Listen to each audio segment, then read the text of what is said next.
Are we here? Are we alive? Are you here? Am I here? Are we actually here? Is Elden Ring here? Let's get some game audio. There we go. Hello everybody. Good morning, afternoon, evening, wherever you are in the world. Hi, Lumi here, and welcome back to more Elden Ring. Oh, Elden Ring. Where last time we defeated the remaining fire giant, the only fire giant that was protecting the Forge of the Giants, and instead of going into the Forge of the Giants, we instead have been making our way towards the Halig Tree, and at the moment we are exploring an area that kind of sits between the Halig Tree, which is the Consecrated Snowfield, where there is quite a lot to do, a lot of bosses to do, obviously. There's some side quest stuff to do, and just a lot of things in general. So we're gonna hopefully get through a lot of different side quest related things today, and hey, maybe we might make a little bit of progress in the main quest. Okay, technically that's not true, because everything we're doing right now is not required to beat the game, so this is just one massive side quest. But I'm gonna consider it still part of the main quest, since we are looking for the unlocated demigods, we're looking for Moog, we're looking for Melania, we're looking for Mikola, and I'm assuming we'll get to confront some of them. Thank you for the patties, Telv. Welcome into stream, everyone. It's so lovely to see you all around. Yes, hello, Telv. Hello, Josia. And of course, hello to any lurkers and VOD watchers. Hope you're all having a good one. I am doing good. Like full stop. There's not really much of a caveat this time. It's not like, oh, my sleep was fragmented or anything. No, I slept well. I'm feeling energized. I'm not as energized as I'd like to be, but I definitely have energy. Actually, the one thing that is getting to me right now is I think I slept at a weird angle because my neck is feeling very tense. Just, you know, from having that constant pressure on it all night long. I guess I just slept on it or something.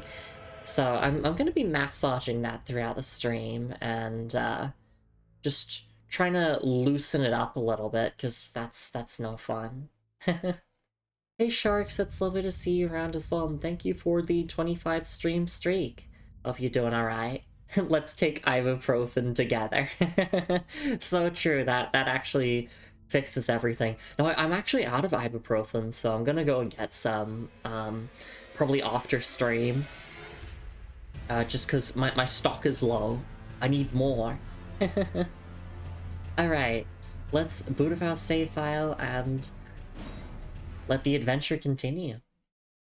Oh yeah, my neck is killing me, so hopefully if I just like sit completely still, if I don't move my neck all that much, it shouldn't hurt too badly. Alright, so yes, we're here, Consecrated Snowfield, we've been exploring it. You know, we came across some ruins, and we went through a dungeon or two. We solved the puzzle at the Elbenoric Rise. So in general, we've been getting a lot of stuff done. And yeah, today's focus is I want to explore the the northwestern side of the Consecrated Snowfield. And I guess go to the Minor Erd Tree, and it looks like main progression takes us to these ruins here, because then that's going to take us to the Halig Tree, which is where we're headed. So I guess let's just get started. I do know that I actually missed out on a golden seed last time, so I want to go and grab that. It's around here, apparently. So let's just go from the first Consecrated Snowfield Grace and go and pick that up. And with that golden seed obtained, we should be able to max out our flasks. So we'll have 13 of them total. Or sorry, no, 15 of them total. You can see why I might have missed it before, because in terms of visibility here, there is none.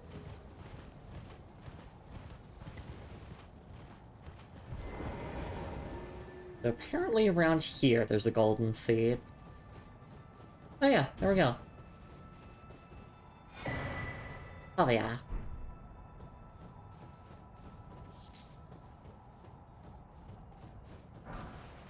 I can loot some golden runes. Actually put an item here. There's 2 golden seeds here, actually, from what I've seen. Hey Alex, it's nice to see you around. So I guess we can go and max out our flask usages now, because we should have 5 in our inventory. Yep, we do.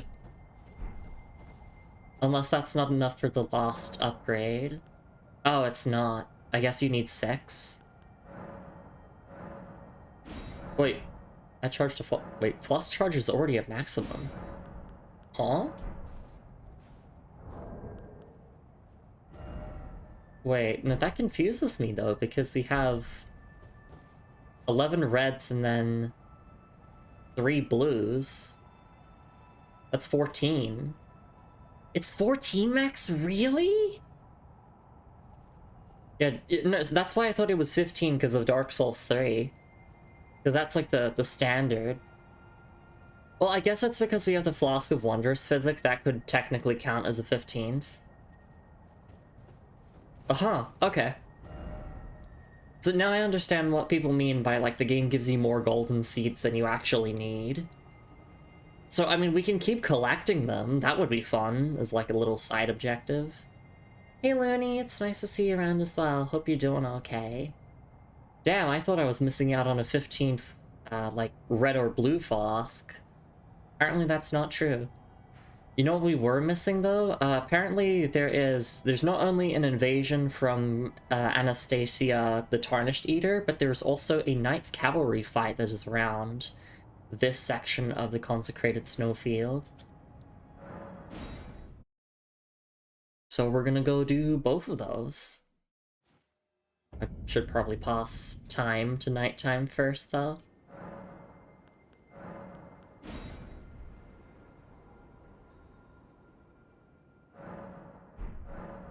It definitely helps navigating when I know where I'm going in advance. Because I did look at the map of the area, because I needed to know, like, where the bosses were. Right, Scav is following them as troll carriages, yep. And you get the armor set for beating these two, because it's both of them at once. But, I mean... Also, if we can get the Anastasia invasion, that would be nice.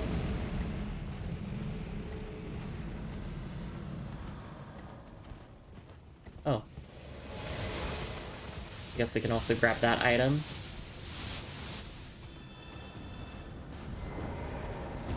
Oh yeah, I got kicked off. There we go. Thank you for the patties, Looney. There we go. Invaded by Anastasia, Tarnished Eater. So this is the 3rd time we've encountered her. Which means that she will drop an Ancient Somber Dragon Smithing Stone. Which means we can finally max out Ordovus' Greatsword. Anyway, yeah, NPC PvP is kind of silly. Except when the Dragonkin warrior gets in the way. Oh, actually, no, thank you for getting in the way. Alright, there we go. Plenty of Ordovus' Greatsword. There we go, Recusant Vanquished. Somber Ancient Dragon Smithing Stone. It's not actually about how many times you fought her, just where you're fighting her? Oh, okay. Well, good old From Software misinformation then, because I was led to believe that on your 3rd encounter with her, you get the Smithing Stone. So, like, you could do them out of order if you wanted to. Okay, let's take a look at our loot. Somber Ancient Dragon Smithing Stone. Ancient Dragon Rock Smithing Stone drained of color. A scale of the Ancient Dragon Lord. The hidden treasure of Farum Azula. Strengthen special armaments to +10. The Ancient Dragon Lord's seat is said to lie beyond time. This stone lightly twists time, allowing the creation of a weapon capable of slaying a god. Okay, so it's basically the exact same item description. Yeah, both for scales of the Ancient Dragon Lord and Hidden Treasure Feyre Missoula.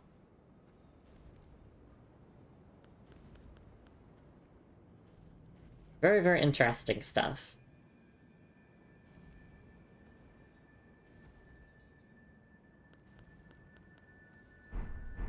Anyway, yeah, so we'll go to the Round Table Hold at some point and we'll max out our Ordovis's Greatsword. So I see a Scarab here, that the wolves are chasing it.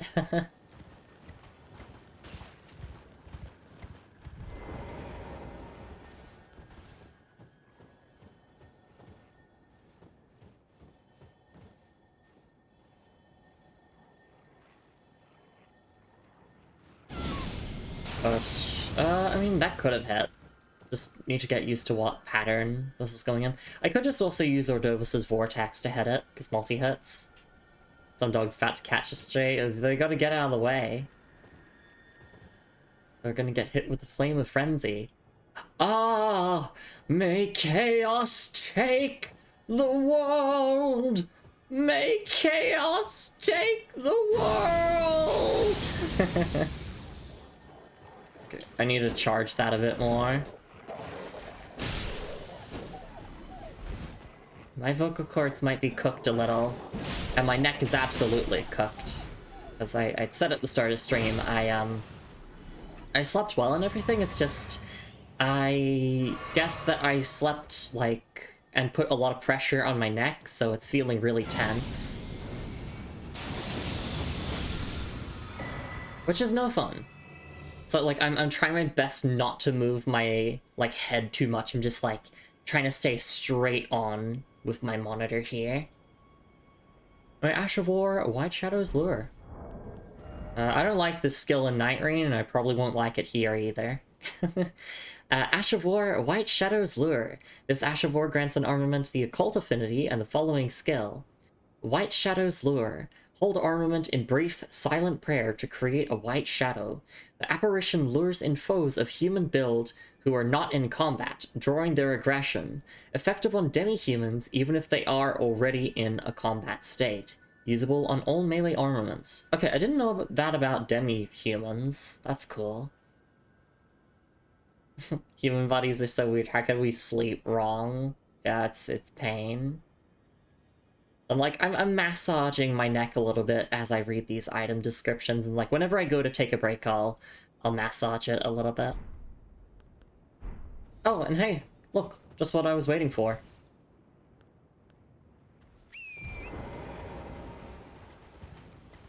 So, I guess we can just do the Knights Cavalry fight on horseback. There should be two of them. It's just the other one isn't aggroed.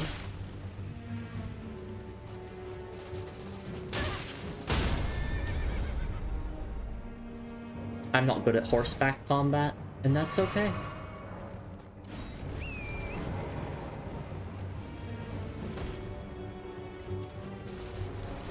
Imagine if Torrent had iframes when you press the dash button. Yeah, the flail one, even more fun than the glaive one. I mean, as soon as I get them off their horse, it's over. For them. If you just fucking sit still for like 2 seconds. Since this is both of them together, I'm wondering if this will be like the final encounter with these two. Like in the open world at the very least.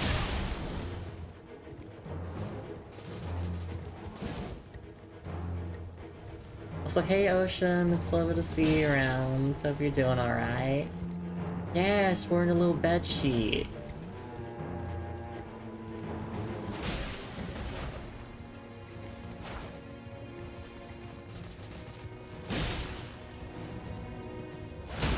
Okay, there we go.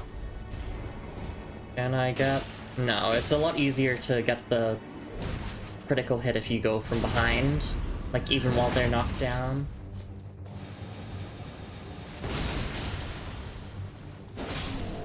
Okay, there we go. So yeah, there is a glaive one now that we gotta get rid of. Cool move. It is! Feeling right a bit sleepy from the sickie. That's understandable. We're always a bit sleepy here. But yeah, it's been a while since you last tuned into Elden Ring. We've got a bunch of new gear. And can I please parry you? It'd be cool. I really want to parry you. You just have to do an attack that's parryable. There we go, fuck you.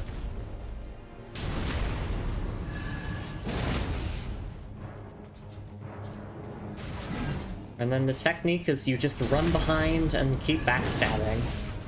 It's like, oh, Elden Ring's so hard. Have you considered just run behind the enemies? And also we can spam this skill.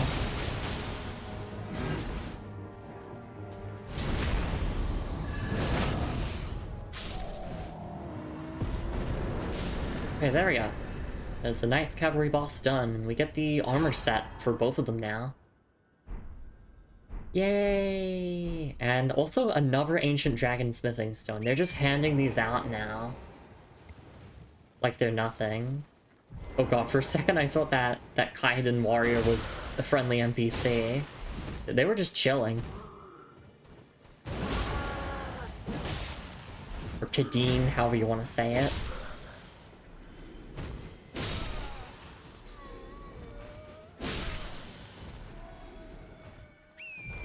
I don't know if we ever checked this carriage. So I'll just take a look over here. I'm pretty sure we did, though. Yeah, we did. Okay. So we don't need to take out those trolls again. Let's see. I guess we chart a course over to there now? Yeah. Well, after we take a look at our loot, of course, you know. Gotta get all the lore. Just catching up on chat here.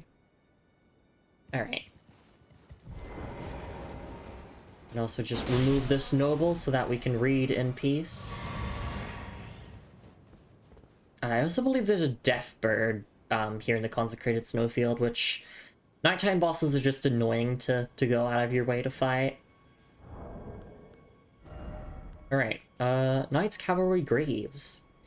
Pitch black graves thinly painted with dried blood, worn by the Knights Cavalry who ride funeral steeds. The Knights Cavalry, who now wander the dim roads of night, were once led by the Fell Omen and were deliverers of death for great warriors, knights, and champions. And it's the exact same description, aside from this one, which is slightly different. Pitch black helm with flowing black hair. You're not too close to the Death Bird at the moment? Okay. I think it's, like, closer to, like, the northern side of, like, the northwestern side, I think? Or I might be misremembering from what I saw on the map. But, yeah, when Margit said, like, cower before the night, he wasn't foreshadowing, like, Elden Ring Night Rain or anything. No, he literally meant, like, hey, yo, Tarnished, my Knights Cavalry are gonna fuck you up. And I'm like, ha ha ha, that's so funny. That's so cute that you think that they could harm me. Like, did you see the one that glitched out in the Altus Plateau? I mean, I guess they were once led by the Fell Omen, and now they just kind of wander around doing their thing. Alright. And also, yeah, thinly painted with dried blood. That's awesome. Not very awesome.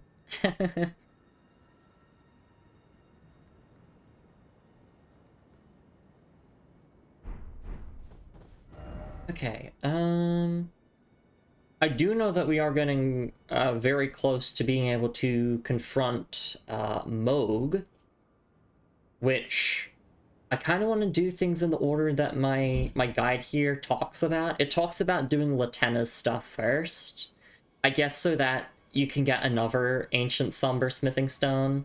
Because we definitely, I mean, we already can get out Ordovus's greatsword to +10, but I want to collect all of the max smithing stones. Which I'm pretty sure the stuff with Latenna is all the way up here. So I guess we can do that first.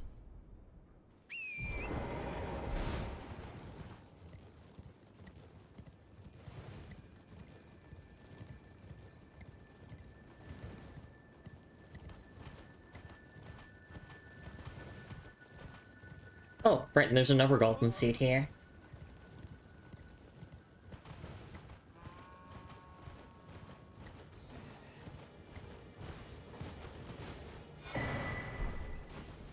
But you don't need them anymore. Oh, there's a ghost here as well. And... oh, okay, no, there's no dialogue. Oh! Oh, great, great, lovely, lovely. Oh, the game's frame rate loves this. Yeah, that Albinoric ghost doesn't have dialogue. Yeah, it's an ICVM. Oh god, yeah, let's just deal with this. Are you fucking kidding me?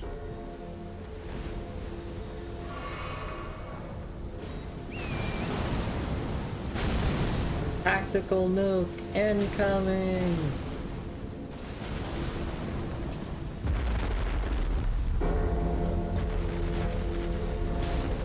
Oh my god, wait. Yeah, magic missile barrage.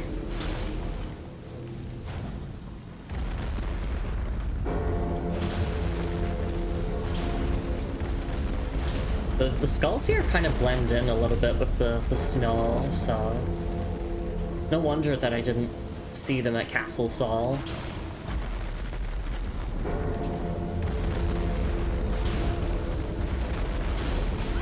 Ow.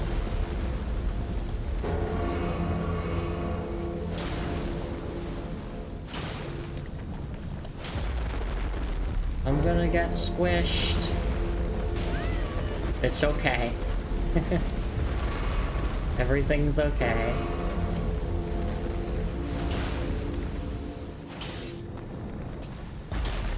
I got click bonk.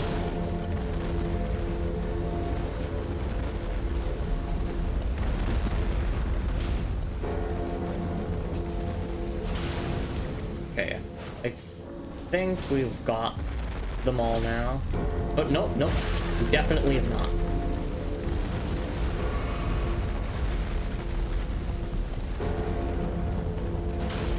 When I say I want to get crushed, I don't mean like this.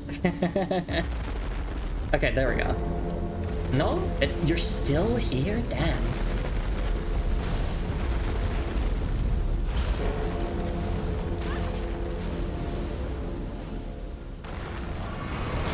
Oh, okay, there we go. Yeah, that's a lot of things. Ugh.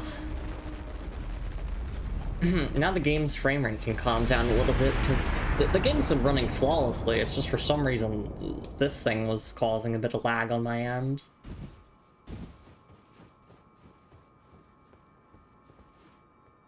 Probably just because of all of the particle spam. Alright, let's see. This is for Remembrance Duplication. Cool. Time to mark that then. Let's put that there.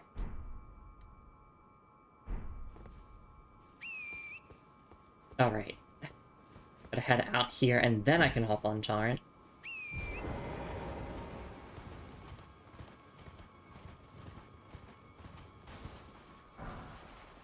Alright, there's also, like a graveyard that has a ton of golden runes that we missed that I could go back and get. Because you all know that I love using my consumable runes. There's gonna be an enemy here. Didn't expect weak foe and short holy required ahead. Oh, is this the Deathbird? Is it nighttime? Yes, it is. Just making sure if the game considered it to be nighttime.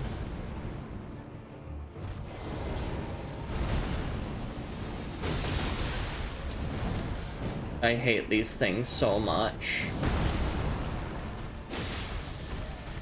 Yeah, Deathbird, no heals. I could swap to using my Nagakiva, use Sacred Blade on it, because that would do more damage, I think. But Cordovas's Vortex, baby. Oh, hell yeah.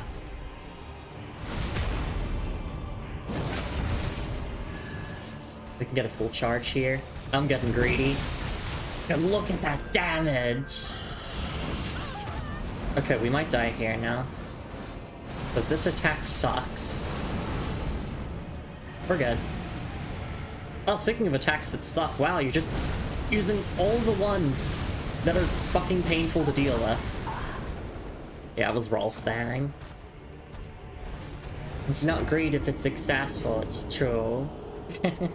We were getting the big damage. Alright, run it back, run it back. Oh wait, we're all the way back here.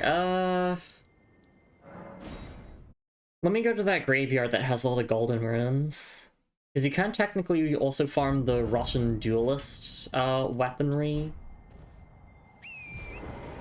Because there's some, like, Scarlet Rot duelists protecting them.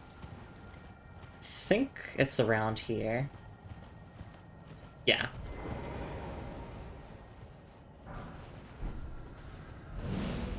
Also drop another piece of their armor. Yep.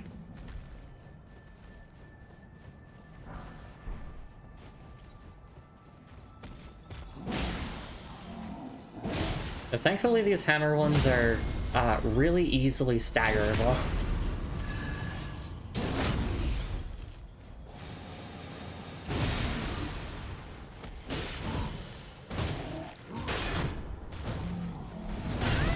Ow. Don't worry. Oh wow, we actually got a drop first try. Or unless it's guaranteed.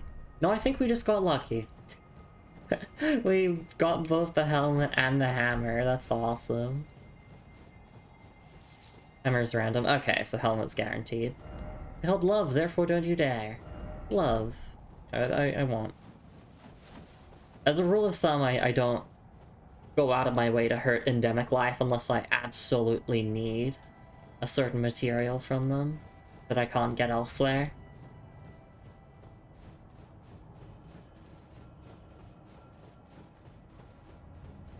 Just want to get all the other runes here, and bow mains. Like, oh damn, I need some target practice.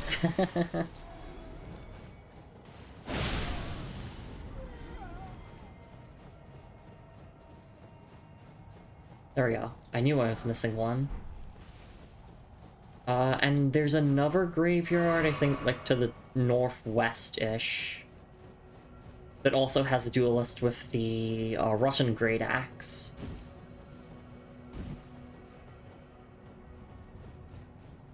Anyway, with that out of the way, we can actually go back and get some revenge on that Deathbird. Oh, I mean, also we can look at the loot that we got. The Russian Duelist Helm. Bronze helm decorated with innumerable snakes, eaten through by scarlet rot. Worn by gladiators who were driven from the Colosseum, the wearer becomes a slightly easier target for foes. Okay. And then Rotten Battle Hammer. Large iron great hammer designed for gladiatorial combat, now festering with scarlet rot. Weighty enough to crush armor and its wearer alike. And the skill is Braggart's Roar. Oh my god. Marika's tits! You must be hungry. It is infusible, it does do Scarlet Rot build-up. But I mean, look, we have a stat of 8 arcane, we are not inflicting any statuses on people. But I love this weapon in Elden Ring Night Ring. Whenever I pick it up, I'm like, hell yeah. This thing's awesome. It's funny, it starts with Fraggarts, yeah. Because, like, that's for context, for those of you who don't know, that's a different NPC who has absolutely nothing to do with this weapon or these gladiators. He's dead now, sadly. Oh, is he dead? I mean, he was cursed, so he's kind of just stuck in this purgatory between life and death, I guess. But yeah, he's not doing so hot anymore. Mostly dead, yeah. And one of his iconic lines is he says, "Marika's tits, you must be hungry." Because he's British. Or he's Australian, depending on who you ask. I'm gonna say he's Australian. He was Australian.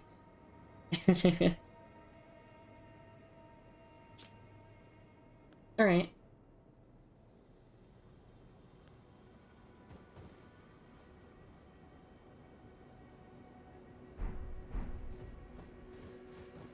Yeah, mostly dead.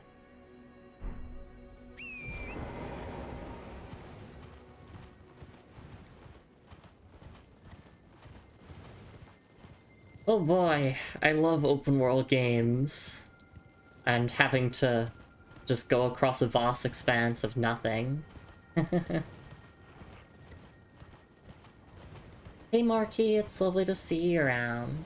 Or Lumi Elden Ring Gaming. Yeah, and Marky, we might even get another Steam achievement today, depending on progress. It's very exciting. And it's very exciting to have you here. We raided into Marky yesterday. He was doing some more Lufia too. And we'll be finishing it soon. Yeah, so this Albinoric ghost doesn't have any dialogue. I think it's just there to kind of hint you towards going up this way. Oh wait, I need to skip to nighttime for the Death Bird. God, nighttime bosses are so tedious. There should be a grace at, I'm guessing, the church building ahead. So we can pass time there.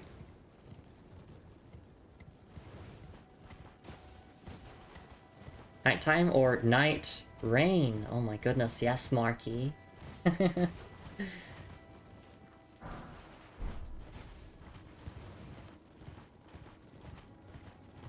But yeah, the goal of this playthrough, Marky, is to get all Steam achievements, which is technically not possible in a single playthrough. You need at least 3 playthroughs in order to obtain 3 different endings. The game does have more endings than 3, but only 3 of them are counted for achievements. So we're gonna do a thing called save file duplication so that we can get all endings within a single playthrough.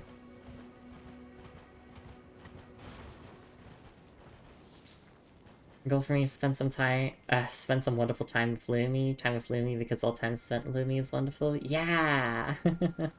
Thank you, Marky. Here, oh here! Oh, here's the grace I was looking for. Apostate Derelict. Seek Rump.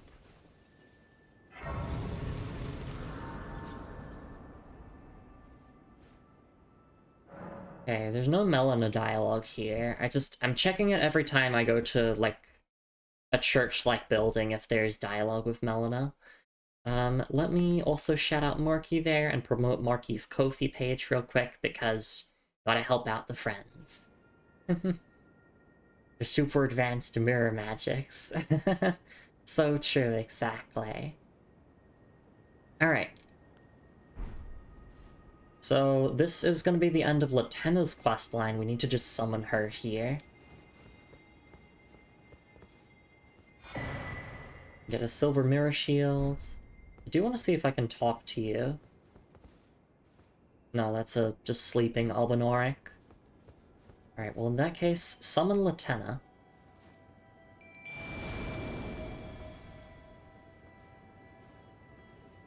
O young yet towering sister of ours, let the birthing droplet in and create life for us, for all the Albinorics. Thank you. I finally fulfilled my purpose. Our young yet towering sister will give us hope, now that nothing is left unfinished. I will join you in battle to the bitter end. And when the fighting is done, then you may lay me to rest. Beside Lobo, my dear wolf.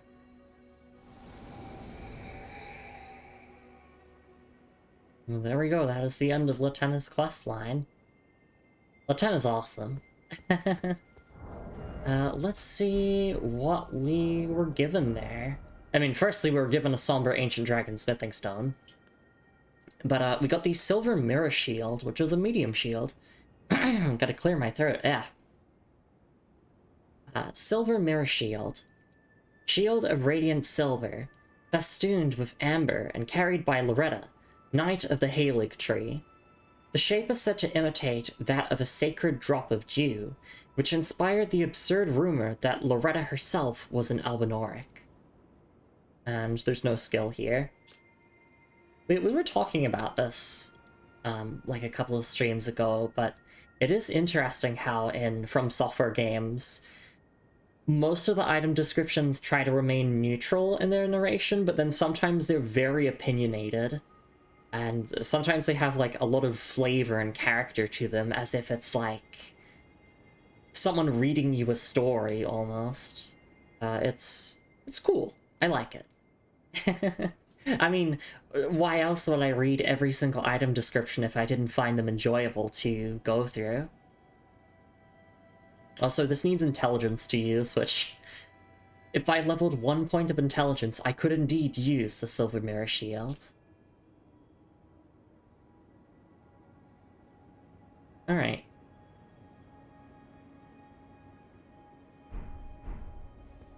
So I guess there's hope for the Albinorics. Little towering sister here will probably give birth to more. Was the implication I got. Do you think she's Albinoric? Who, Loretta?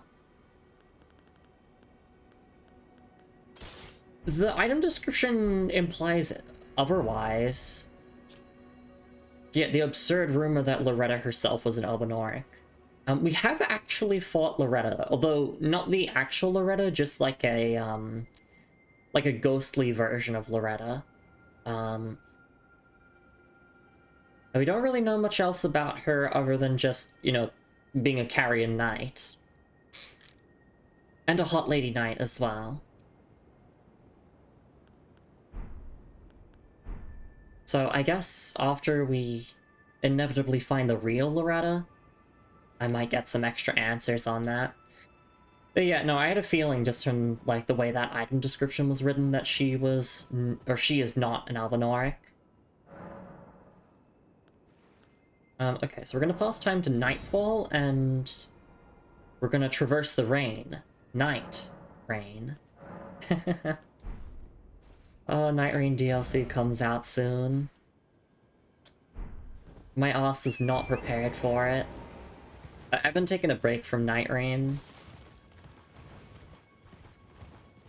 Just off stream. Probably a good idea anyway, since I wouldn't want to burn myself out before the DLC comes out.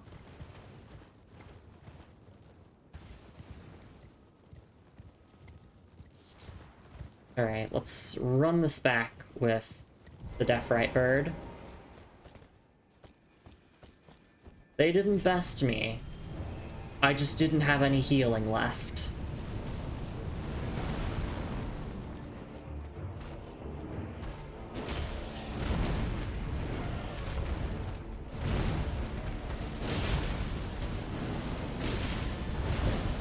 I just refuse to fight these without any Holy, honestly. Without Holy, the fight just goes on for too long for my liking. Alright, that's an attack they have.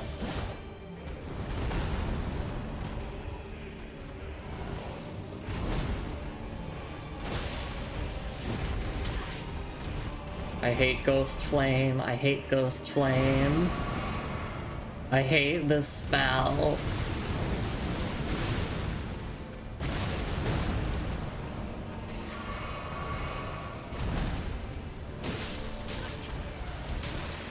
Yeah, Ghost Flame, it's so much fun to deal with! I love Frostbite. Yes, I know it's a skill issue.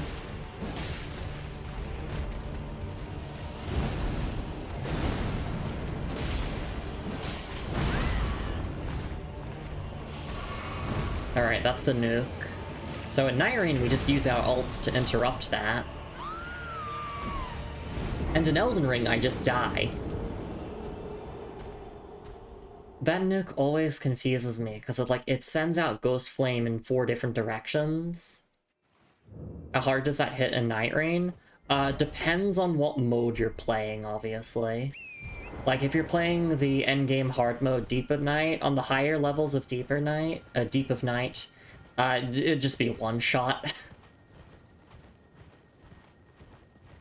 Just pretty much everything one-shots in the higher levels of Deep of Night. One-shot Deep of Night is the given. Exactly. It's like, surprising absolutely no one.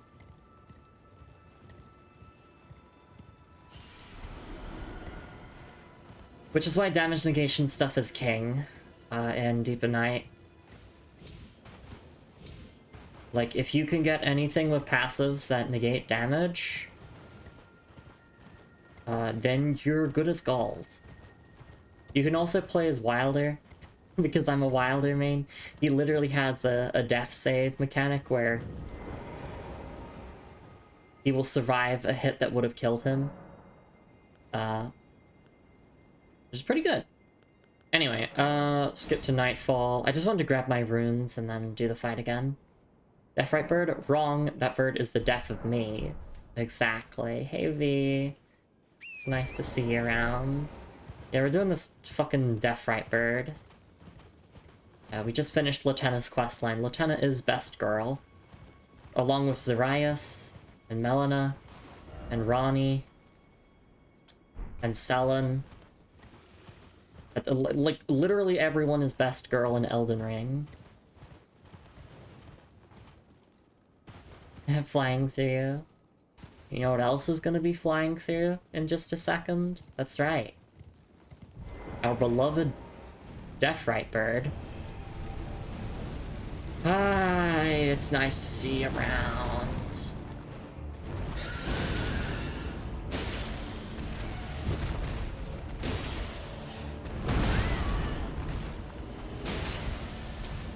I rarely ever see that slam attack.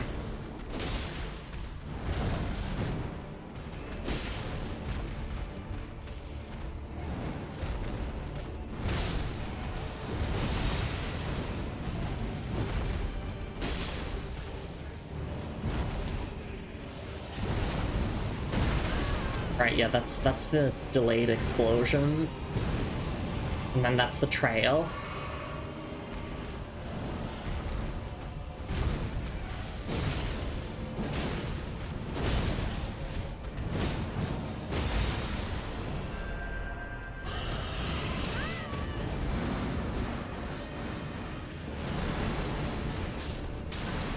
I always run into one of those spears.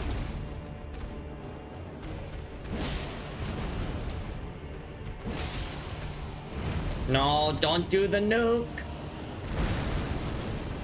There we go. I avoided the follow-up this time.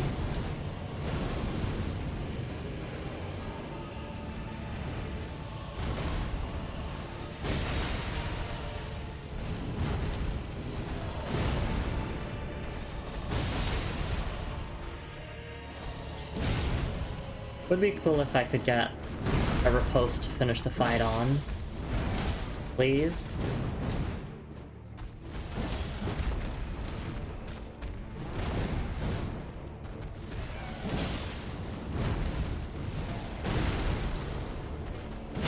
There we go. I specifically wanted to end the fight like this.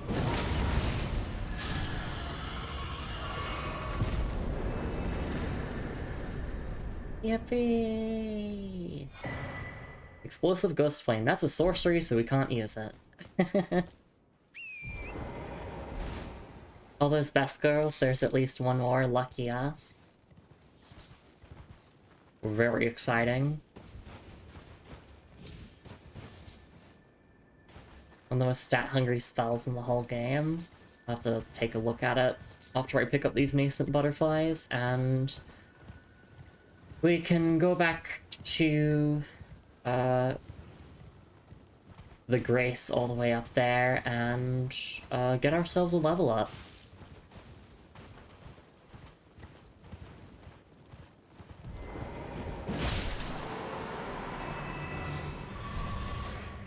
Frick you, Deathright Bird.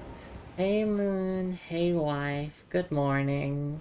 Lovely to see you around. Hope you're doing okay. Yeah, we just killed a Deathright Bird. It was nice. I ran into a wall there because I'm like, oh, it's a big octopus over there. I can't be bothered to fight it.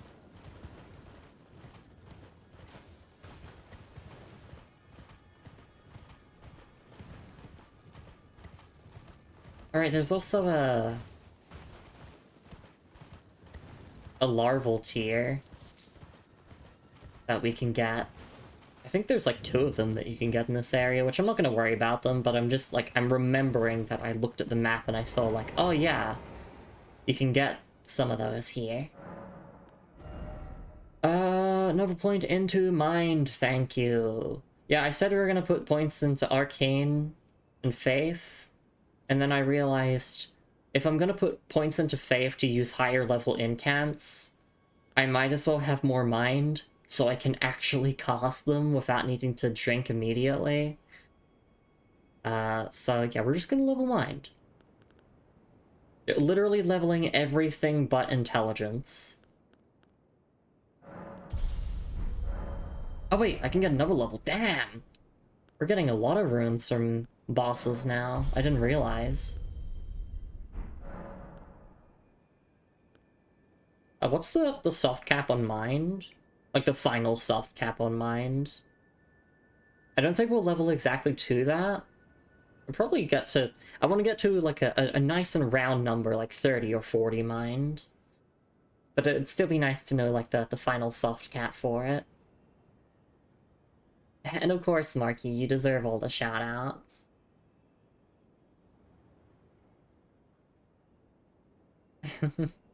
Yeah, welcome in everyone, it's lovely to see you all around. Moon says, I might need to nap again later. Yeah, absolutely. If you feel like you need a nap, then definitely get that nap in. 38 is as much as you'll ever need. Okay. So I guess I could go to, like, 35 or something. I want it to be a nice number. Because perfectionist moment. Go 35? Okay. Nap is good. Nap is very, very good. You know what else is good? My wife, Moon. She's pretty awesome. She's really cool. I like her a lot. I love her, even. And you should go check her out. And also, she is close to / meeting her Kofi goal for her car repairs and whatnot. So that's very, very exciting. I'm very happy for her. Napping Moon, double good, exactly.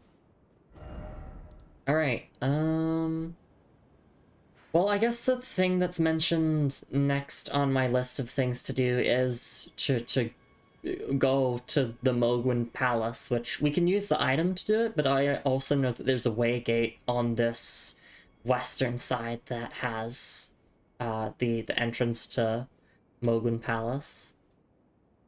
I mean, I guess we can go and do that. Let me just, like, travel all the way along the western side here and, like, find everything there's to find before we even consider going there. Hey Athena, it's lovely to see you around. Hope you're doing alright.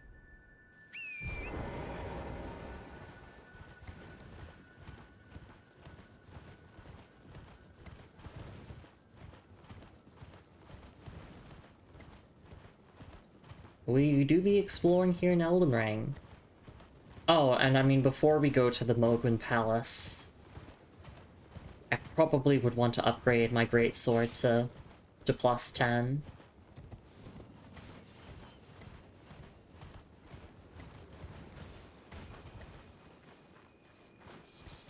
I guess we can talk about it now. I think it's, like, appropriate to talk about this now, but, so I do know that the requirements for the DLC is beating Radon and beating Moog.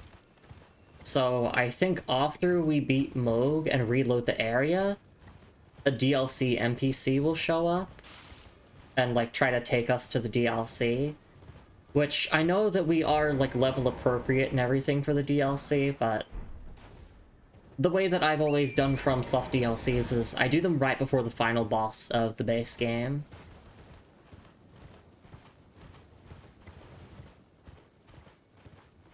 Which, I mean, I also looked some stuff up and some people were saying, like, oh, like, chronologically in the story, it makes sense to, like, you know, do the DLC, like, before burning the Erd Tree or whatever.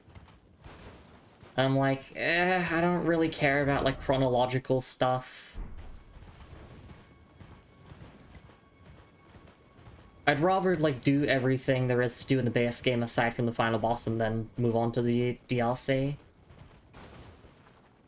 Then he says I'm doing pretty good. I got some woodworking stuff done. I'm gonna put it up for sale. Hell yeah! Really proud of you. Good roll for FromSoft DLC. Yeah. I don't know if I agree with that, the before burning it part. Yeah, I just, like... That's what I saw some people say. Obviously, that's not what everyone thinks. Also, some Mausoleum Knights.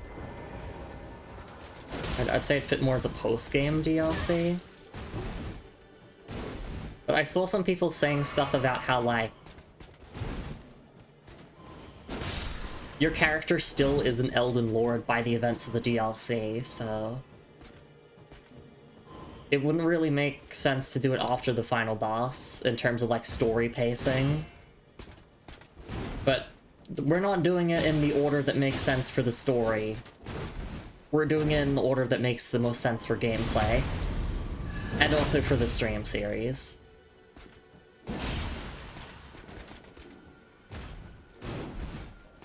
Before burning, it's definitely wrong in my opinion.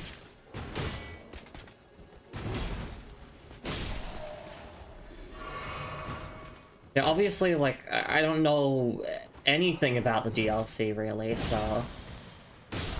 I just know that it's called Shadow of the Erd Tree. And it takes place on a separate map.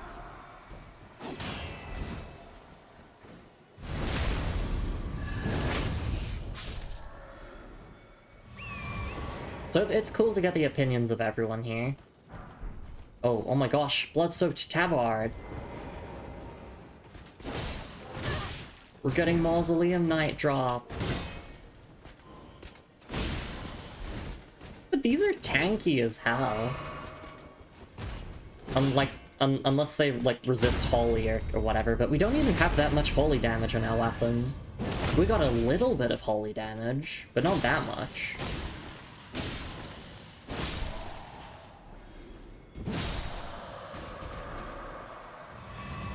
Good day or whatever.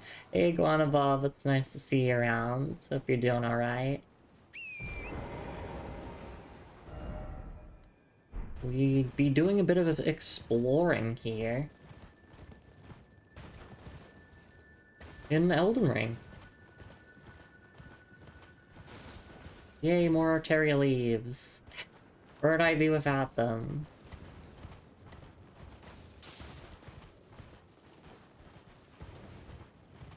Make cookies and such? That's awesome. I like making cookies myself, but it's like... it's weird just making them for myself, you know? If I'm baking cookies, I would rather, like, be baking them for me and someone else. Because it's like, wow, I got 20 cookies for myself. I'm definitely going to be a responsible adult and not eat them all at once.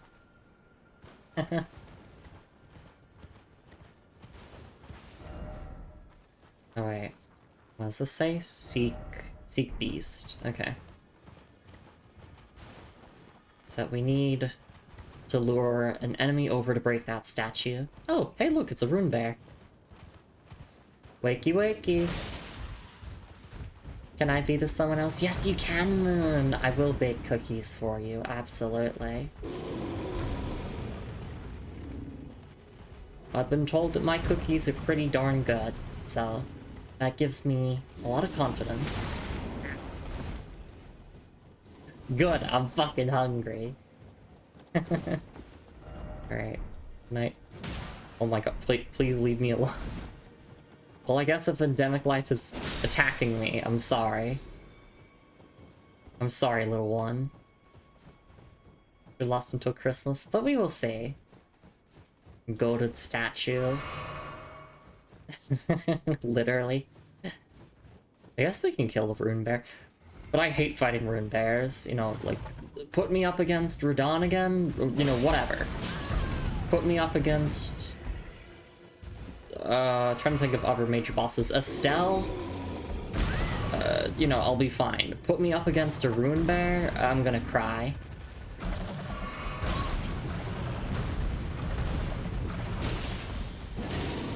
I can't see shit.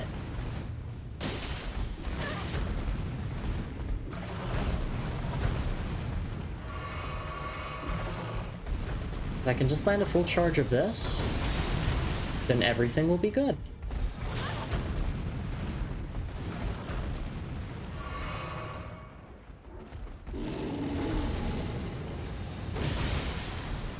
How tanky are you? And this is why bleed is great. Do you imagine if I actually didn't give up on leveling Arcane and I swapped to my Nagakiba and actually did bleed damage? I mean, I'll try to do damage with the Nagakiba. Let's see.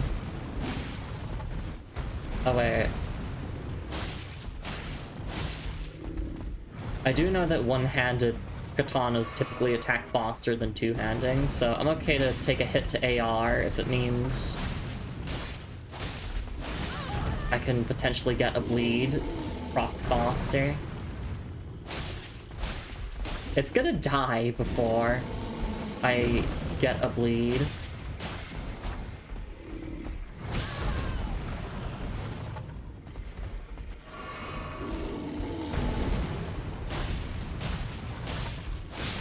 Oh, there we go. Look, yeah, bleed.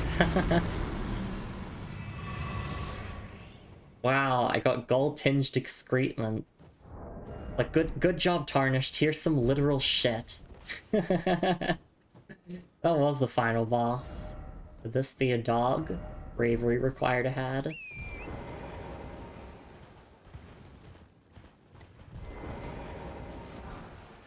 Oh my gosh, I need to use my golden rune ones. I have so many of them. The thing is like, I feel as if I already have a bunch of runes already, just like, through taking on bosses and whatnot. I could become even more overpowered if I wanted to. But I kinda don't want to. And it's almost getting to the point where I feel like I want to put a limitation on my leveling.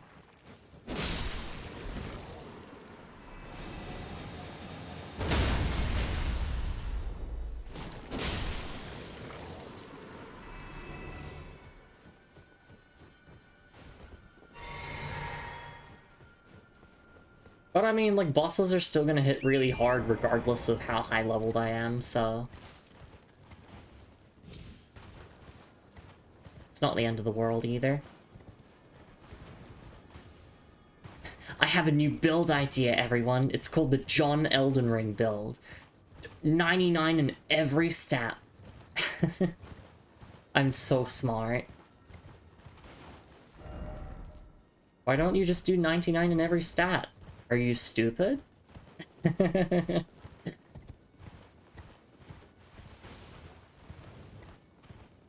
Alright, I do want to take a stretch and hydrate break in a little bit. There's probably not a Grace nearby. It doesn't make sense to be out in the middle of nowhere like this. But I do want to briefly just check around here. Oh god, it's another rune bear. Not again. Not again.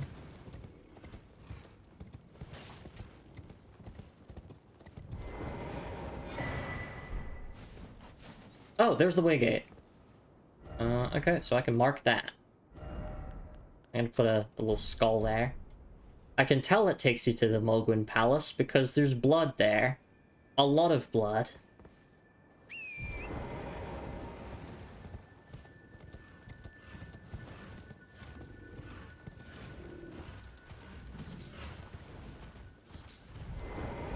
Oh, wait, why did I get kicked off? Is there another invasion here? Are you fucking kidding me? Oh, yeah. Thanks, Noble. Thank you for invading at literally the worst time possible. Oh my god, I got jumped.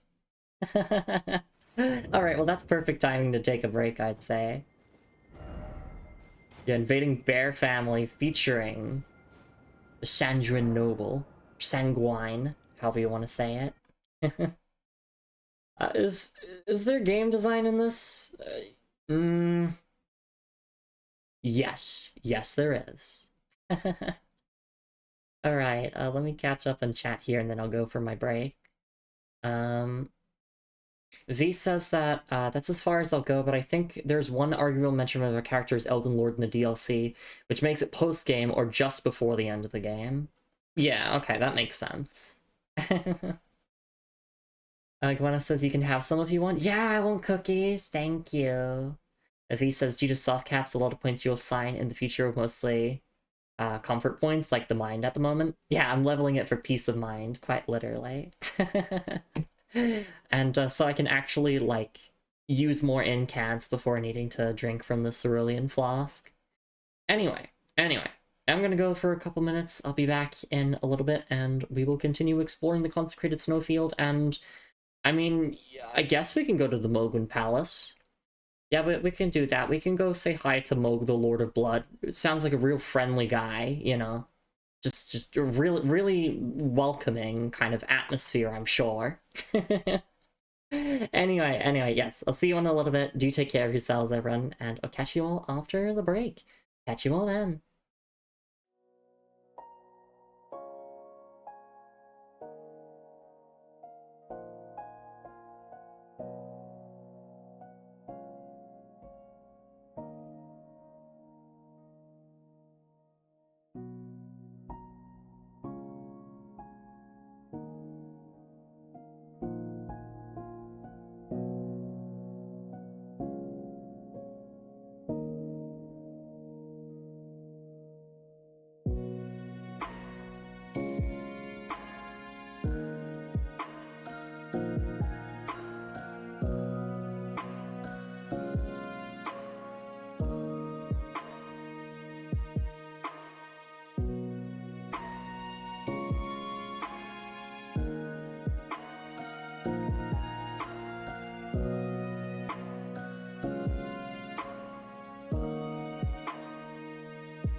Okay, and I am back. Thank you so much for your patience, everyone.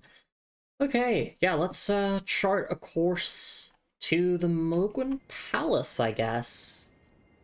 I do want to check out the, like, surrounding environs a little bit more before going through the portal, but, like, we could absolutely go kill that invader, for certain.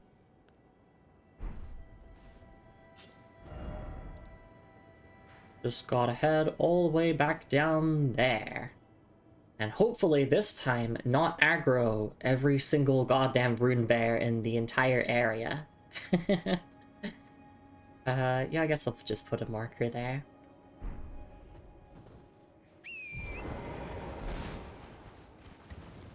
V says, surely Moog is called that because he makes a mean black pudding. Secret family recipe. Yeah, I can imagine so. You know, Vare, like, he's so kind, you know, he's just so peaceful, you know? It really gives me a great impression of Moog.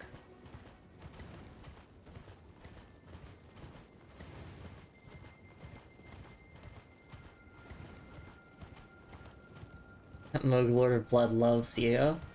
I haven't met them yet, so I don't know how to feel about that. Also, there's a ghost here.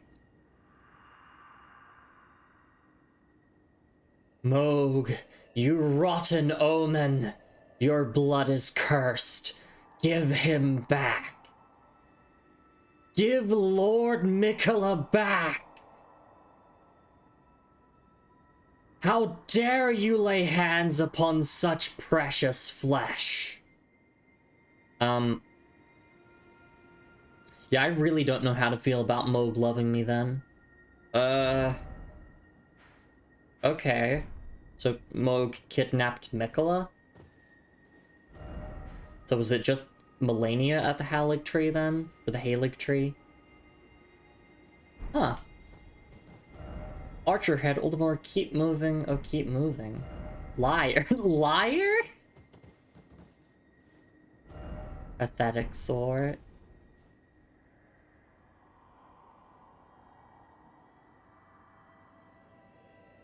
Okay.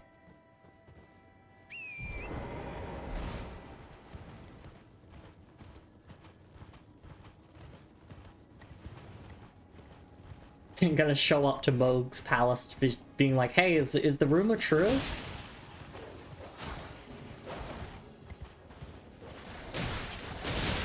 Ow. Oh my god. This dog is powerful.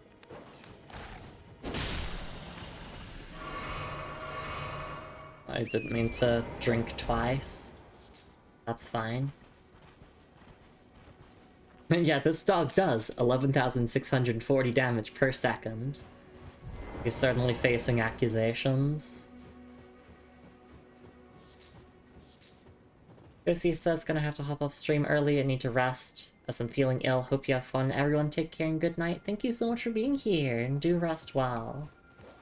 And I hope that you have a wonderful rest of your weekend.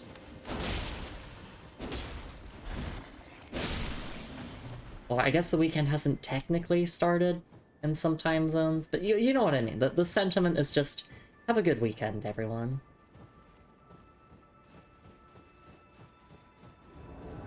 Okay, there we go. The Sanguine Noble. The Sanguine Noble. The Sandwich Noble. However you want to say it.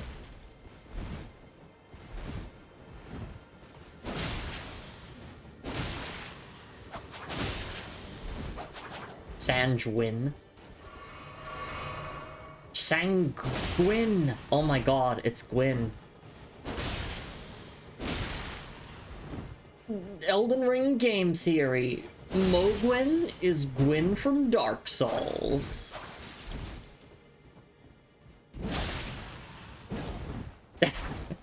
I swear if I fucking hear pling pling plong in this game.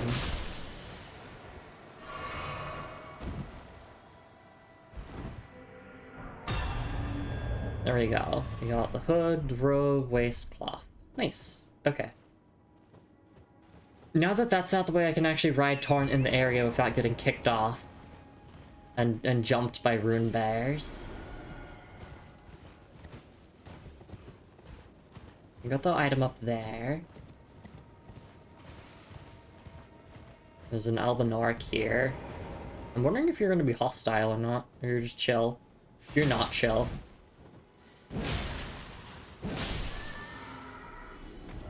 Let there be blood loss. Yeah. I had that feeling. Trying to remember, these are weak to fire, yeah? Yes. Yes, they are. It's just been a while.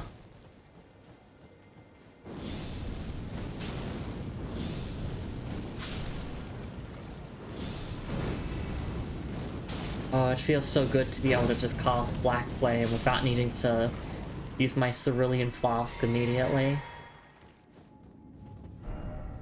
Blood loss butthole. Visions of fat coin purse. Boss ahead. Okay. That's cool and all.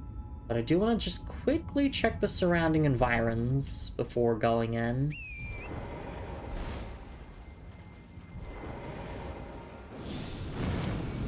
I understand that Mogwin Palace is a little bit awkward in terms of progression because it's like, technically you can do it as one of the first few bosses of the game. Or like one of the first few areas of the game if you like do Vade's questline.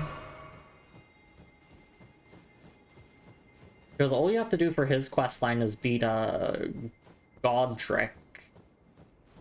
And I guess Margit. Then gain scaling throughout? Okay. But like, we're definitely in a position to do it now. Because alternatively, we could do the Halig tree first and then do it afterwards.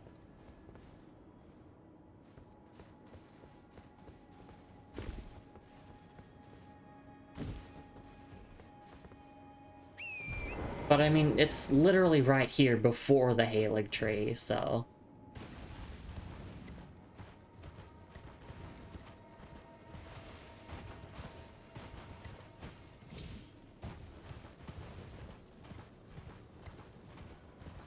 And I guess we'll get some, like, DLC teasers if I do it now. You know, like, it's kind of like meeting Gale super early in Dark Souls 3. Like, oh, here's a DLC teaser! Like, Lumi, ooh, look, Lumi! Who's this mysterious Gale guy? Who is that?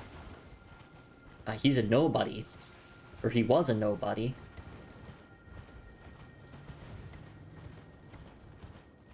Oh my god, that's a Kingdom Hearts reference. God damn it, that wasn't intentional.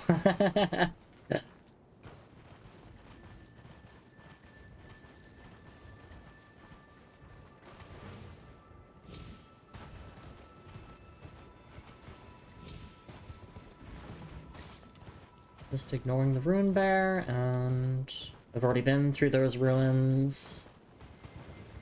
And we've already done... Oh wait, actually I haven't been... Oh no, I've been over here.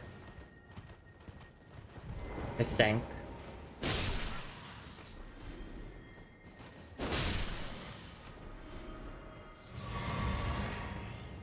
That's nice to just pick up more, madness crafting materials anyway. Okay, yeah, I think that's all of that. I do want to know where that graveyard is that has, the Rotten Great Axe Duelist. I do want to check that out. I could just look it up. We'll look up where it is on the map. You know, I think we're good to go to the palace now. I've done enough stalling. I've stalled for enough time.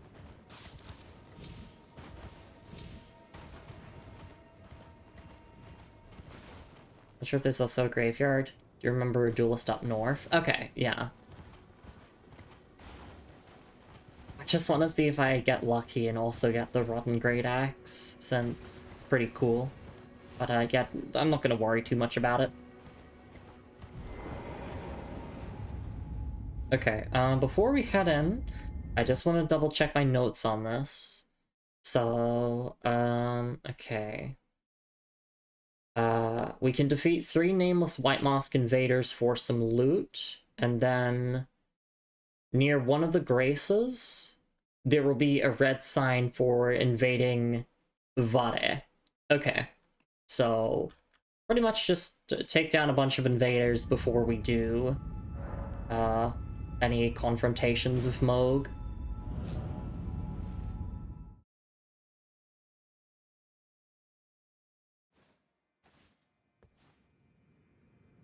Hello?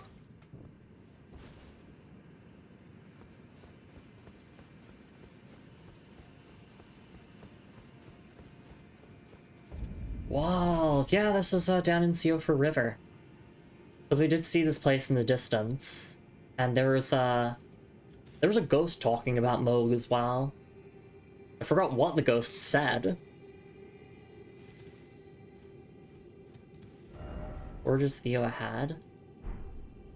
Haha, you thought this stream was Consecrated Snowfield. Nuh-uh, it's Mogwin Palace now. Visions of Dregs in short time for death.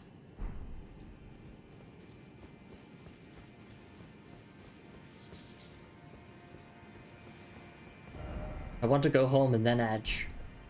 Iconic.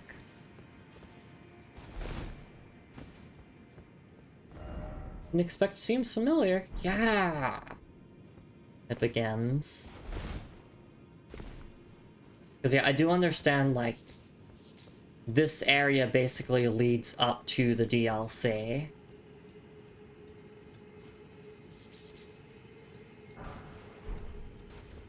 So we're gonna start seeing a lot of messages that won't really make sense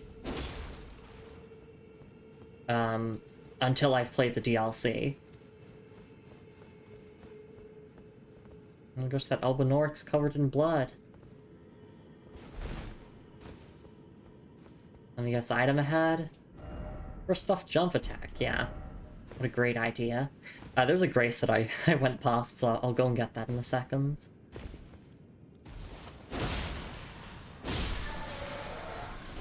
Oh god, what the fuck?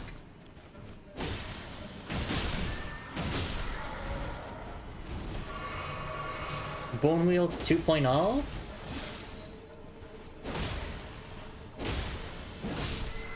The cartwheeling Elvenorix.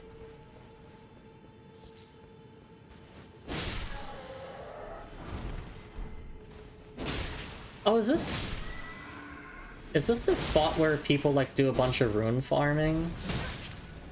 I swear I've seen a location that looks very similar to this before.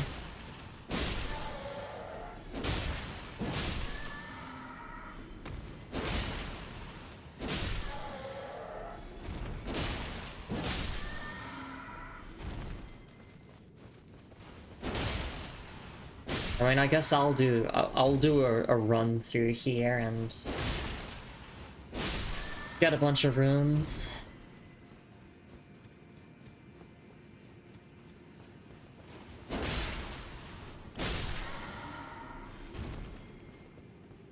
Oh, okay, so we're back here now. Oh, and I can use Torn here. Right, because we're not in a dungeon, we're just in the underground map. Oh no, I've already been here. Just retracing my steps.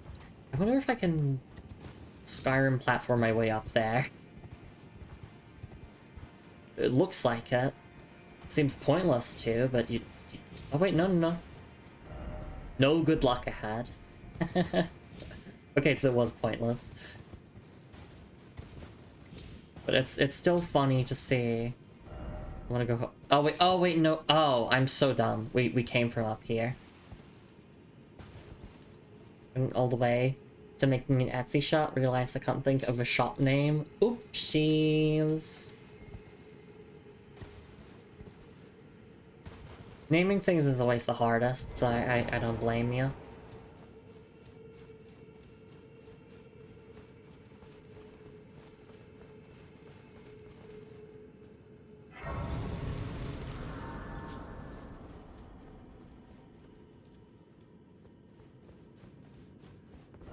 Time for bird.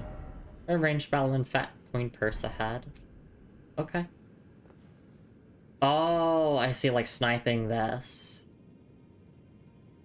Oh, yeah, I've also heard of like the term bird farm. I'm guessing, yeah, this is the area.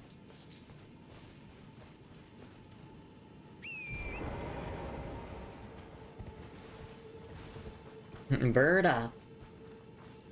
Unfortunately, I don't have a... I mean, I do have bows, I just haven't upgraded them, so... I'm gonna go kill the bird with my sword. It'll be awesome.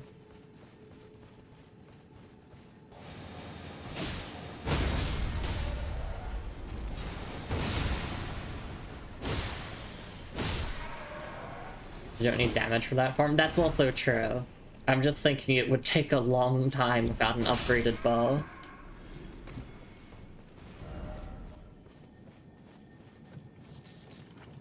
I'm glad that the Lake of Blood doesn't like do bleed buildup or anything.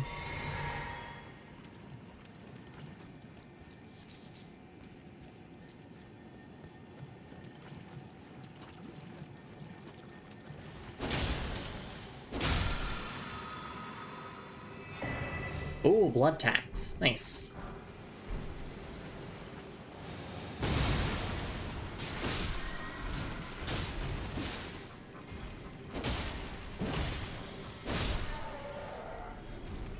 Also, here's a reminder to myself to get my Ordosis Greatsword plus 10 before we fight mode.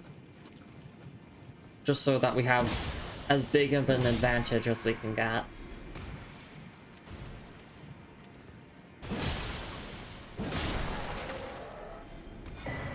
Oh, heroes are in 4? Hell yeah. I see what they mean by fat coin purse ahead.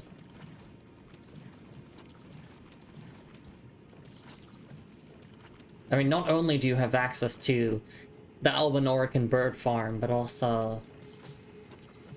It seems like there's a lot of good loot here.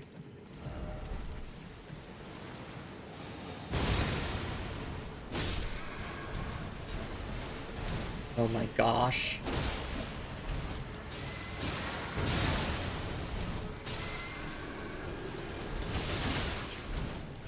This feels like the spiritual successor of the Bone Wheels.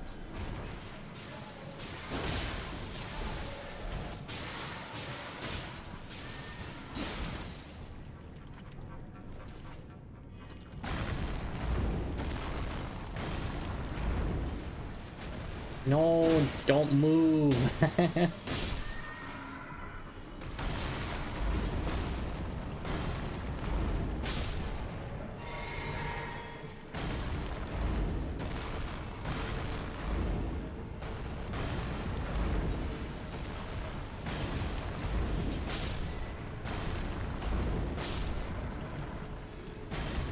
I love this incantation. It's so funny. And it's like surprisingly good.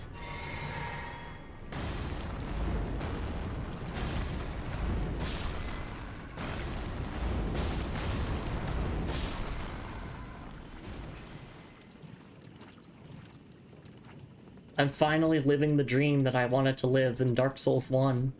Actually being a paladin and it not being shit.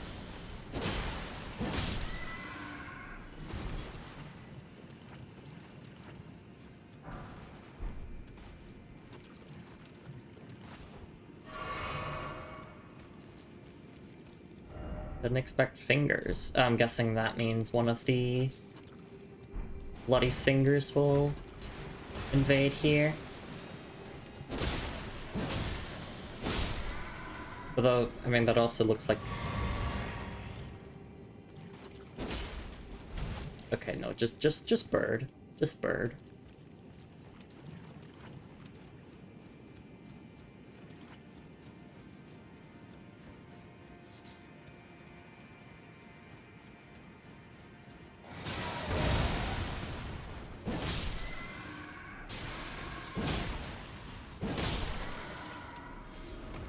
Yay, more blood-tainted excrement, my favorite.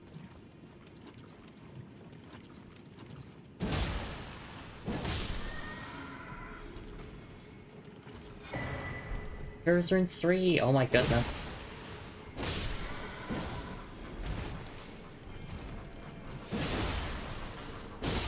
Yeah, we love to see bloody stool.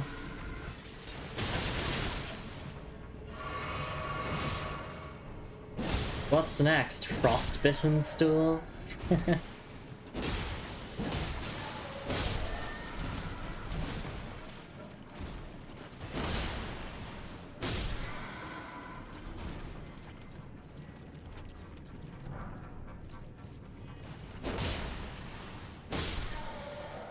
Ludo drop from the rune bear. Yeah, that does make sense. Swarm of flies. I think that's an incantation, from what I remember. We'll take a look at all of our loot, like, in a little bit. For now, we just have non-stop action. Oh, Ripple Crescent Halberd, let's go!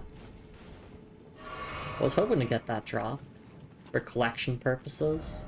Seek God. God isn't real. God has abandoned us. Roasting blood grease.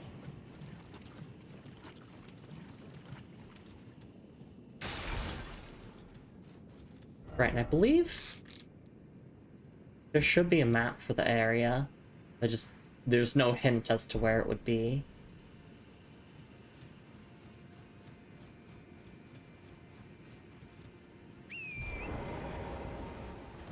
I don't need a map, it's fine. It's fine.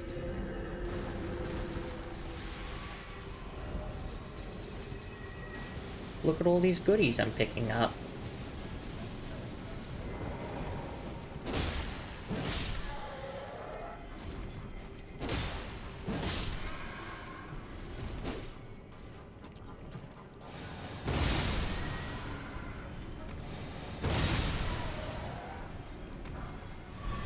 More golden runes, smithing stones.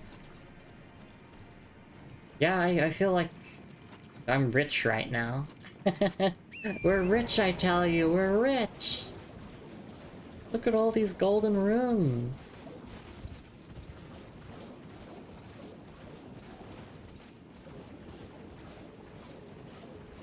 I'm using lock-on to see if I've missed any enemies, because if I missed any enemies, it means I might have missed some extra loot.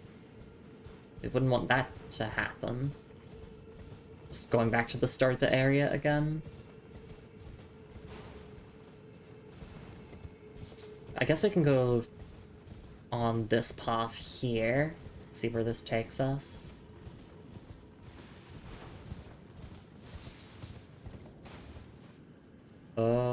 Is that a way gate? I can't really see, and do I want to drop down there? Sure. No, it's just the lighting. Offer bow. Time for safety. Okay. First off, I want to go home, but time for bravery. Look, it's the bird farm. Oh my goodness, it's Bird.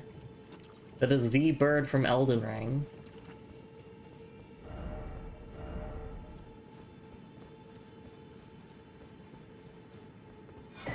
Nomadic Warriors Cookbook, very nice. Alright. Let's see if we can do this without a bow.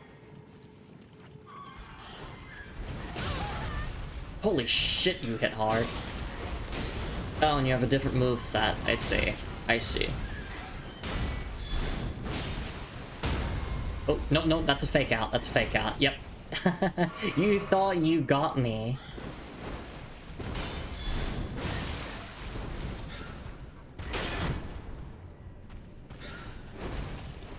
If I remember correctly, the way that I dealt with a lot of these birds in Caelid was just guard counter.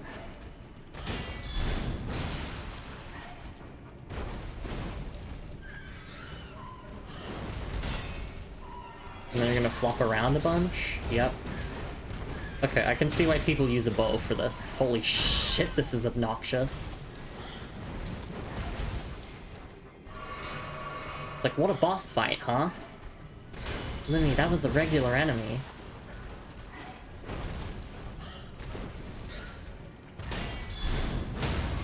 Okay, that is a real guard break. Can I? Okay, I didn't get it. Damn. I wasn't standing in the right spot.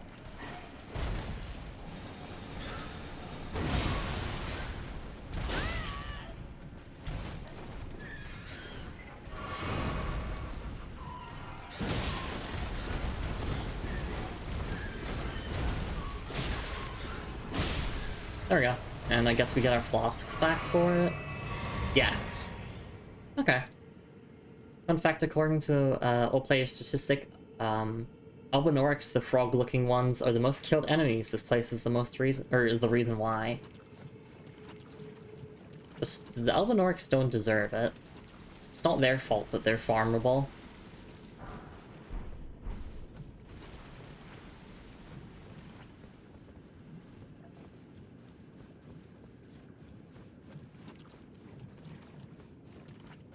Personally, I'm not really a fan of, like, oh, invaded by Nameless White Mask. Yeah, there we go, that's our first invasion of 3. I'm not a fan of, like, soul grinding, or, like, rune grinding. Especially within the context of a casual playthrough. I think if you're at the point where you need to grind, you might want to go and see if you missed a bunch of things. But obviously, like, it's a video game, people can play however they want, but the fact that I knew that this was a grinding place because you know, in the brief glimpses of Elden Ring that I had seen before playing it myself, I'd seen so many streamers playing it as their, like, first Souls game, and they were just farming here, and I'm like, is Elden Ring really that hard that, you gotta farm? Yeah, there we go. Fuck you. White Mask. We get an altered gown. Okay, nice. Grinding when Dragon Barrow exists. Dragon Barrow is like the freest ruins ever, and you get to explore a new area.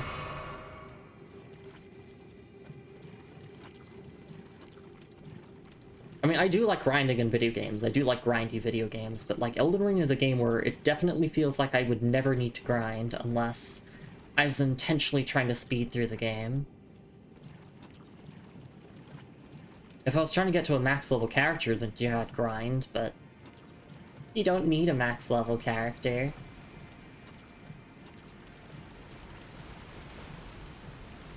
So there's a golden seed there, which unfortunately we don't benefit from anymore.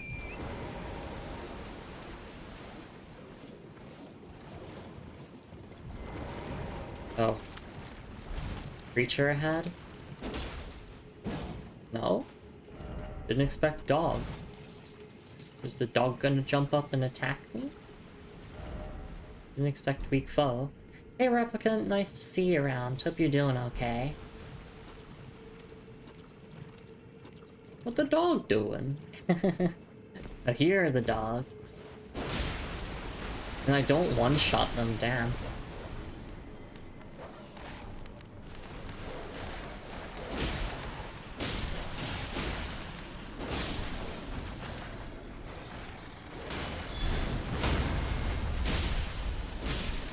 Just got off a 12-hour Black Friday shift. I'm proud of your Replicant. Get all the rest you need. Take high spot, so to speak, try horse. Okay.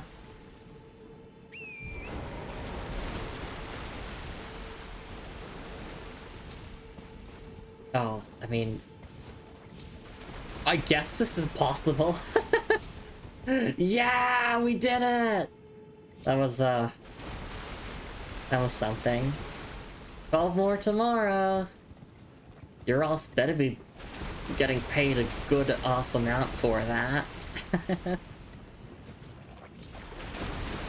I mean, if you're working on a public holiday, then legally I believe that's how it works, right? At least, I mean, that's how it is in Australia. Reading one by one required ahead. Yeah, we got all the doggos. It's not a holiday. Oh, right, yeah, Black Friday doesn't count as a holiday. That's evil. Oh, we're paid enough. Okay.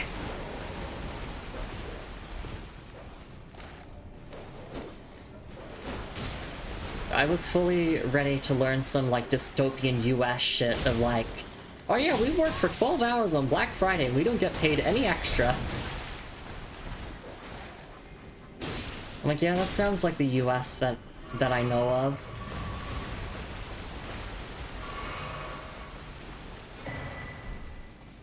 No, most places don't yet. Okay, yeah, so the US is still a dystopia. This is just Florida. Like, here in Elden Ring, we're just here in Florida, I guess.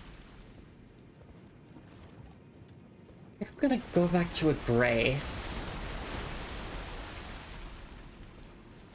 Because there's a bird here. I mean, I guess I could... There's 2 birds.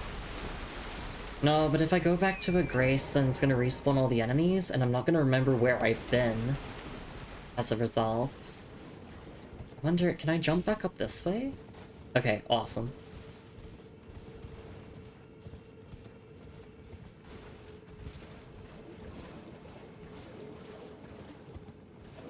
Because I also want to see, like, where the rest of this path leads to. If it, like, converges with the swamp over here. Looks like it does.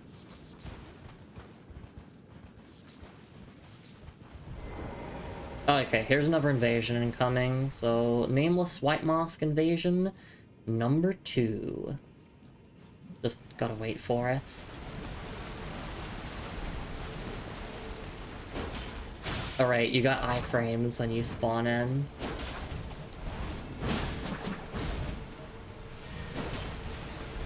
No, not the bees! Not the bees!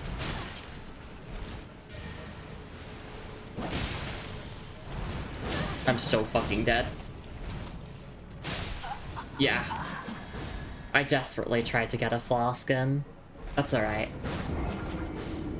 Hey Glitch, it's lovely to see you around, and thank you so much for the head pats, Marky. Alex says that capitalism is an object of worship, so Black Friday should absolutely be a holiday. Oh, absolutely. Always has been a dystopia. So true. Has the shop name just gotta scrap together the registration fee? Hell yeah. I'm really proud of you, Athena. I'm glad to hear that you're making lots of progress. Alright, let's take a look at our item descriptions before we try and get that run back on the Nameless White Mask. So I forgot to activate the summoning pool here in case I ever needed it. Okay, we have- oh my goodness, we have a lot of item descriptions to read through. Alright. Blood-tainted excrement.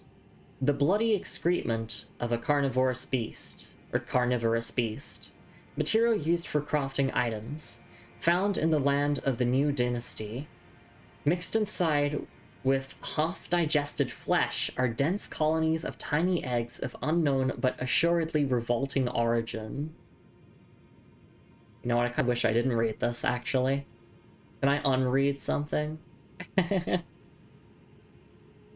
do we really want to craft with that? If I read it in reverse, will that unread it? So that I will not know this anymore? Okay.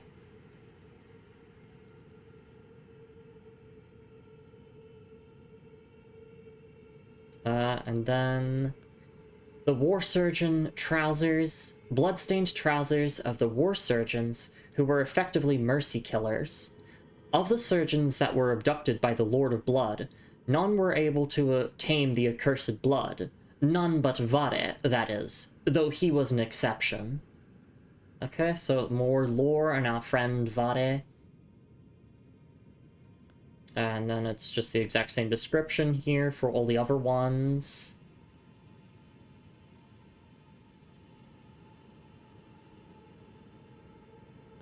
And then White Mask. Bloodstained, faintly grinning white mask, worn by war surgeons who were effectively mercy killers. The Lord of Blood's curse enlivens the wearer when bloodletting occurs. Slightly raises attack power when there's blood loss nearby. Okay. So that's a neat little passive, I guess.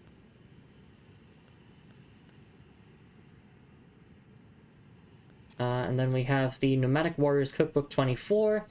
a record of crafting techniques left by roaming nomad warriors.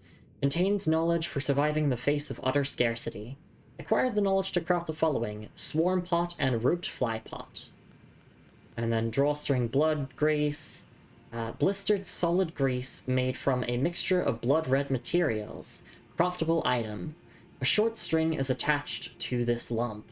Quickly coats armament, inflicting blood loss, but with a brief effect owing to its small size.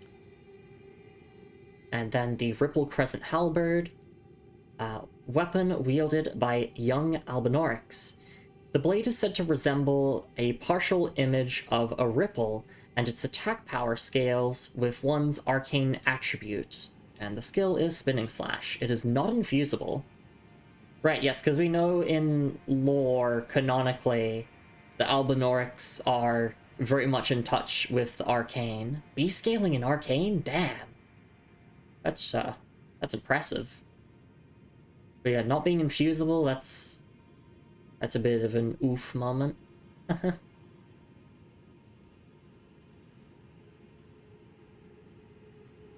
Alright, and then Swarmer Flies, we just picked this up. A Blood Oath incantation, shared from the Lord of Blood's power. Releases a swarm of blood flies before the caster to assault foes. The vile swarm deals damage and builds up onset of blood loss. This incantation can be cast while in motion. The new palace of the Lord of Blood lies in a swamp of festering blood, and these flies are said to spawn from excrement in that land. Okay. Yeah, this needs 16 arcane, because, just a reminder, or in case people don't know Elden Ring stuff, arcane is basically like your status stat. So if you're trying to, like, poison enemies or inflict blood loss, then arcane is the stat to go for. So because everything here is tied to blood loss, there's a lot of arcane requirements that we don't meet, because I haven't really been building towards using status effects.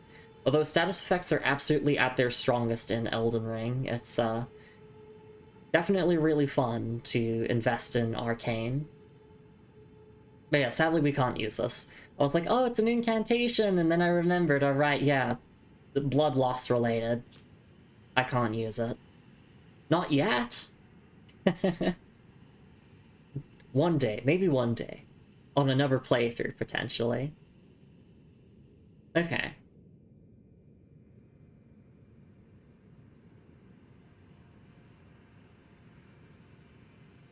And then Hero's Rune 3. Grace that dwells within the inhabitants of the lands between, the lingering residue of gold. Used to gain 25,000 runes. There were once heroes who walked the battlefields, abundantly blessed by the Erd Tree itself, who upon earning their honor simply died. I love how abruptly that sentence ends. And of course, Hero's Rune 4, it's the exact same description other than just noting that it gives us 30,000 runes. As there were once heroes who walked the battlefields, abundantly blessed by the Erd Tree itself, who upon earning their honor simply died. And Ash of War Blood Tax. This Ash of War grants an armament the Blood Affinity and the following skill. Blood Tax. Blood Oath skill granted by the Lord of Blood. Twist to build power, then unleash a flurry of thrusts that rob the target of both their blood and their HP. Usable on armaments capable of thrusting with colossal weapons accepted. Like, we could put this on the Nagakiba. That's like a very long-range thrust. So that could be fun. It's not infusible, says Alex, but it is buffable and causes status graces to scale with arcane. Oh, okay, so it has like that neat little bit of utility there. Okay, it's a cool weapon then. I'm sorry, Ripple Crescent Halberd, I wasn't familiar with your game. Alright, well, the problem is that we died, which means that the enemies are gonna respawn. I mean, they have respawned. But surely we can just ignore them, right? Right? I mean, they'll all die from blood loss eventually, right? If they just keep spamming their incantations. Rucklands had that scaling nerfed to have a lower cap. It was funny reading reactions to that. I see.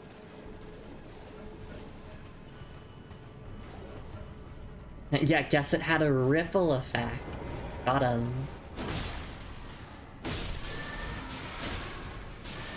If I want to take out the Nameless White Mask, I probably want to clear out the Elden Oryx here.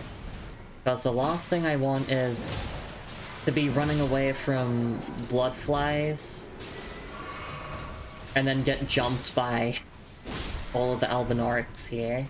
Oh, this one has golden eyes. Wait a minute. Golden eyes? Oh my goodness. Game theory, Elden Ring takes place within the GoldenEye universe. Specifically GoldenEye N64. Damn it. There goes all of my runes. Okay, that's what I get for trying to rush through the area. So let's slow down a bit. Let's chill. Let's just clear out the aggressive enemies one by one.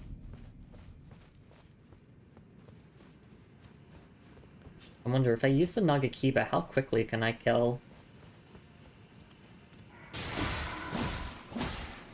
Okay, 4 hits. And the bleed activates on the final hit, which is very funny. I can't really be that mad about losing those runes because we are very much over-leveled.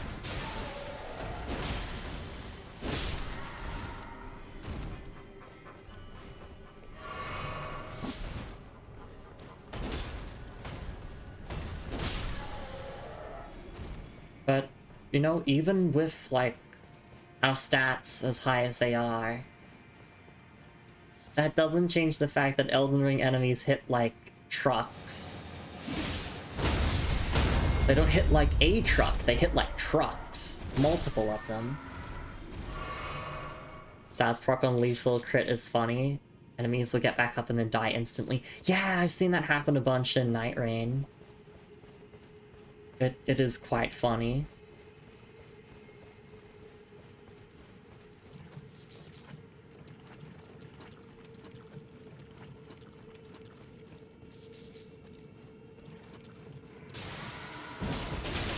Oh my god. This was meant to be a quick detour to the Mulgrim Palace, but damn. Do these Elden Oryx not want me to have any fun?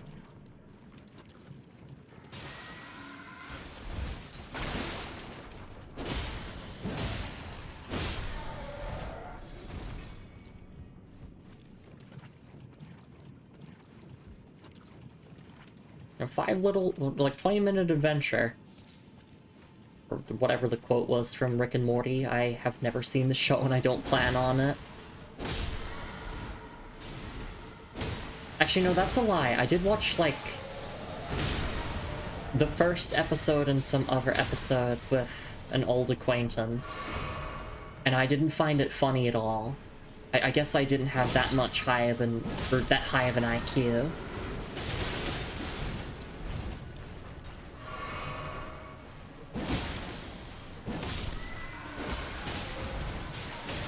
Oh no, I think I just don't like a lot of adult cartoons. Because not only do they look ugly as shit, but the humor is also like, swear words, haha, sex, haha. Isn't it so funny? Because a cartoon character said a bad word.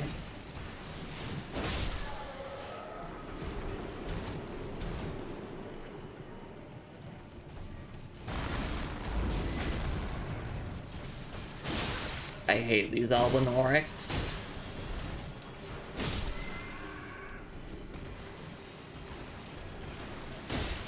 But I think I've mostly cleared the path. I watched the first 2 seasons. I remember almost nothing. Let's have a tiny IQ together. Yeah, that sounds great. I'd love that. There's just a hand there.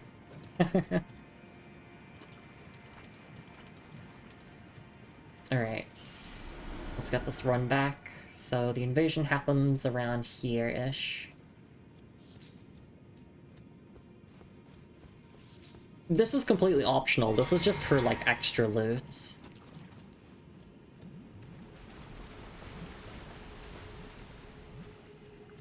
You think if I time it right, I could land a full charge Ordovis's Vortex?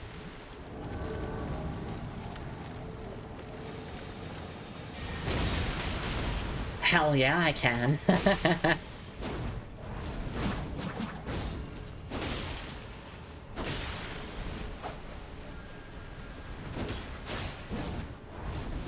I have no etiquette when it comes to dealing with invaders, even if it's just NPC invaders. There we go. What do we get for this one? We get... nothing! Okay. I guess that's only the first one that gives you the armor set. I mean, especially NPC invaders, that's true. NPC invaders see dash attacks and they scream and cry because they don't know what to do about it. They're like, please don't do charge heavy. Please don't hit me with dash attacks. I don't know how to deal with them.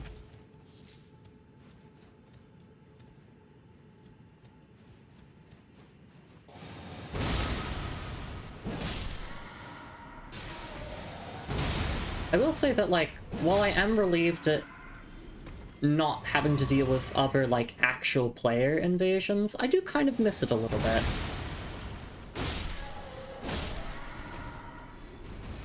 I mean, I'd normally lose most of the time to most invaders across the Dark Souls games, but, like, it made the playthroughs more memorable. Like, in Dark Souls 2, we had a Patches cosplayer invade us, and that was a highlight of that whole entire playthrough for me. And they literally role-played as Patches. It was great.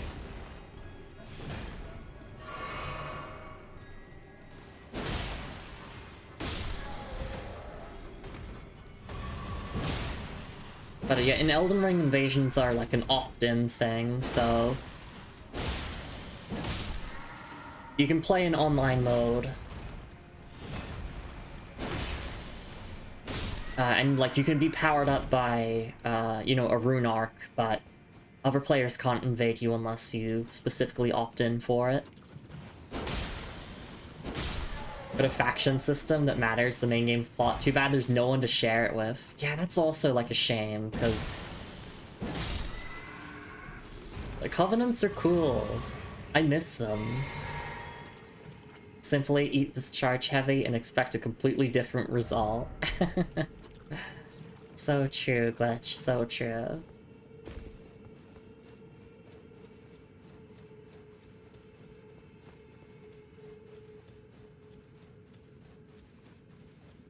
Yeah, surely I don't die this time. But, like, I don't know, I just have, like... although I'm not good at PvP, and I acknowledge that, like, I play these games for the PvE aspect. And, like, you know, the story and the lore and all of that lovely stuff. It's definitely exciting when, you know, like, someone invaded me in Dark Souls 3 and all of a sudden a bunch of, like, blue sentinels or whatever would show up to help me out. And then it became a game of cat and mouse. They're, like, running around the area and we're trying to find this invader and gank them together. Like, that stuff was fun.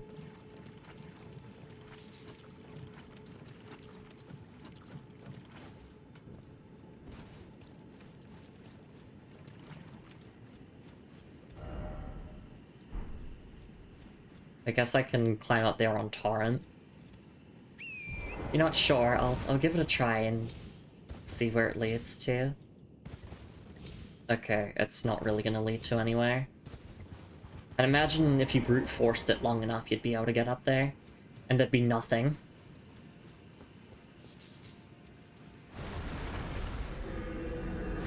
Oh great. An Albinoric summoner. Just what I wanted.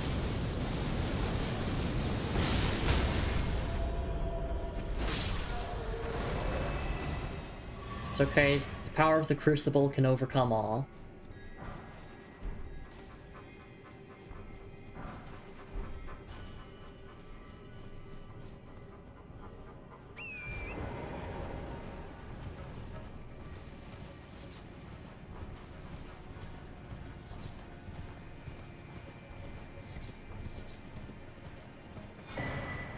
have a rune arc. We love to collect those. It's so funny though, because every single time I've used a rune arc in this playthrough, I immediately die afterwards. You know, I'd like to get at least some value out of my rune arcs when I use them. You know, it'd be great if I didn't immediately die after using them. But that's wishful thinking. It's never that easy.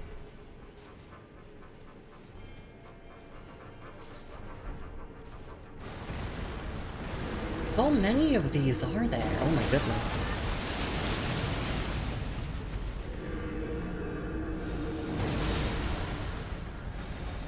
I don't know where the... Oh wait, are you the summoner?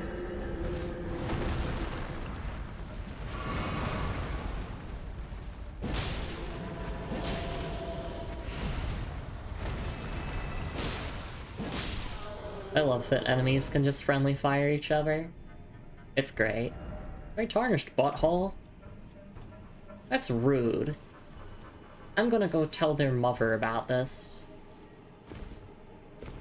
Your child is posting rude comments like butthole on the internet. It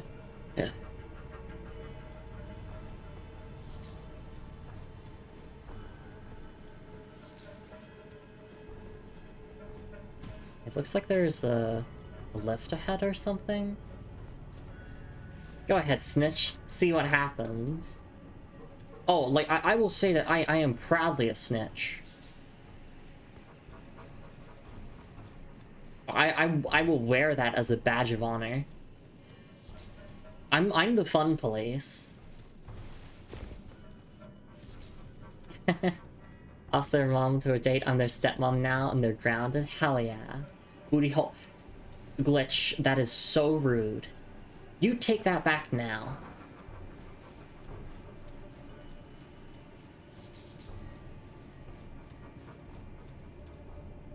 Don't like snitches. Or sorry, but you're dating a snitch. Back button is grayed out for Ford.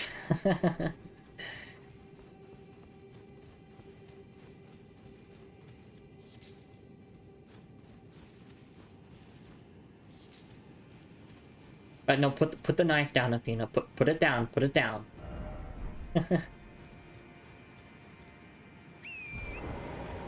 There's no need to fight. No need to cause a ruckus.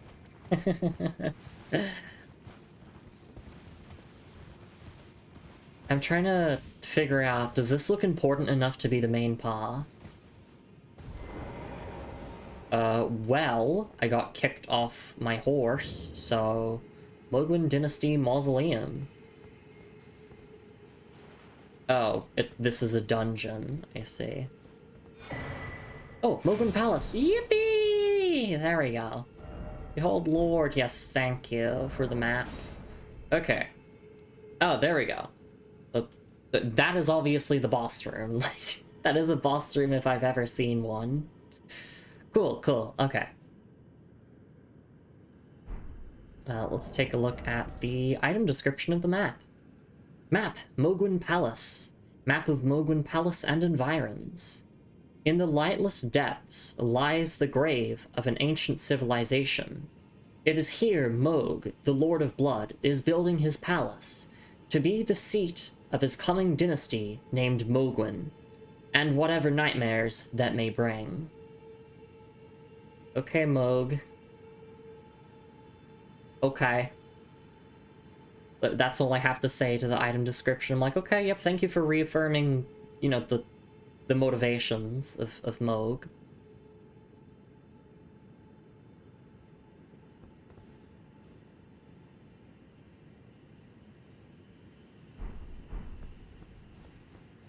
Alright, might actually take a stretch and hydrate break here now that we've got the map. But also, I don't want to respawn the enemies just yet. Ugh. Race ahead. Ooh, actually. Actually. No, I want to check out that swamp area. With the birds. Because there's like 2 other birds that we could take out.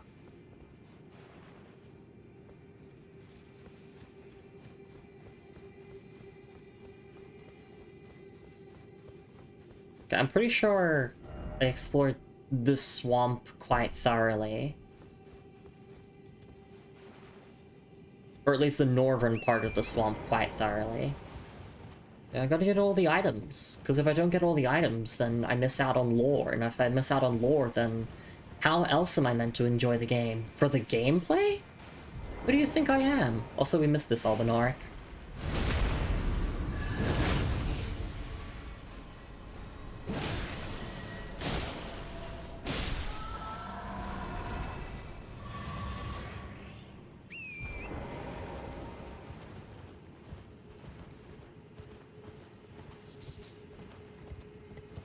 I want to pick up the crafting materials as well.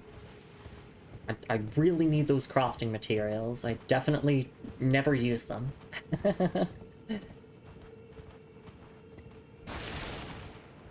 Okay, oh god, it's so nice to have a map.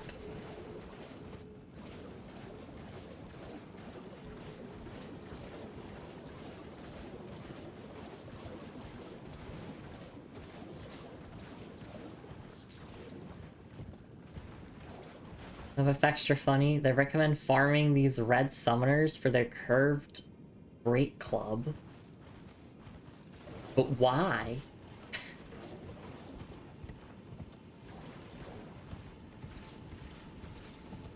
Is it like a particularly good weapon or anything?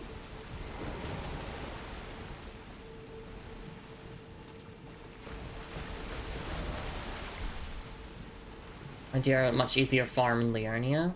I see.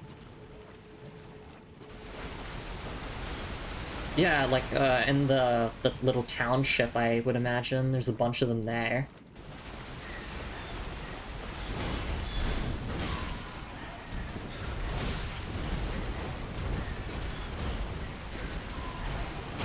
What is it with Elden Ring and just making regular enemies basically the equivalent of a final boss fight?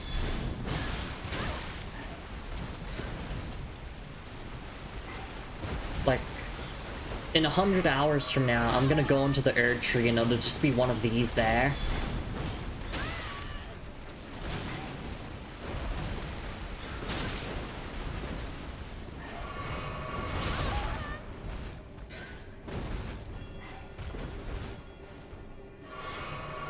I didn't need to drink 2 flasks. No, that's fake. I love that they fake you out. That's such a cool gimmick.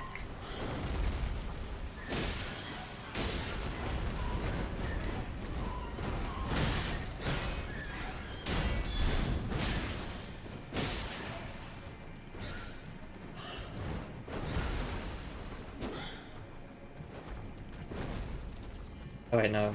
Okay, that's a really good attack to get a big opening during. Holy shit, just leave me alone for like 2 seconds. Oh, I got grabbed. Oh no, I didn't. It's really hard to see what's happening with the camera, you know, doing camera things.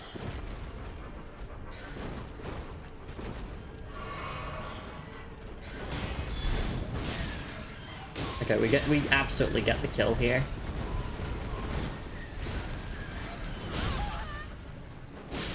There we go.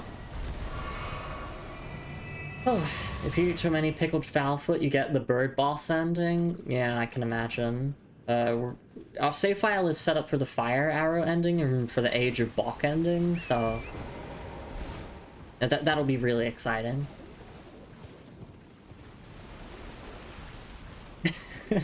Could you fucking imagine an Age of Bok ending?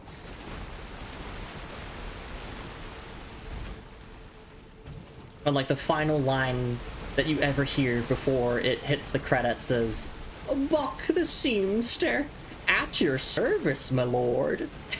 That would be so peak. Anyway, here's the final White Mask invader.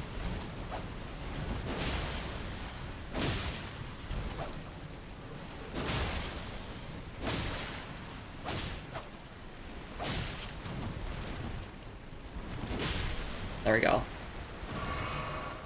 Also, dash attacks are pretty nice at roll catching, I've noticed. Alright, there we go. We got all 3 of the invaders. Alright, so the guide the guide once again lied, because you only get a reward for beating one of them, and not all of them. Oh, also, they weren't lying about the extra dialogue with Gideon. We just got that dialogue a lot earlier. He says that dialogue when you have both halves of the medallion, not when you reach the Consecrated Snowfield.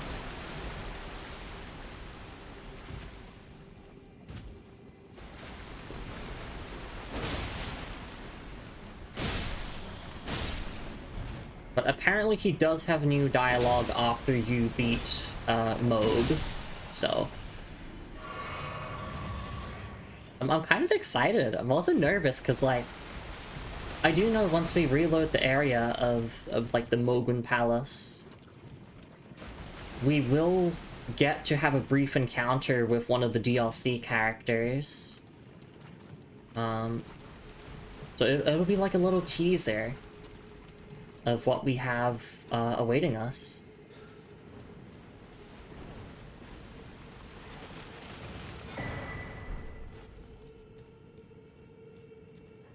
Break the rules and backseat you. No, don't do that, bunny. It's nice to see you around, though. Be cute, be cute, be cute. Oh, I can do that. I can try to do that.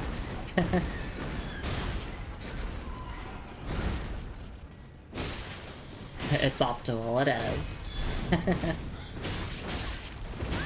Dealing with these fucking birds is optimal as well. These are literally the final boss. 99 cute on our save file, thankfully. Yeah. Let's take a stretch and hydrate break now, actually. I want to go back and, obviously get my runes back and, like, check around this section here, because we haven't really thoroughly explored that.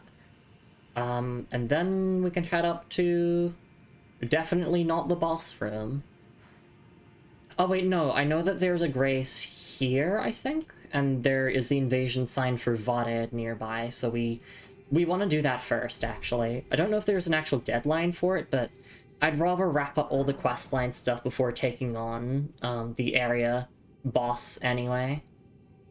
So yeah, I'll be back in a couple minutes. Please do take care of yourselves, everyone. Grab yourselves a snack and a drink if you can / want to, and after the break, we might just hit over 300 deaths. We'll have to see. We'll have to see how intimidating this Moog is. Alright, I'll see you in a couple minutes. Take care of yourselves, everyone, and I'll be back in a short while.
Alright, and I am back. Thank you so much for your patience, everyone. It is always appreciated. And Glitch, I can't believe you have such a potty mouth. Saying booty butts and halls? Where did you learn to talk like that?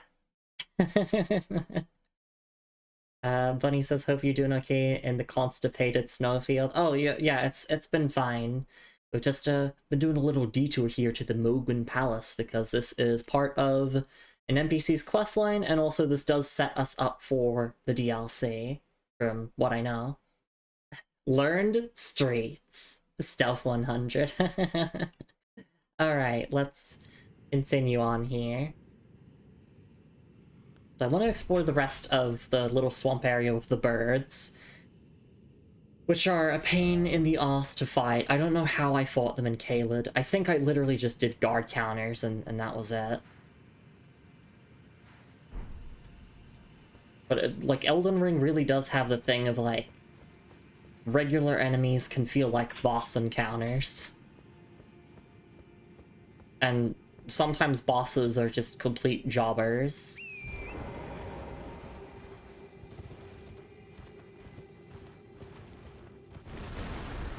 Alright, so let's ignore all of this, and let's just rush to get our runes back, and nothing bad will happen, I'm sure.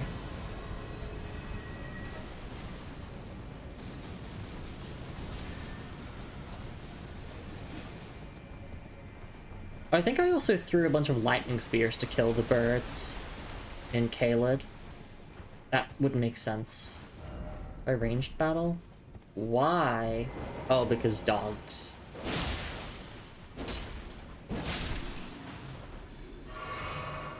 Every FromSoft player loves dogs.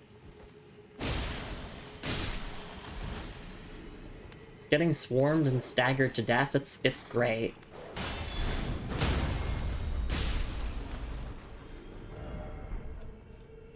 But if we just take them out one at a time, then everything will be all good.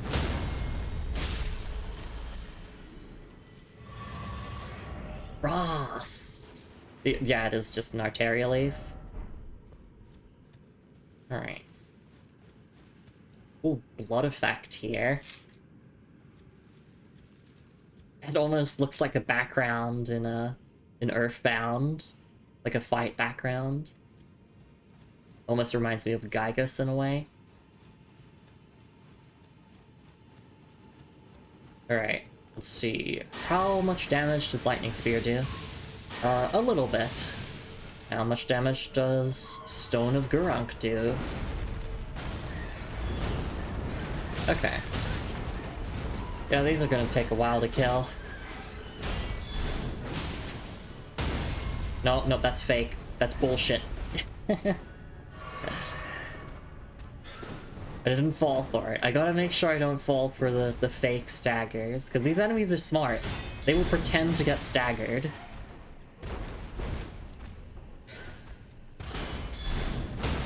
Okay, that is a real stagger. Can I please... There we go. Thank you.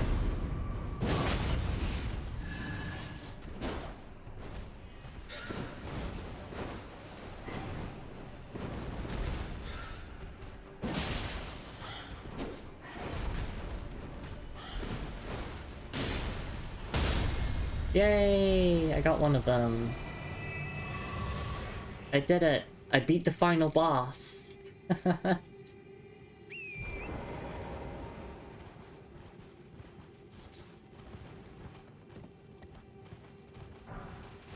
Okay, so I guess, yeah, we're just missing a couple of upgrade materials and some crafting materials. Butterfly! Yeah!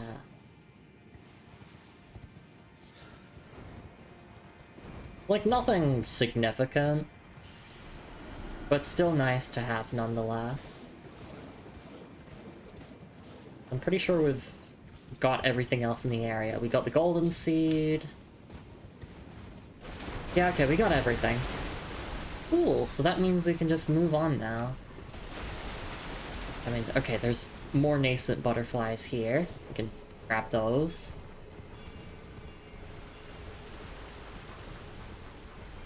Yeah, no, we are effectively good to proceed ahead now. And it looks like the rest of this place is going to be fairly linear. That might be a good time to max out your Adobus. Yeah! Thank you for the reminder, because I did actually say that earlier. I said I want to max out my greatsword before meeting Moog the Lord of Blood, who sounds like such a lovely person.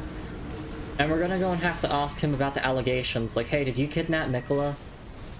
Is that something that you did?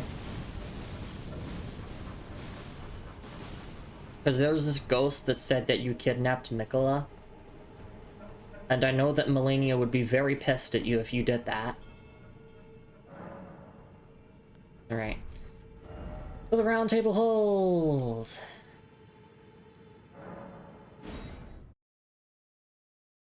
You know what, just to spite this guy, I'm gonna check in with Gideon and see if he has new dialogue.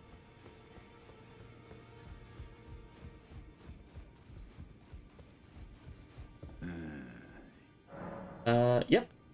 He does have new dialogue. Mogwin Palace. Oh, so that's where the so-called Lord of Blood was hiding himself, eh? A fitting little squat for that deluded maniac to bleat about the revival of his precious dynasty.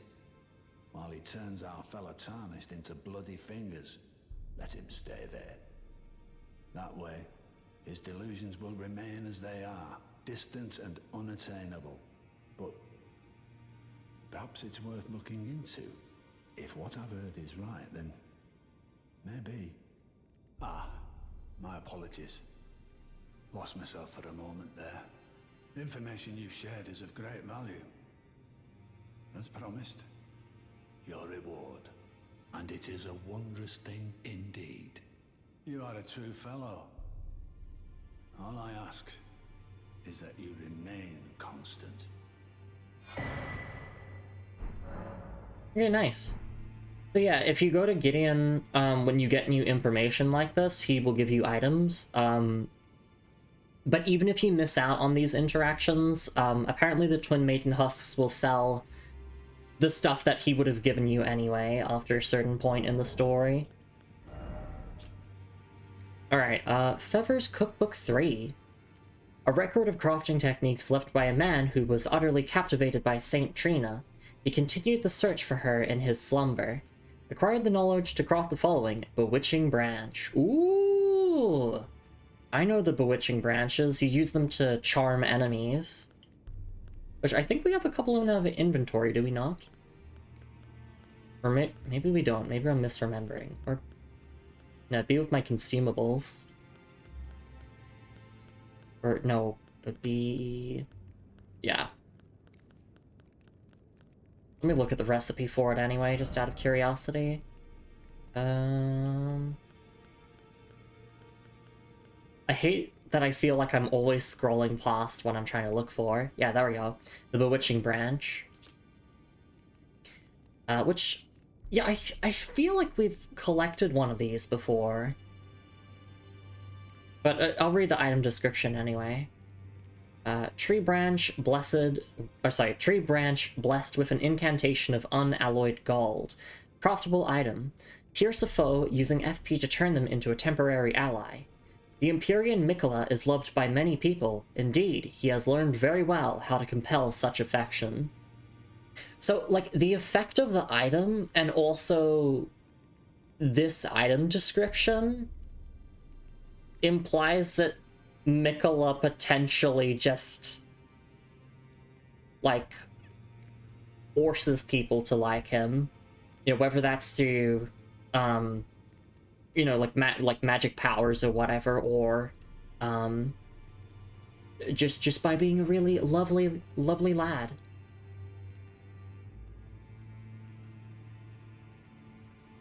That's what I think, anyway.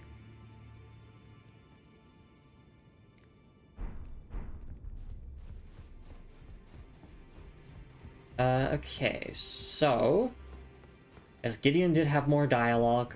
I know that he does have more dialogue after you defeat Mogwin, so we can do that. Well, where have you been hiding? I took you for dead. No matter, it's all the same. Lay out your arms, then. One merchant does sell a few bewitching branches, if that's the case. Yeah, I think that's when I read the item description, because if I see an item on a merchant that, like, you know, is a unique item that I've never, like, obtained before, then I do read its item description. Anyway, plus 10 Ordovus's Greatsword. And then I do want to get the Claw Mark Seal up. I also want to get the Nagakiba up. Ugh, it's decisions. I might just delay leveling up the Nagakiba, because I mean, the Nagakiba is good, it's just like, damn, I'm never gonna benefit from that blood loss, really, until I start dumping points into Arcane. So yeah, let's go Claw Mark Seal. There we go. I'm gonna get that to plus 25.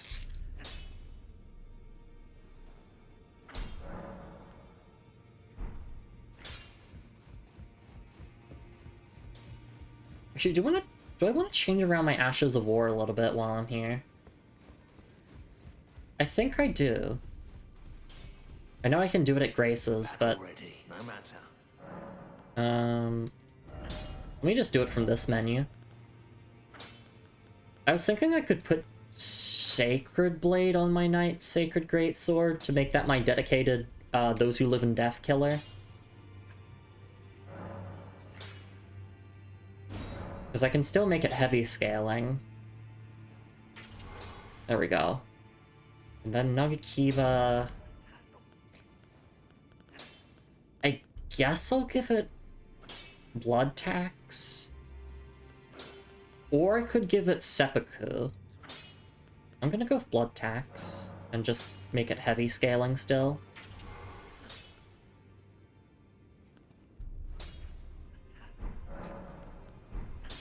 Alright.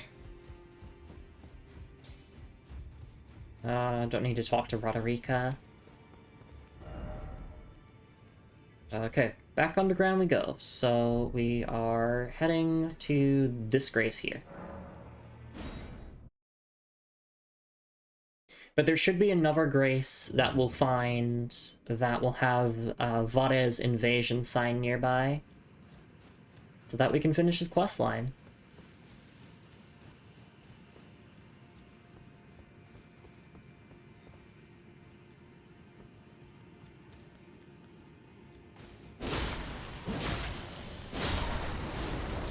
Alright, yeah, these explode.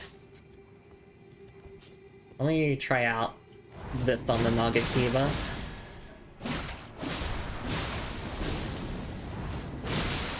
Oh my god, yeah, look at all this blood loss, it's peak.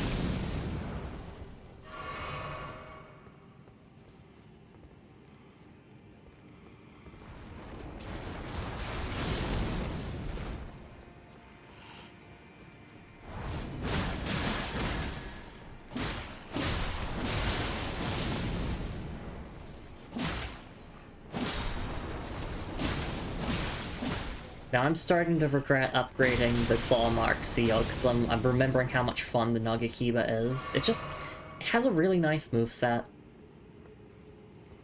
It feels nice to use.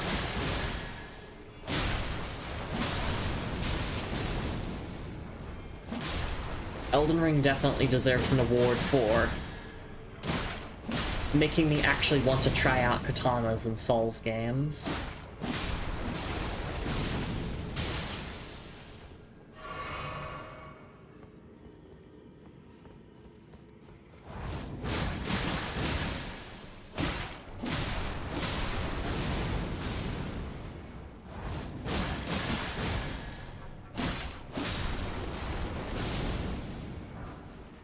Smithing Stone 7. Would love to see it.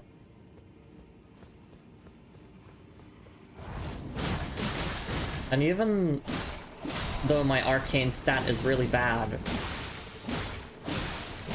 these do seem really vulnerable to blood loss, so that's great.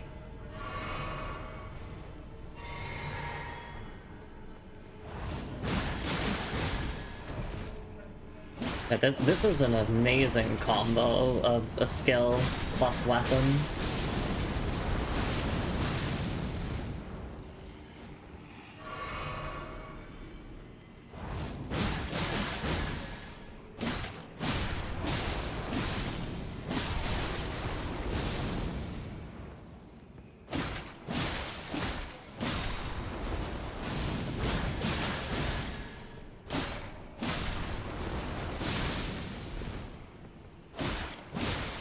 I definitely want to do a samurai playthrough of this game. Just Dex and Arcane, running the Nagakiba and Rivers of Blood. Like, I know it's a generic combo. I know that everyone does that. But it sounds like a fun time.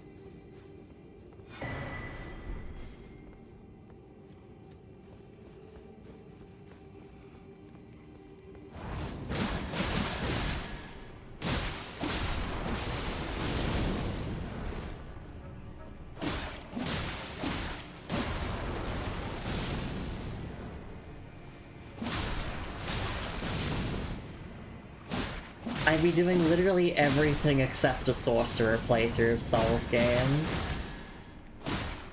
We talked about that yesterday. Oh, I'm leveling every single stat on my character except for intelligence.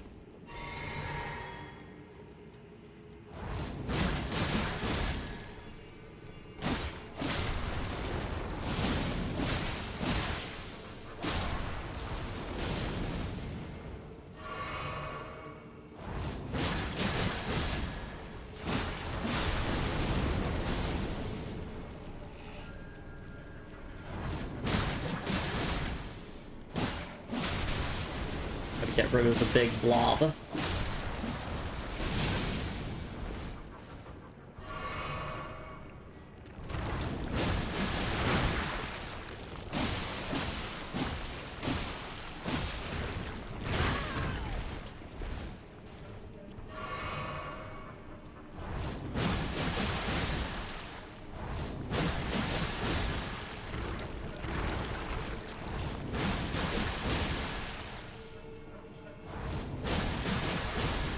Also, like, really seeing just how much we're benefiting from leveling Mind, because I can get a lot of these off before needing to use a flask.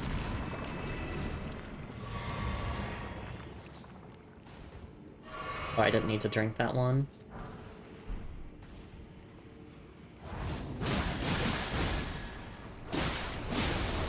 Holy shit.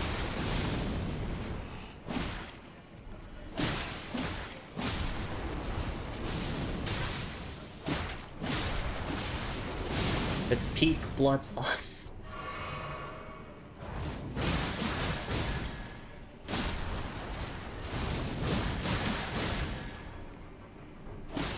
Yeah, we don't need to kill every single enemy here, but like... just let me have my fun, you know? This is the calm before the storm.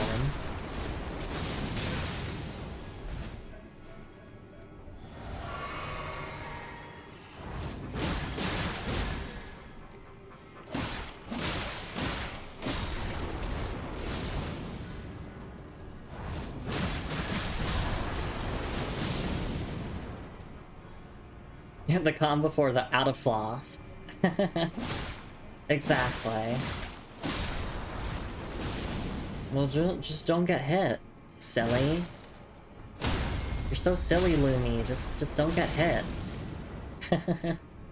I might actually equip a talisman for blood loss resistance if I really feel the need to.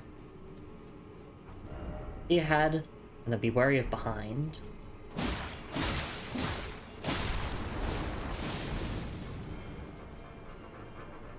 I love enemies that leave behind a mist that causes blood loss upon death. It's great. Oh, oops.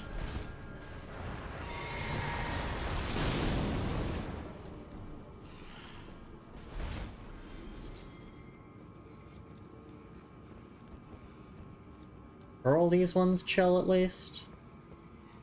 Alright. Thanks for being chill, everyone.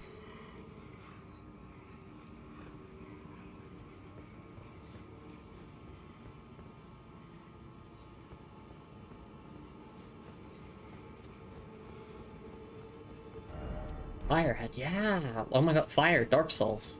Okay,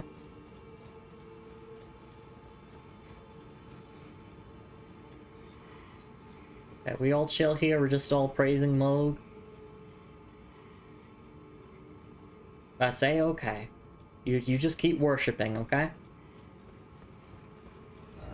Praise the something.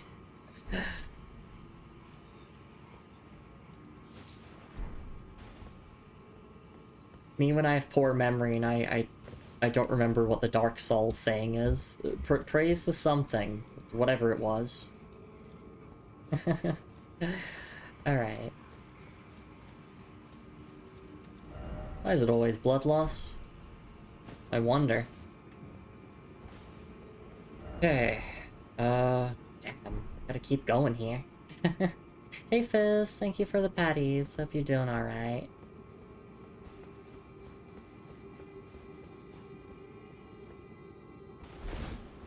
We're just doing a quick little detour to you know, to Mogwin's palace, you know, just seeing how he's doing. You know, gonna ask him if he did or did not kidnap Nicola.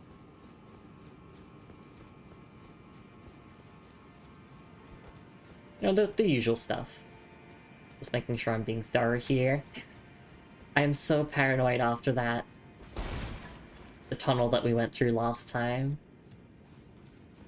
That seems like just a straightforward path. But yeah, hope you're doing alright. It's lovely to see you around. Oh, hi there. Oh wait, I never read the noble armor description. Oopsies. I gotta fix that. Hang on. I just completely forgot to do that. I'm reminded.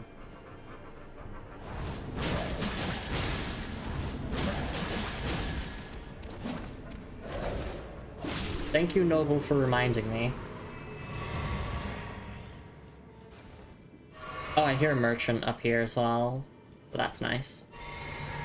Yeah, gotta keep scrolling. Let's see.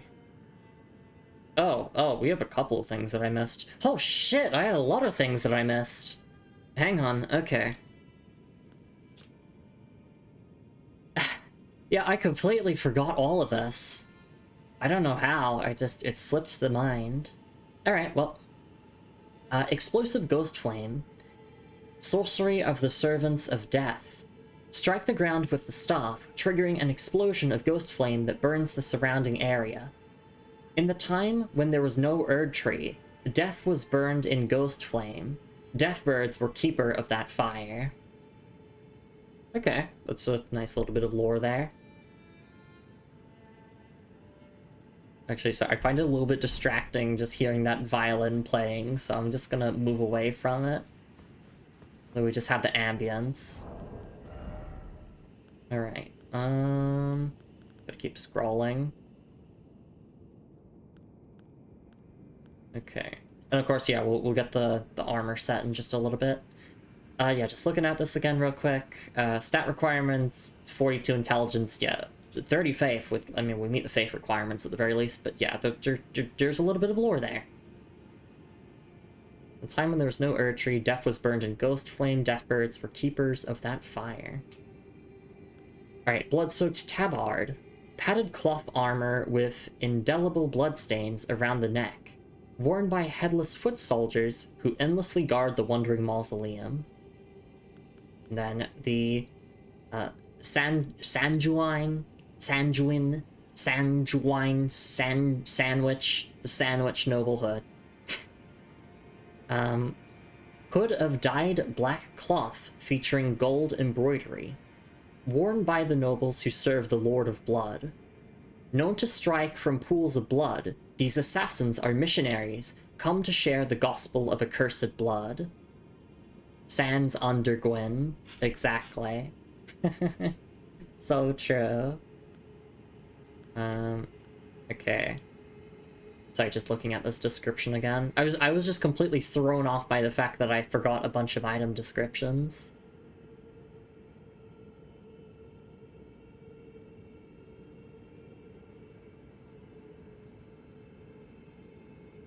Okay, yeah, worn by nobles who serve the Lord of Blood, known to strike from pools of blood, these assassins are missionaries come to share the gospel of accursed blood. Okay, and then, robe of dyed black cloth featuring gold embroidery, worn by the nobles who serve the Lord of Blood. The grand metallic pattern on the shoulder is a signifier of the noble rank they intend to claim upon the advent of the new dynasty they are working to install. Okay.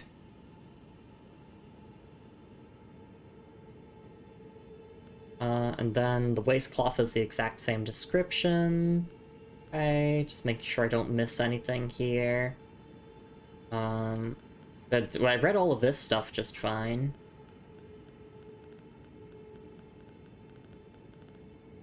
Was that all the descriptions? I feel like I moved my cursor over some stuff that we hadn't read. I think it was it, because yeah, I definitely remember reading this, and we've read that now, we've read that now. We read these. Of course, we've read Heroes Runes. Okay, yeah, so we're all caught up. Yeah, I completely forgot to read those item descriptions. I don't know why. I think because I got sidetracked by some stuff. And I didn't think to come back to it. Silver Shield with the Amber Spike. I'm salty you can't change the skill on it. Yeah. And it has a cool description, the Silver Mirror Shield. Alright. So yeah, the nobles are indeed just nobles who serve Moog. And that's it. And I mean, they're not actual nobles, but they say that they're gonna be nobles when the dynasty is come to life. So good for them, I guess.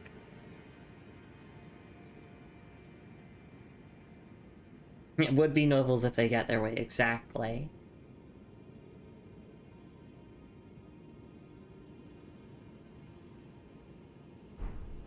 Alright. Let's head this way again. I think I would have remembered that I forgot to read some item descriptions in the next stream anyway. I'm gonna put my weapon away. Also, I've learned there's another way to sheath your weapon. If you have something in your right hand, and then you two-hand, like, your empty hand, you can sheath like that. So, technically there is sheathing in Elden Ring. I got my fists ready at all times. I don't love that though, because I have to put my shield away. I guess I could put my, like, claw mark seal away. But yeah, there is technically a way to sheath your weapon. Just, please, From Software, in the next single-player Souls game, please can we just have a sheath button?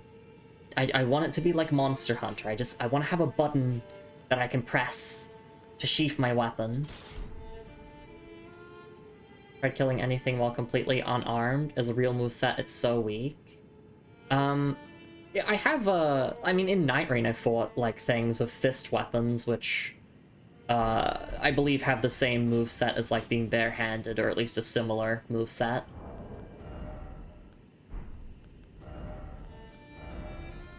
Let me equip my Nagakiba again.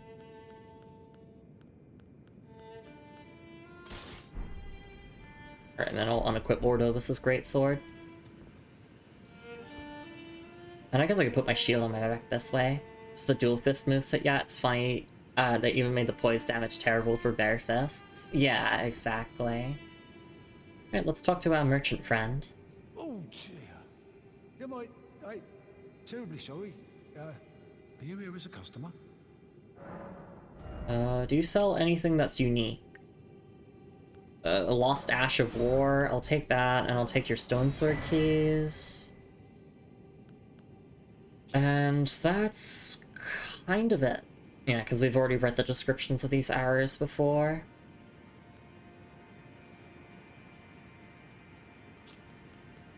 And I guess we can take the rune arcs. Did here often get roses and dwelling arrows? Ah, I see infinite stock. I must apologise. I'm afraid I've very little to offer. Oh, is there anything wrong? No. Nothing that suits your taste, then.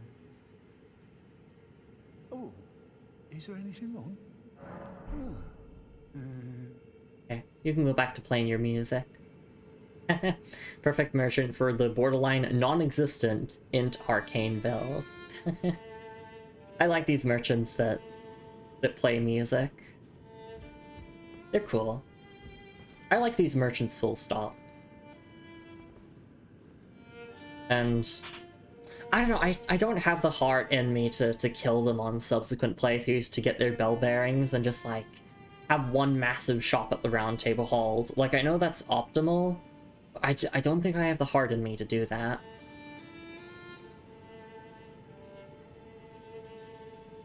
Because more unique merchants are interesting. Yeah, they are. Oh, is there anything wrong? No, there's nothing wrong. Sorry.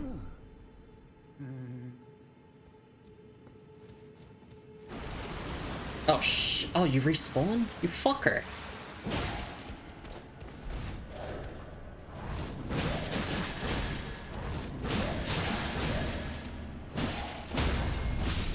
There we go. It seems like they're quite vulnerable to blood loss, so even though my arcane stat is only 7, which is terrible, blood tax is... Oh wait, oops. I meant to equip Ordovis's greatsword, not the knight's greatsword. But yeah, although my arcane is terrible, like, blood tax is doing... Not 7 arcane, it's 8 arcane now. I put a single point into it, so now I have officially leveled every single stat aside from intelligence, and I think that's hilarious. But yeah, no, they seem quite susceptible to blood loss, which is real nice. Makes life nice and easy. I can just spam blood tax, and even though my arcane is terrible, I can still get away with it. Visions of strong foe. Could this be ahead? Yeah, I can. Dog. Alright, enough stalling, let's continue ahead. Damn, although I called the stream Consecrated Snowfield, it's looking more like a Mogwin Palace stream. This was meant to be a brief detour. I mean, it is brief, what are you talking about? It's just an hour or two. Lord Butthole. Oh, yeah, Lord's Rune. Oh yeah.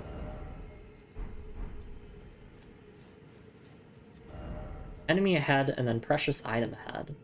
Okay. We just spam lock on. Oh, hi.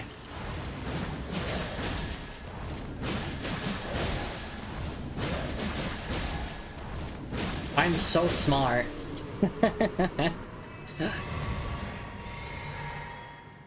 Check out this sick combo.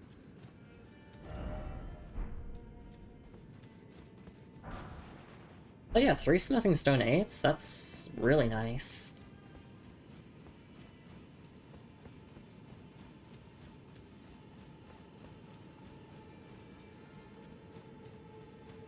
Alright. We just came from this way. So now we want to head, I guess, where the player messages are, but I do want to make sure that I'm, like, not missing anything either. Oh, I can go up this way as well. God damn it, how many nobles are there? That was terrible. I just completely missed. What? You can parry? Alright, yeah. They can parry. I remember now. That's happened to me, like, once in Night Rain. And it was just as shocking. Oh, wait, I'm out of flasks. This may be the end. From the Dark Souls 3 Sword Master, this is them now.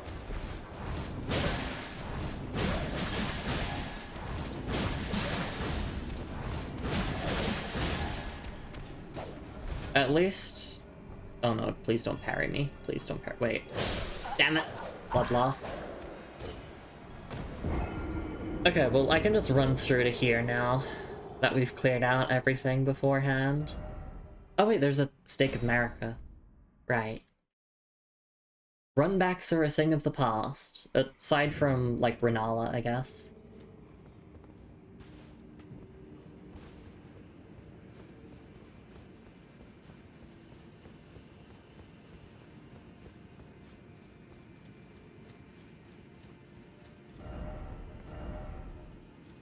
Alright, and that was just the messages talking about dog. Okay. Yeah, I guess I'll just clear out all the nobles. so that I can have safe passage through here. Check out my sick combos. Oh, shit. I'm fine.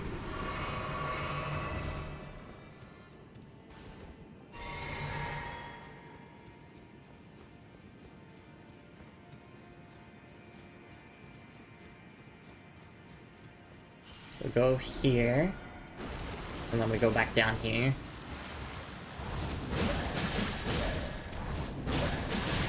And if I get the loop going, then we win without taking too much damage.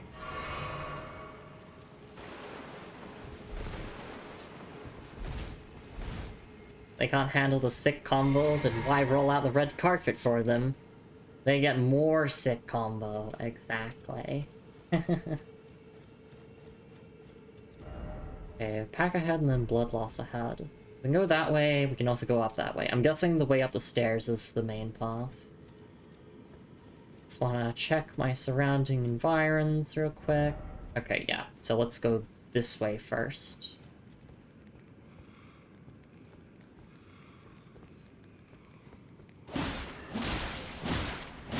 And these things love blood loss.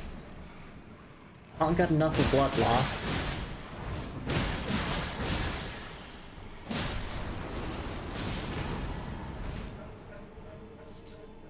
Go, golden centipede, all that lovely stuff. Oh, want to lock on to the one next to me.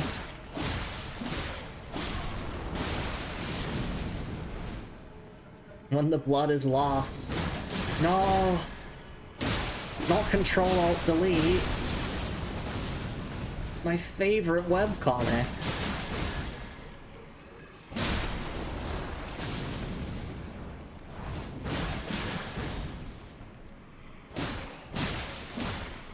Actually, no, I gotta try. Let's see.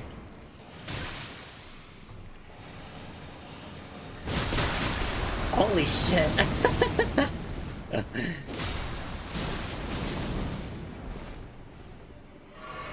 I should just do that instead.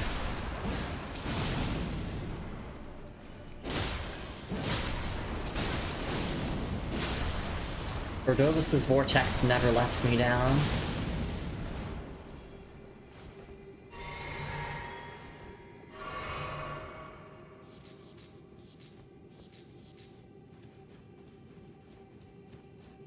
Right. So we came down here, we grabbed the stuff here. It looks like we just have to go back up now, unless we can... No, okay, it's just a dead end there. So up the stairs we go now. By saying all these things out loud, I won't get lost as easily, because I'm like mentally keeping track of where I've been. Beware of ambush, therefore behold behind. Hi there. Oh.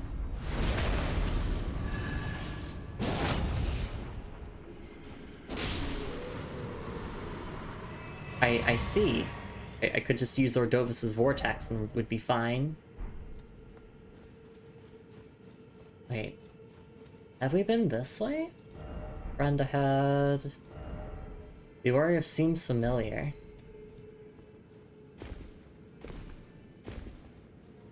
Yay, I can platform all the way up here. Enemies.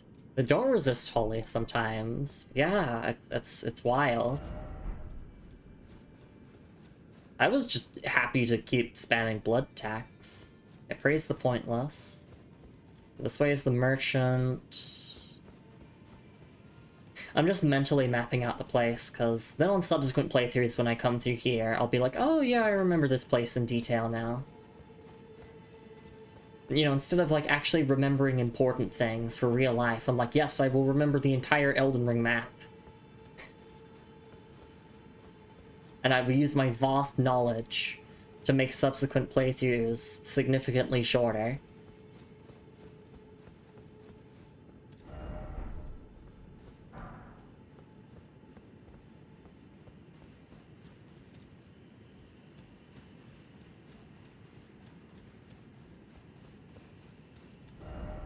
Visions of Harrow. our message. Hidden path ahead. Whoa, for real? Yeah, of course. Way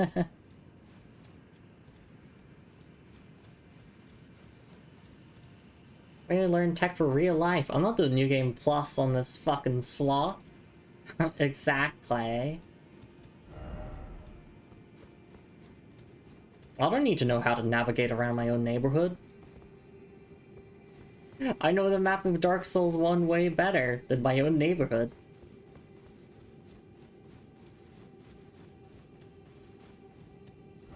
Here, and short, keep moving. Here. We did it. We made it. No lover ahead. Hope. Flower. Pathetic sort. So yeah, here's the invasion sign for Vare. Let's sit at the Grace first. And there's definitely a boss arena ahead. Can we get a level up? Yes we can. Okay, another point into mind, thank you. And let's go deal with Vare now. Let's put him out of his misery, and this will be the end of his quest line. Invade White Mask Vare's world. Yes.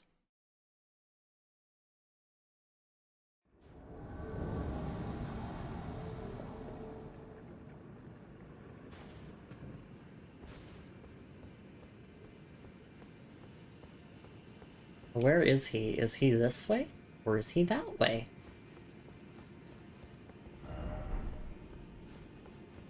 Oh, well.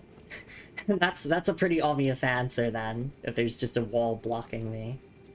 Oh, there you are. Do you have dialogue?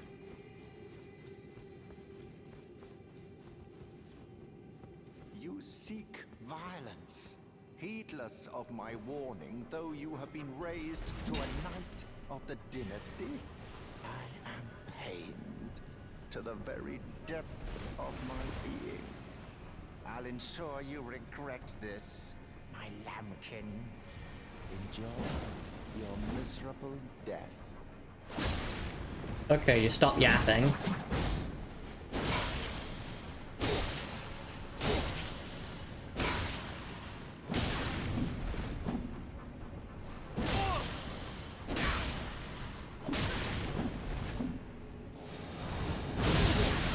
Oh damn, that was a trade. Why must I be disgraced by this low?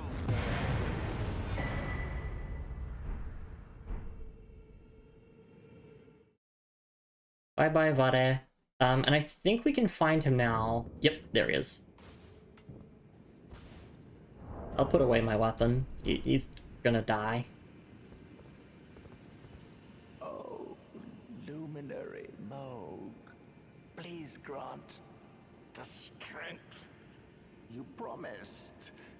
I have given everything. Please, my lord. Please, answer me, luminary Moog.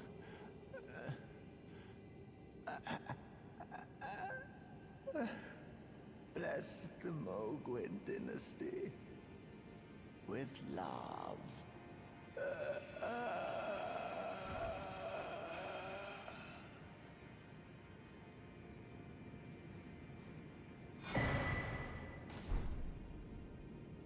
There we go, we got Vare's bouquet.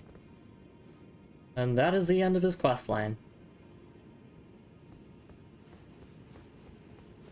I want to see if reloading the area removes his body or not. Sometimes sitting at a grace counts as a reload. Little teabag.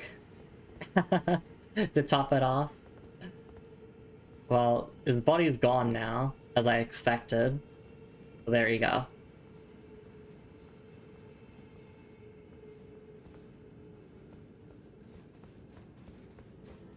Alright, let's take a look at his weapon. Vare's bouquet. It is a hammer that causes blood loss. A steel mace resembling a charming bouquet of roses. Each petal has a sharpened edge. leaving the roses perpetually colored with blood. This weapon reflects White Mask Vare's manner of speech rather well, enticing in its splendor, but full of deadly consequence. And then the skill is Blood Tax, so yeah. Oh, it's not infusible though. It's just a generic skill. Tri-weapon skill. Yeah. I mean, I guess we can read the description of Blood Tax. I mean, we've read it before, but still. Blood Oath skill granted by the Lord of Blood. Twist to build power, then unleash a flurry of thrusts that rob the target of both their blood and their HP. This weapon is also buffable in a similar manner to the Ripple weapon, only it's ass. Damn. So don't give this to your beloved on Valentine's Day. They'll be like, this weapon's shit! Why would you do that? Okay. I was hoping that this item description would provide a little bit more insight into Vare's character, but like, we know everything there is to know about him. He was a war surgeon that was kidnapped by Moog and survived obtaining the accursed blood from him. And was working to help restore the dynasty. For whatever reasons, he was seeking power, most likely. I mean, not most likely, he was seeking power. That's his character, that's his storyline. Alright, well, I say we take a break here, because immediately after the break, we're gonna go and take on Moog, the Lord of Blood. We're gonna ask him about the accusations, and we'll have to see how he responds to them. And then after that, we'll get a little bit of a teaser for the DLC. We won't be starting the DLC. Then we'll go back to the Consecrated Snowfield and wrap up the remaining bosses there, and that will be stream, I guess. And then next week we can start on the Halig tree, hopefully. Steel Mace, Blood-Soaked Thorns on the end. Thrusting weapon skill atypical of hammers. Does terrible damage, does not share the Morningstar's thrusting attacks. Yeah, that's unfortunate.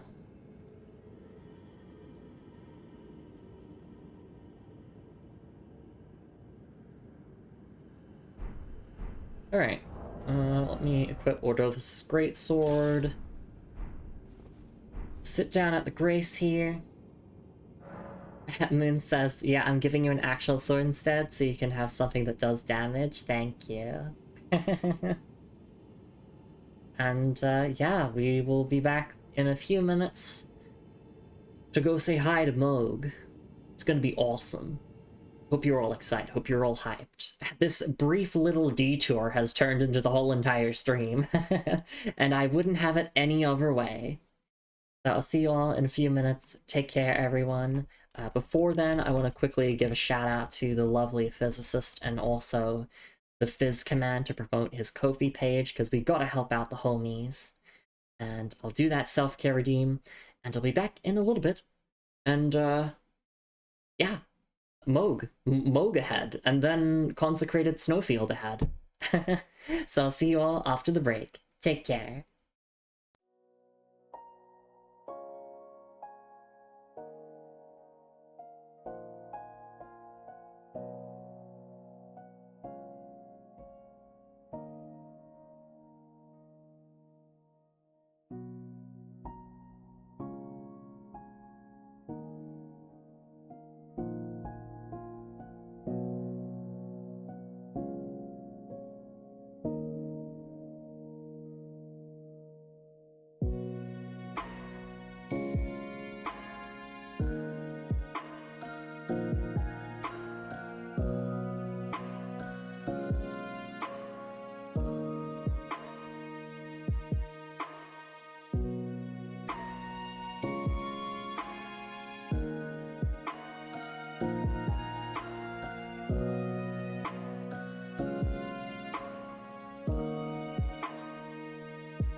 Alright, and I am back. Thank you so much for your patience, everyone. I really do appreciate it. Are we hyped?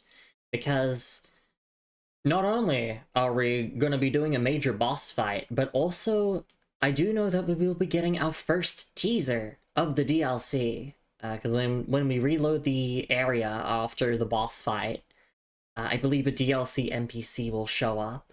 We're not starting the DLC now, just as a reminder. So instead, it's just going to be a teaser, little teaser of what I have to look forward to in a little bit. And when I say a little bit, I mean a couple 100 hours time. Welcome back. Thank you, Fizz. Thank you, Looney. Gonna dunk him through a hoop and holler about it. I don't know, Fizz. The death counter has been going up rapidly as soon as we finished Lane Dell. Like Mountaintops of the Giants, Consecrated Snowfield, I've been dying a lot more than I usually have been. And also, Moog is not featured in Elden Ring Night Rain, which means that I don't have experience. I don't know what I'm about to go through. Okay, but you're gonna win. Oh yeah, no, I'll absolutely win. It's just a matter of which attempt do I win on. Place your bets now.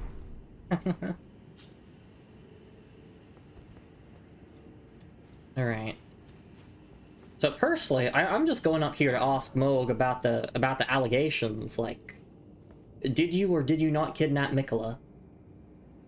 Because there was this one ghost that said that you did. You know, like, I want to hear how you respond to that. No monster had. Oh, wait. Oh, I guess, oh, we have to, like, go around here up to here. Okay, I see. Item ahead. Precious item ahead, but try stealth. First off, necessary item, where? That way? Okay.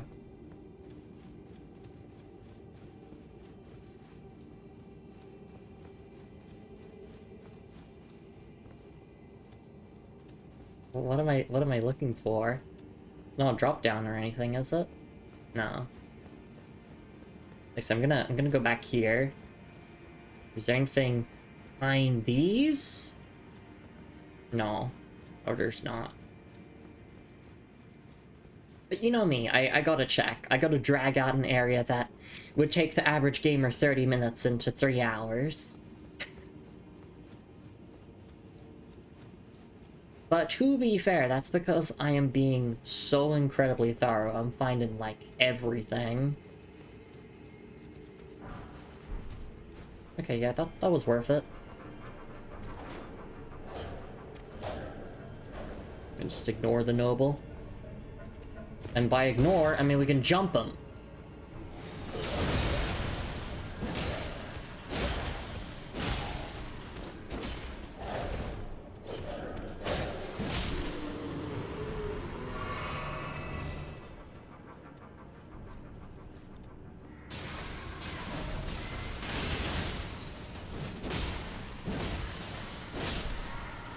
I can't help but smile when they do the bloody cartwheel spin. Oh, see ya. Because it really is just the modern version of the bone wheels from Dark Souls. This time with blood loss. Be wary of blood loss.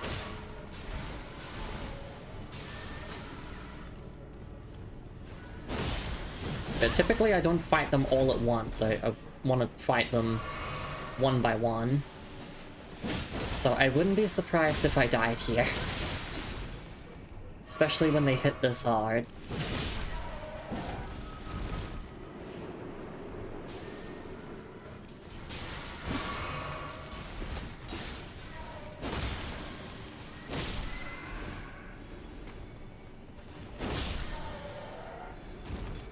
Okay, phew.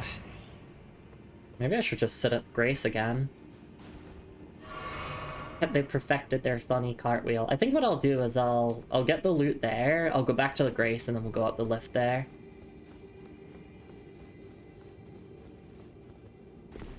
But yeah, first, what do we get for this? Somber Ancient Dragon Smithing Stone. Nice, that is the third one that we've collected. Also interesting that statue's like cradling what almost looks like a heart or an egg. I've always found those statues interesting. I cannot hop on torrent here. Okay. So Ordovis's greatsword's maxed out. Our knight's greatsword is maxed out.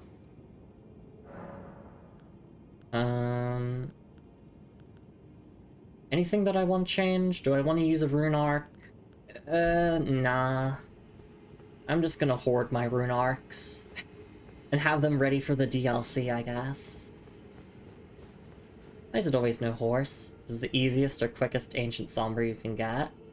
I can imagine, since, like, you get the item by doing Varia's questline to just teleport here, so you could speed through and grab it at the very start of the game. Or, okay, not at the very start of the game, because you do need to beat Godric for Varia's questline to continue. Because he doesn't move to Liurnia until you've beaten Godric and talked to him, I believe.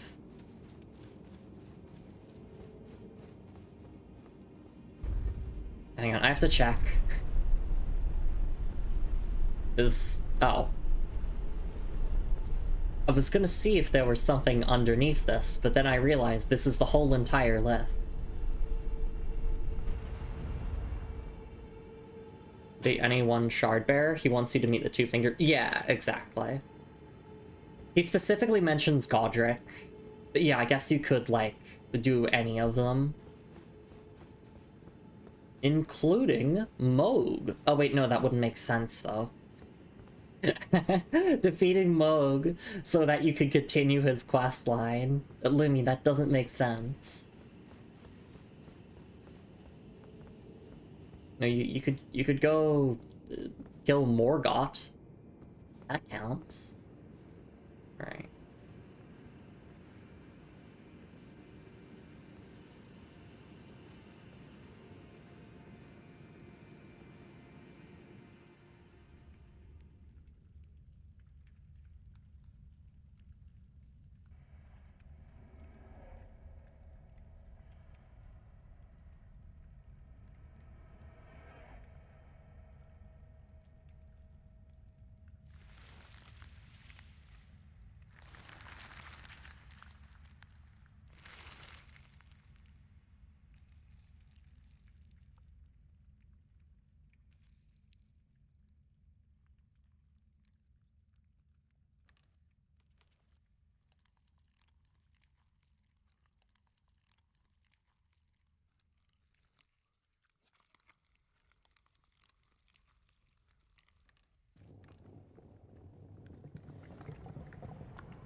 Dearest Mikola,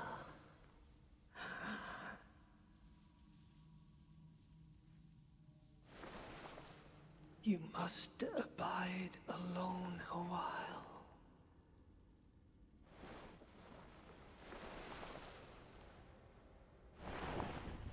Welcome, honored guest, to the birthplace of our dynasty.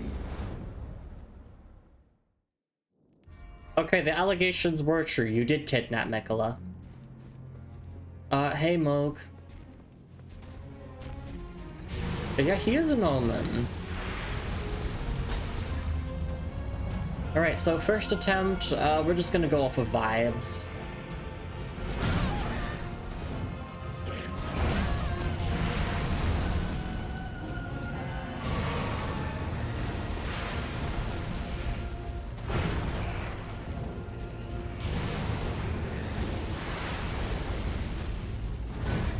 Potentially we could equip an item for fire damage negation. That could be nice.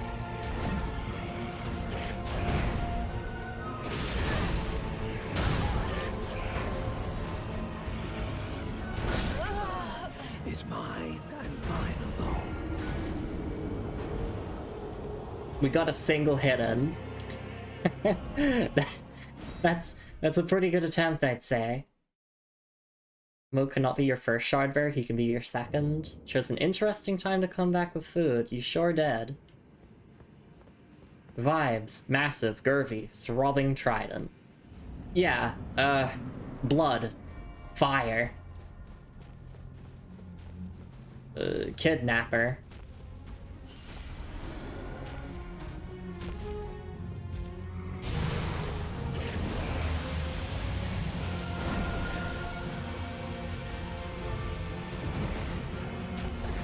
Okay, so that second hit of the combo has a delay, so I could absolutely get a hit in there.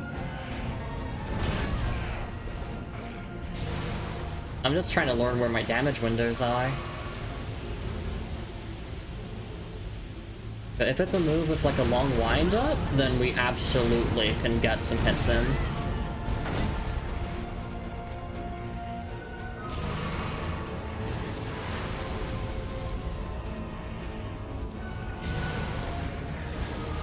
Stop.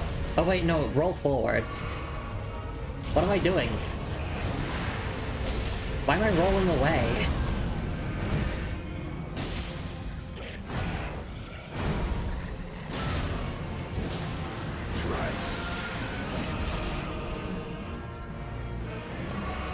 Why are you counting?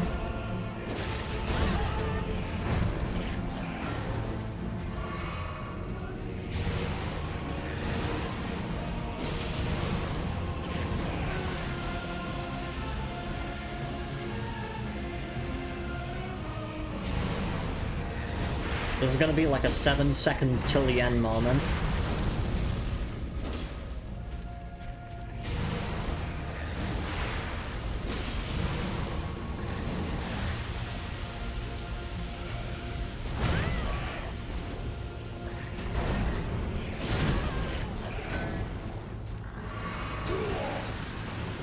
Duel, okay.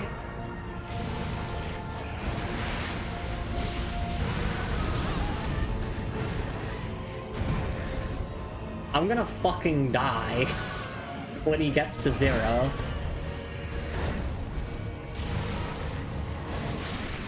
Oh. Oh, I didn't get there. I don't want Mikola. You can have Mikola, like whatever. Yeah, Garfy, throbbing wall. I'm sorry to all the people who are looking forward to the countdown reaching its conclusion. It did not.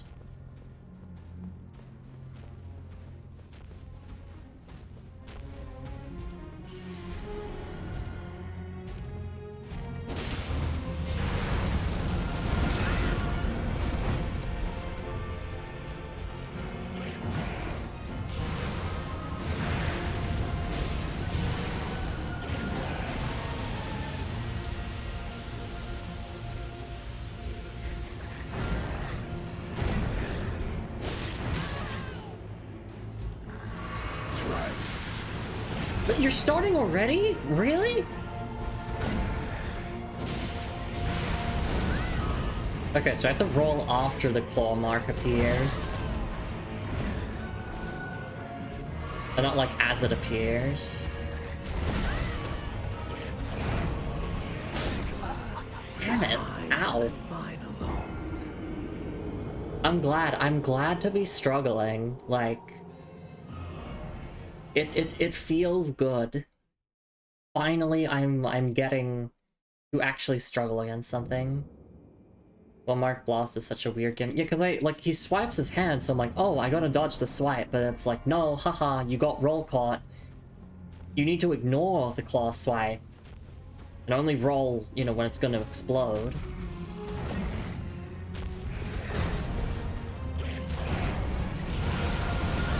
It sounds like he's saying Mikola with some of those swings.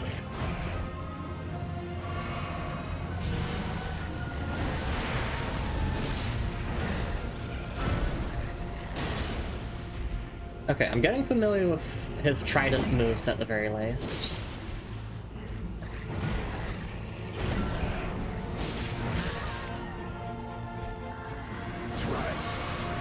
And the safest window to attack is if he steps his trident in the ground. That's like the safest window to— oh, that keeps getting me! Because I see his hand move and I'm like, oh, time to dodge. You utter fool. Just because he moves his hand doesn't mean you should press dodge.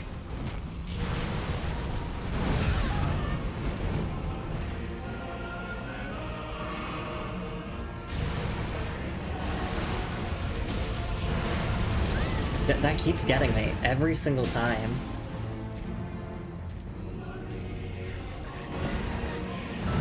Okay, that's a safe window. Whoa! 7 seconds until the end, Lumi. But what will you do with— that's delayed, and then this can have 2 follow-ups.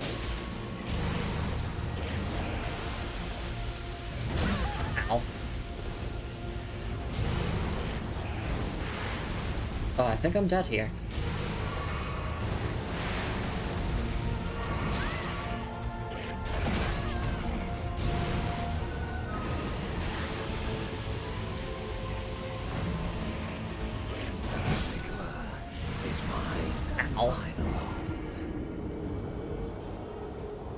So welcome back, Ocean. It's nice to see you around. The comically large fork, exactly.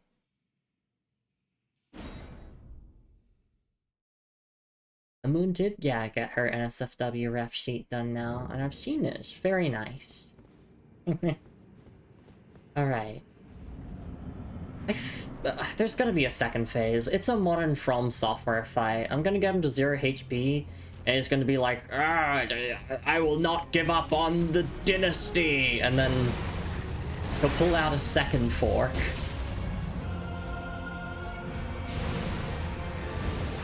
Because it's modern From Software design. And then stab— okay, yeah. That stab is the safest window to get a jump attack in. I hate that claw attack so much.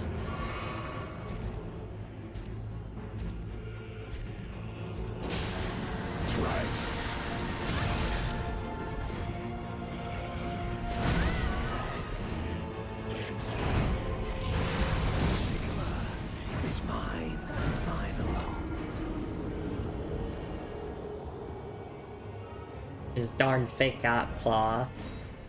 Yeah, so he moves his hand, he makes that like claw pattern, and then it detonates. So you're meant to roll when you see the claw pattern, but I'm rolling when I see him move his hand, because that's what I'm used to. Like, if the boss moves, I'm gonna press the dodge button. So yeah, I keep falling for it every single time. See, there it is again! I keep falling for it.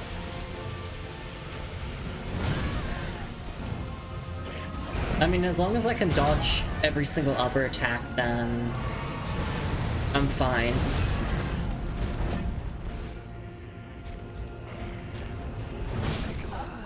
Is mine and mine alone. Sure as.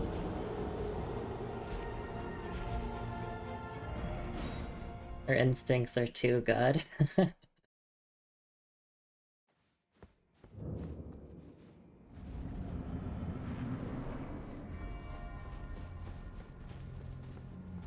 Yeah, this really is an Elden Ring moment. You can throw yourself at the fight over and over and again. There's like no run back.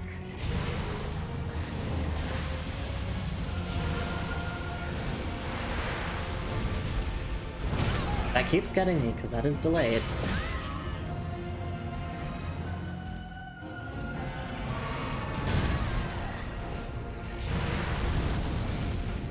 Oh wait, yeah, what if I just keep my distance? Then he won't use it.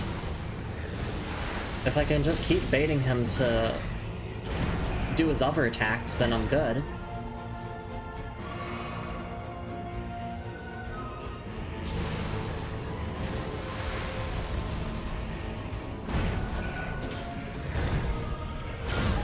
Okay, yeah, that one comes out faster than I expect it to.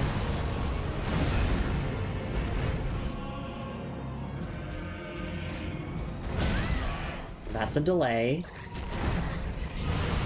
And that's also a roll catch. Moog, you absolute troll. You know exactly how to get me. Okay, I'm gonna go from Lost Side of Grace Visited. Yes, I'm gonna do an actual run back, I know. I miss my run backs, and I'm glad the game gives me the option of doing a proper Souls run back, even though this one's pretty short. But just, like, I need that break. I need that mental break. Instead of just, like, throwing myself at it non-stop with no pause. Yeah, I'm a run-backs enjoyer, how can you tell?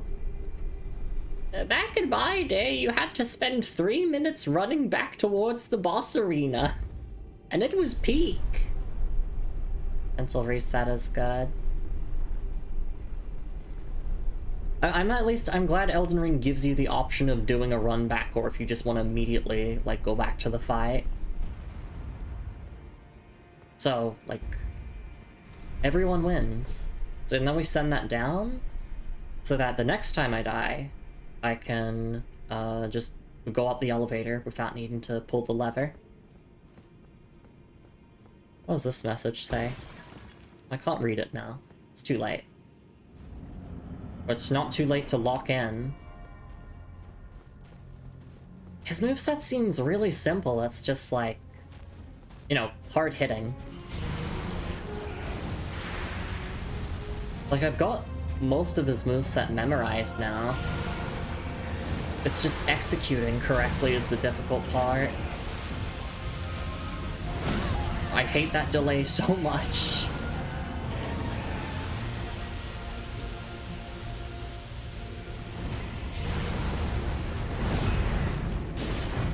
Oh wait, that has follow-ups? Okay. Good to know.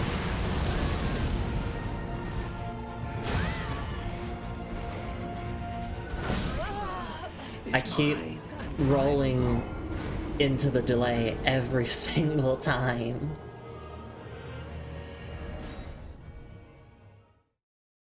Trial by fire. I think, like, every once in a while I'll do the alternate run back, just to, like, give myself a quick mental break.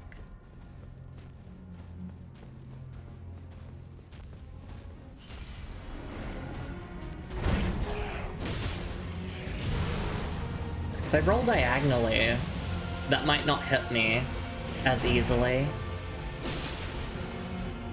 Instead of rolling directly forwards.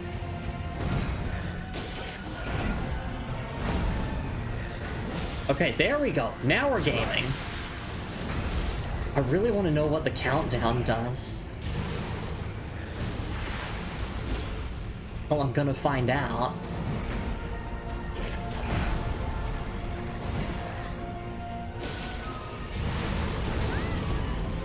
I guess I can roll back when I see that. That could also work.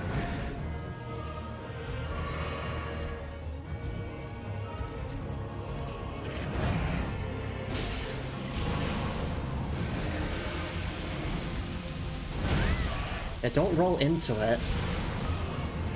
Don't roll into delayed moves, Lumi.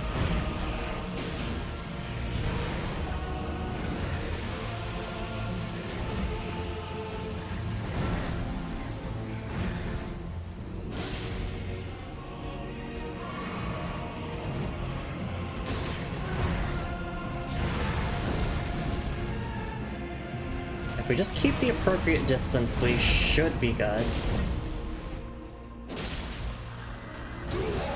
Duel! We're making progress.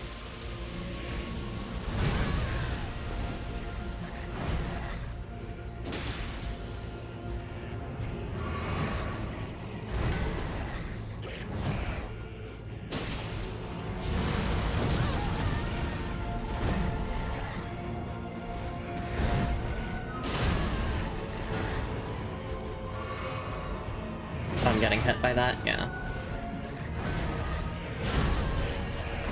I'm gonna get hit here. Oh, no, no. I get greedy, I get 2 heals in, that's awesome. And then I get greedy and I get hit twice. That's awesome. Don't roll forward when you see that.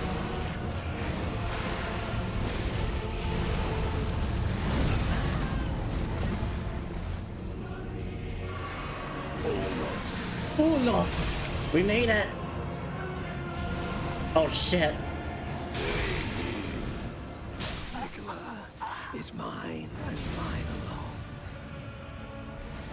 alone. Of course, there's phase 2. There's phase 2. Oh my god, because he's an omen, he's got aspects of the crucible. He's got wings, he's got horns. Oh, yeah. Okay. So that's just a countdown to a forced blood loss. And the beginning of the next phase. I'm guessing you can't avoid that blood loss even if you like had like blood loss resistant stuff.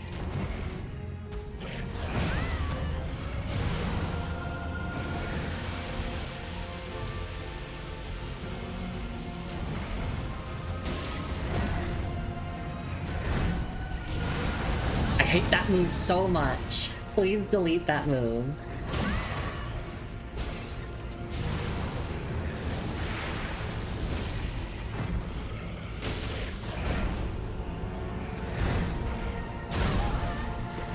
Yeah, delete this. I at least know where I can get my damage windows in now. Okay, so yeah, I think I've got the rundown on phase 1 now. There's still a couple of attacks that give me trouble, but like that fucking attack, every time I fall for it. If there was a fell for it award, then I would win it.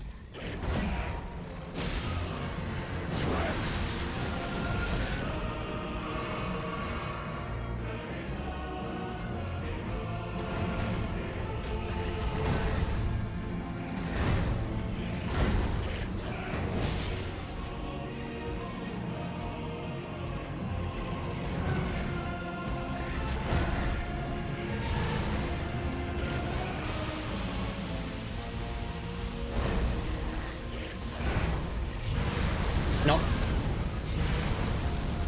I'm winning the fell for it award.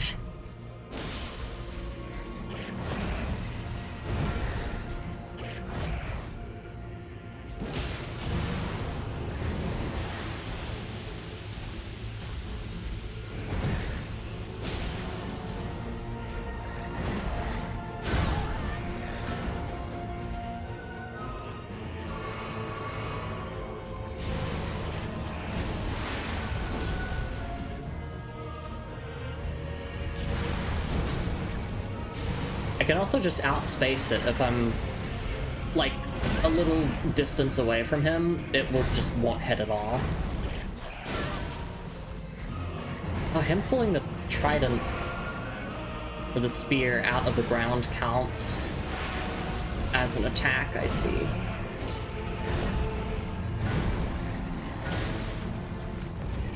I gotta be a bit careful with that. Right, that is a combo follow-up, but...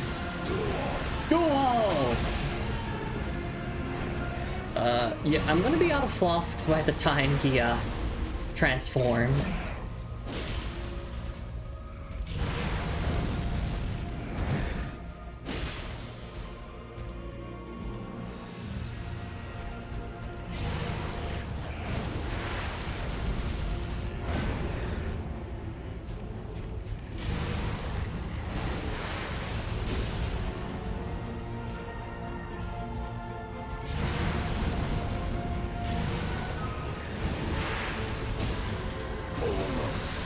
Okay, yeah. Time for Nihil. Wait, what? Holy shit. Oh, okay. Well, I made it. Now I just have to learn what new moves he gets. Of course, he still gets that move. Okay.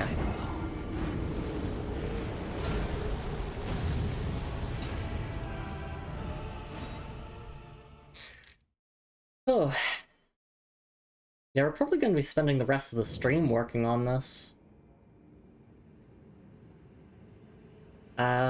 Fizz says, imagine he's pulling open a stable door and you're gonna get trampled by a cow. Yeah, like, he does that. He does like a hand motion to like open a portal or whatever, and then, you know, the blood comes out. So I should think of that claw attack the same way, that he's ripping open a portal and then out comes the explosion. Just mentally thinking about the move a different way might help my instinct from pressing the dodge button as soon as I see him move his hand. Moon says it's cool that he sacrifices your blood to transform. Yeah, it is. For some reason I forgot he grows giant wings. Yeah, because he's an omen. He's got aspects of the Crucible. He's got horns. He's got wings. I think he has a tail. I'm paying attention to the moves and not the design of the boss that much. No, I don't see any tail there.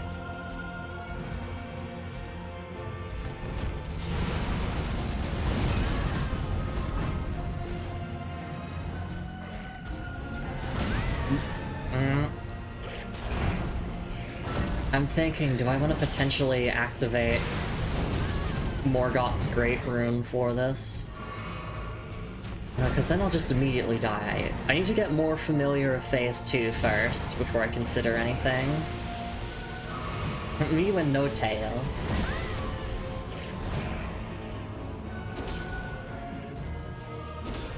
Oh my god, I love when I whiff like that. It's embarrassing.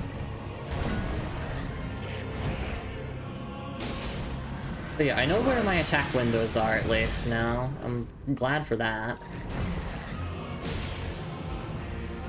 I guess I could do like uncharged Ordovus' Vortex during some openings, but I also think jump attacks would be nice if I could get a guard break.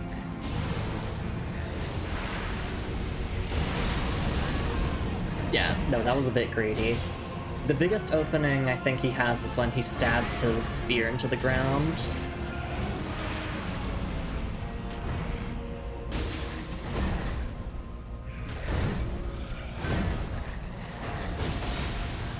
Although I think omens resist wholly from what I remember. It still does a decent chunk of damage.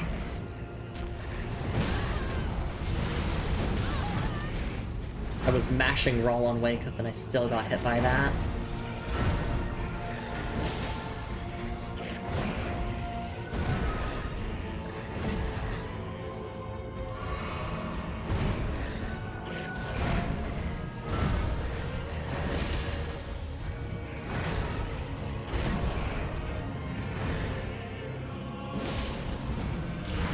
I guess I could also do like charge heavy during some of those openings. Oh, no. Belford Award. Belford Award.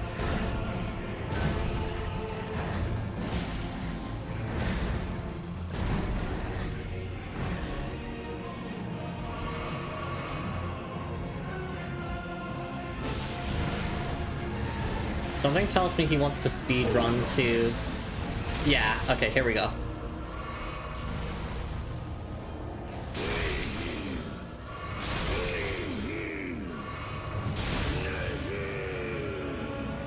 There we go. And he steals your health, so he's healed.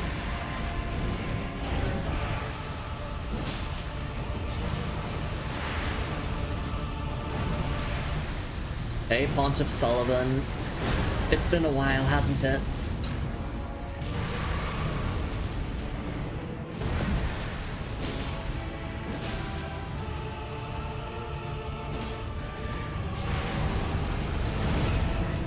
That has a combo follow-up.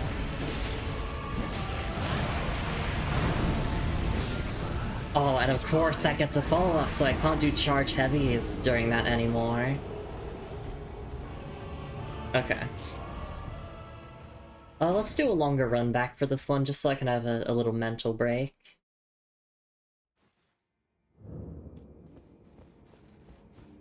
The boss music do be jammin'. I wish I could jam along to it with everyone else, but I'm trying my best not to die the whole time.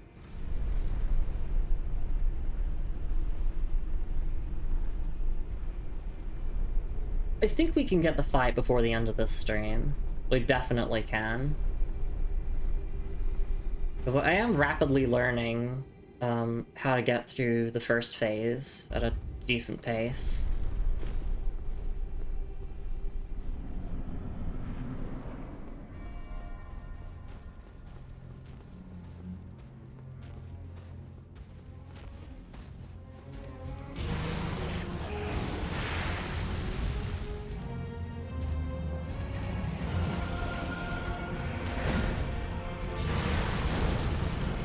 Yeah, I think just keep my distance. I don't want to have to react to the claw attack. I'd rather just back off and not have to deal with it at all.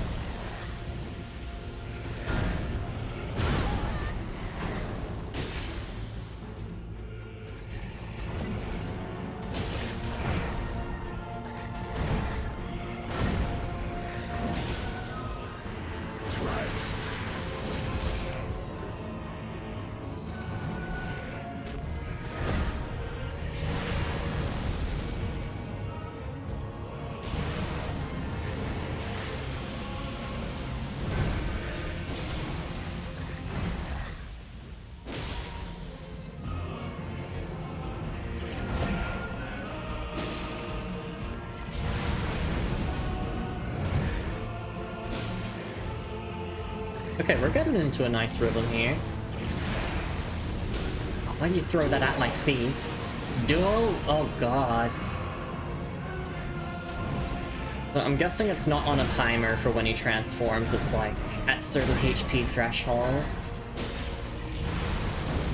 Unless it is on a timer and it's like a DPS race. See if you could kill him before he transforms.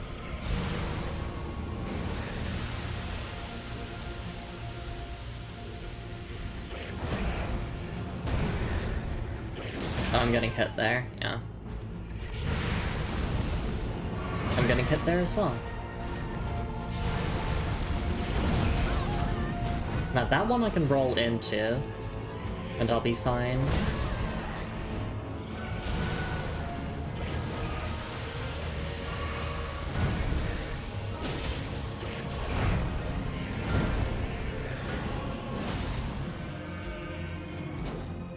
Now don't back off.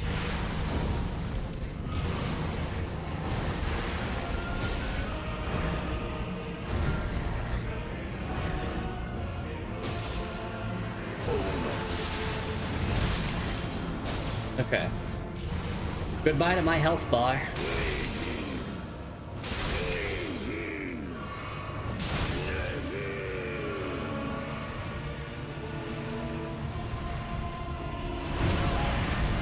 So just assume that everything has a follow-up now, I think is a good way of going about this.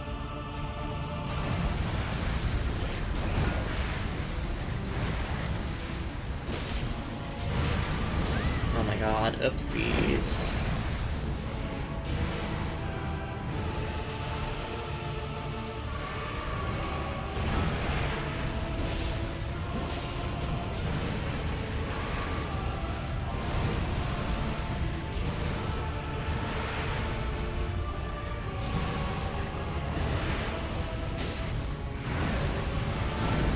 That has a follow-up now.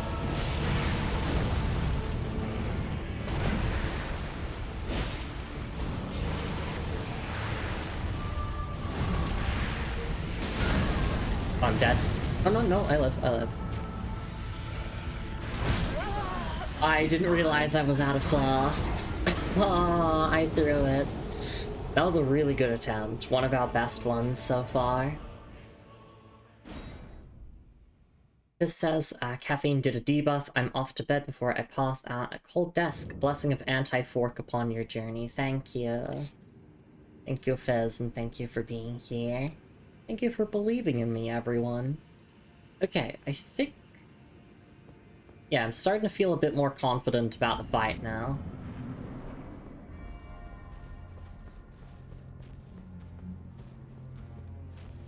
I'm, like, really grateful to be struggling for once.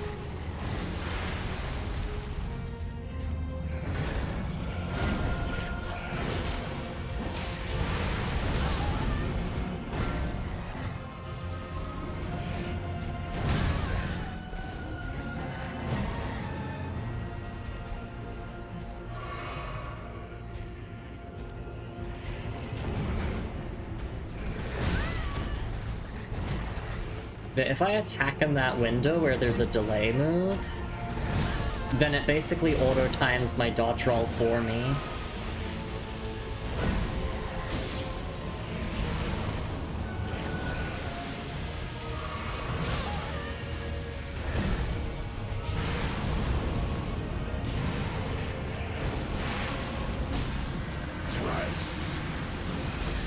Oh, oops, I ran into the flames, I'm silly.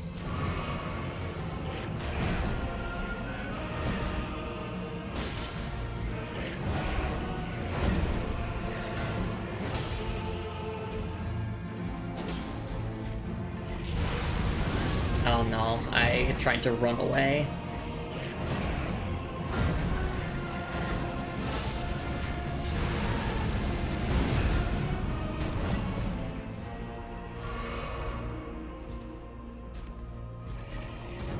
Yeah, so if we attack here, and then I can just mash roll, and it automatically dodges the delayed follow-up.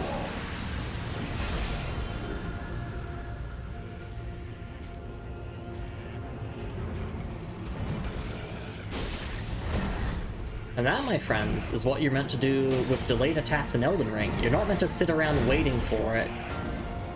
You're meant to get a hit in.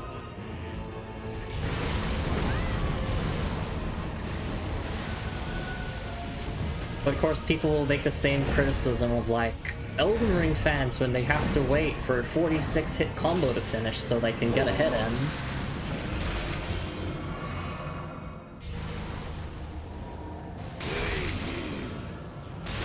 Oh god.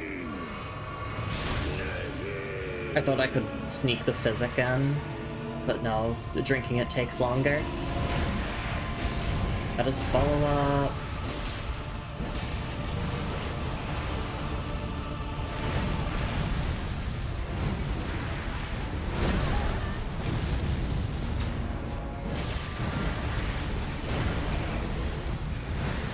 Like, the damage windows are all there, you just gotta see them. Elden Ring wants you to play aggressive. Go and get those hits in. Get that damage in.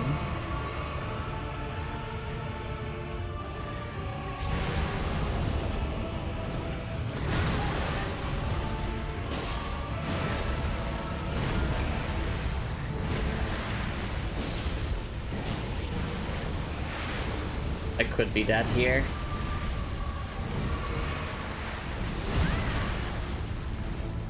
Especially with, like, the flames around here.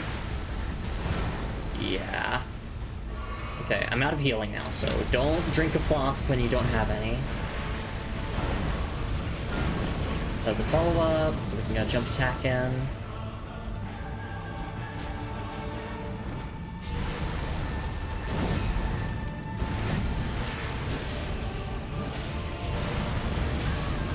No, I didn't get away.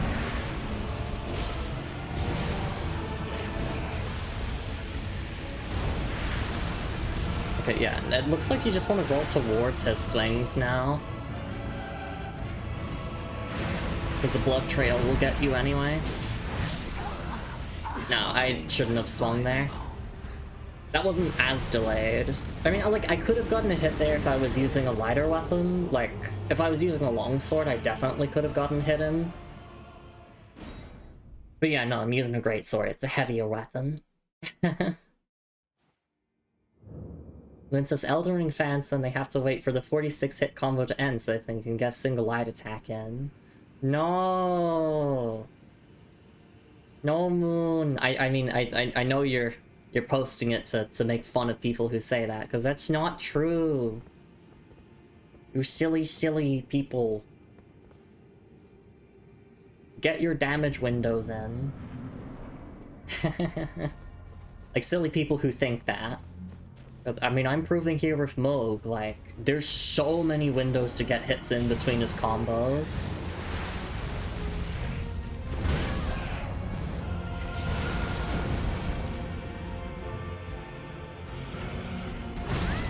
Except that move can fuck itself. I hate that move.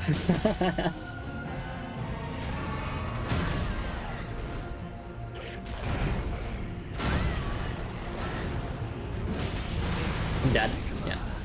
is mine and mine alone.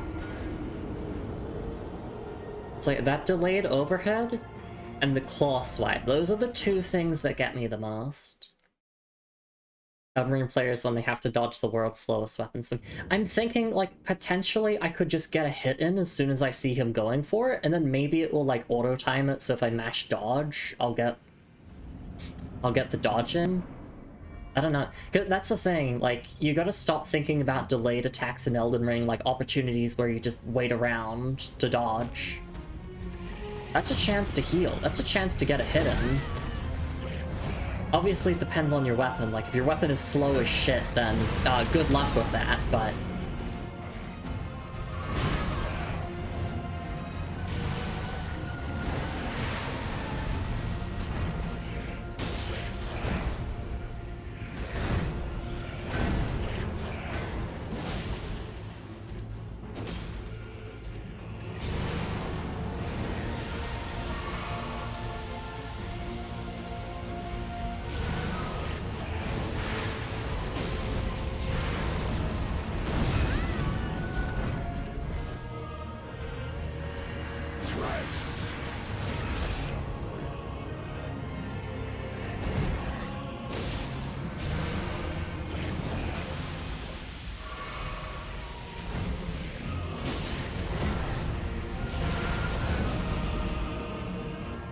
Yeah, if we just use spacing, we can avoid that stupid claw attack. Spacing isn't gonna help with the delayed overhead, though. Right, you can throw that at your feet, because he hates you. Every single time.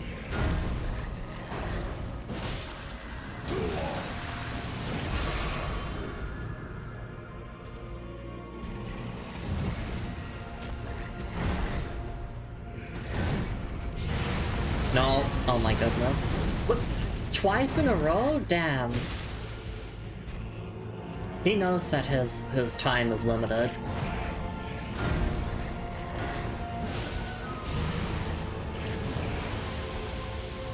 We're gonna hit Uno.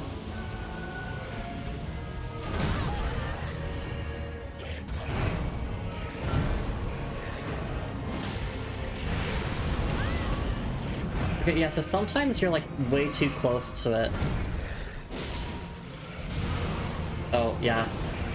Is this gonna be it? You gonna go into it?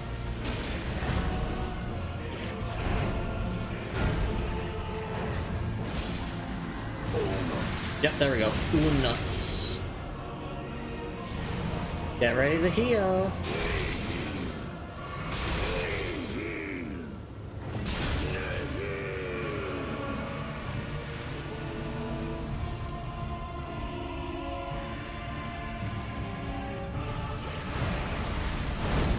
Wait, no, that has a follow-up now. Right. I can't fight the same way now.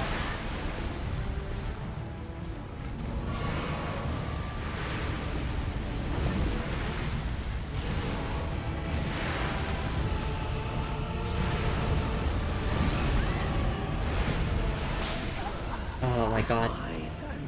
Sephiroth, that you? No, it's Pontiff Sullivan. That's Dark Souls 3. Yeah, I guess the hardest part with Phase 2 is just, like, dealing with all the flames that are lying around, so it's kind of about, like, area management, almost.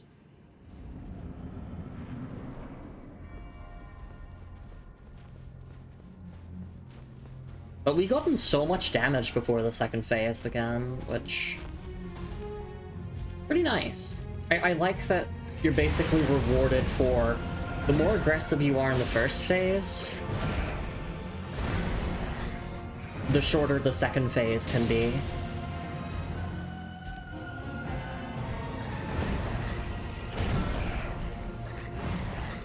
And just like dating.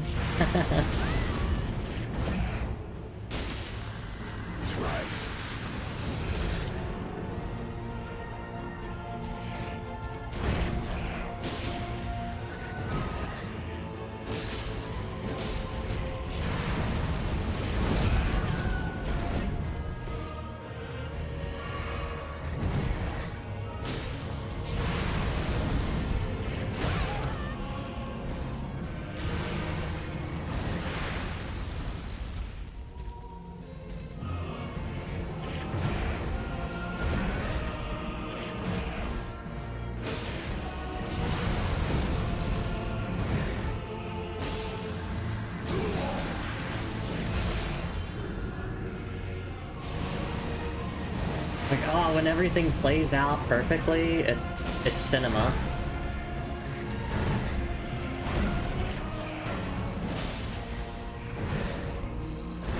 Oops. Is mine. I held the dodge button. I don't know why I wanted to try running there instead of dodging, but oopsies. Alright. Let me see, how many deaths have I got? 303! Oh my god, we crossed the 300 threshold thanks to Moog. You know what? Thank you, Moog. Thank you for humbling me. Because throughout this whole game, I've been like, oh, Elden Ring's so easy. It's so much easier than I imagined. I'm finally getting humbled. So welcome in, Motor. It's lovely to see you around.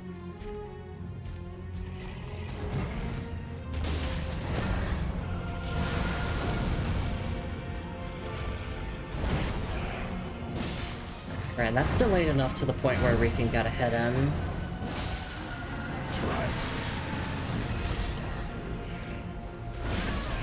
I say as I get immediately hit by it.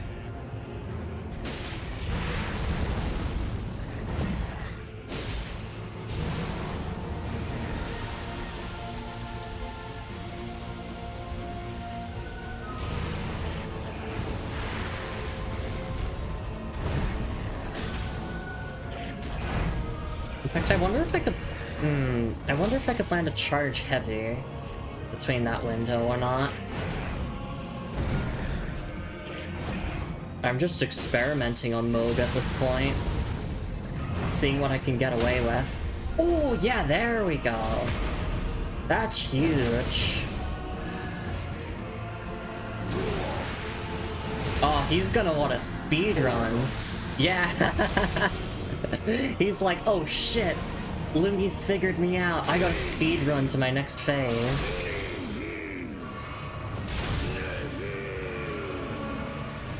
Alright. So for this phase, we want to roll forwards a lot more often. Instead of rolling away with some attacks.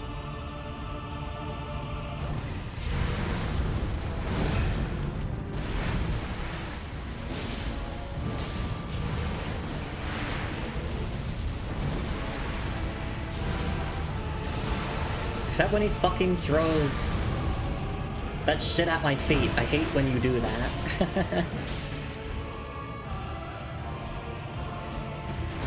I guess I just have to, like, roll it to the side or something. No, okay, that was not a damage window.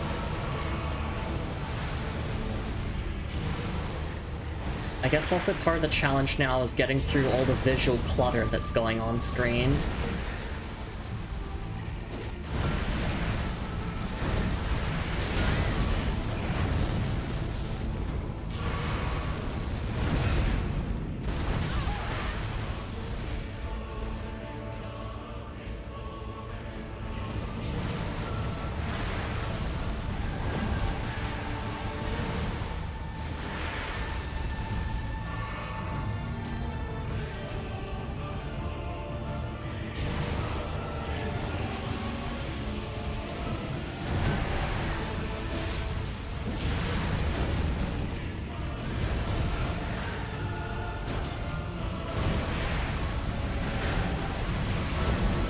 As a follow-up, so I can just get a jump heavy.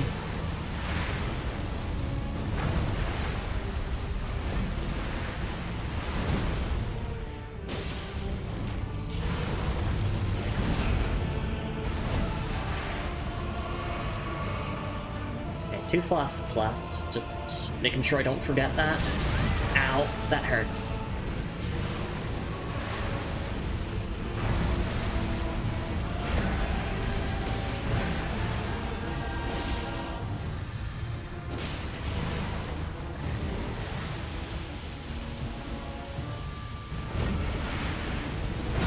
And then that's kind of a delayed explosion follow-up. Use that window to heal. Damn, even with that window, I still couldn't get a heal off.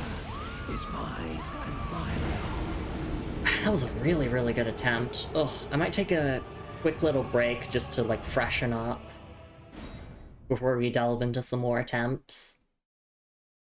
How are you? Fine, thank you. I'm doing great, thank you. Moog is, like, actually finally giving me some troubles here. Because all the other shard bearers before now have been, like, not that hard?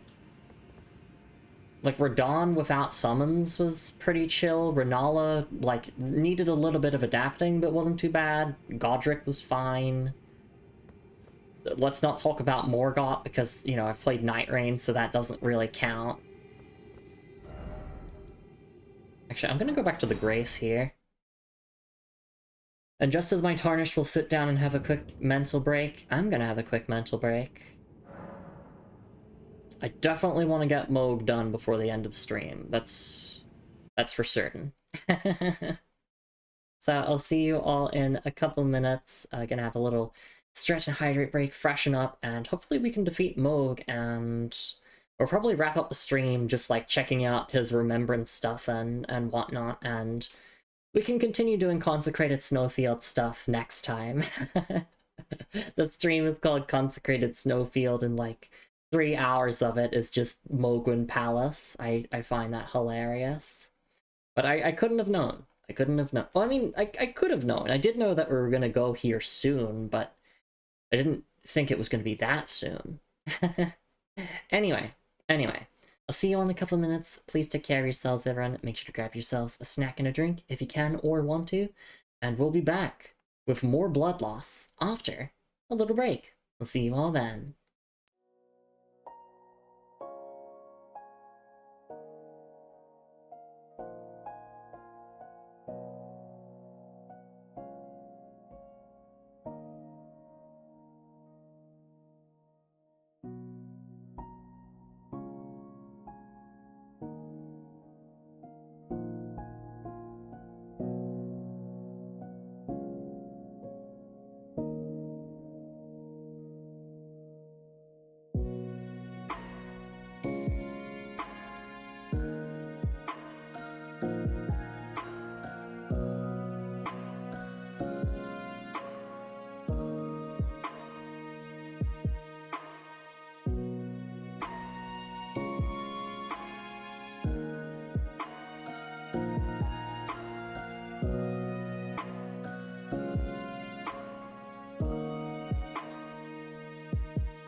Alright, and I am back. Thank you so much for your patience, everyone. I really do appreciate it. Hopefully that quick little mental break is all that I need to make that breakthrough and finally finish off Moog here. Do we want to use a rune arc? You know what? Let's give this attempt the blessings of good luck. Let's use a rune arc. I'd like to see people sneak in there. I'll sneak here as well, just because it's funny. But what, give up? No! I'm not gonna give up.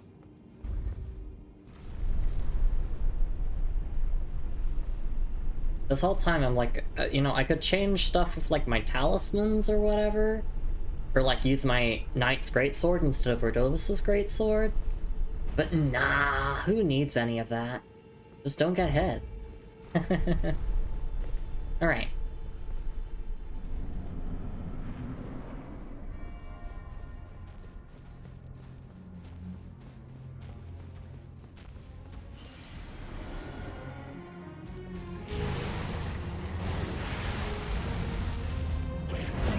It's time to lock in.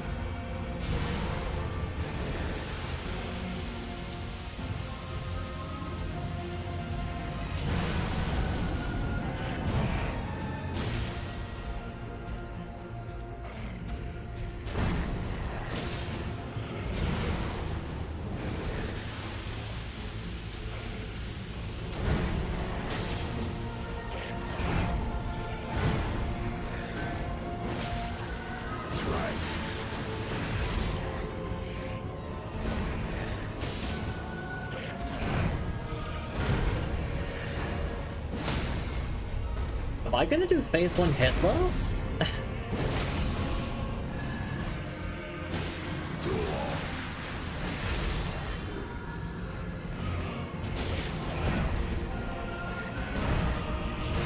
Oh no, because that move will come to ruin my day. Okay, phase 1 almost hitless.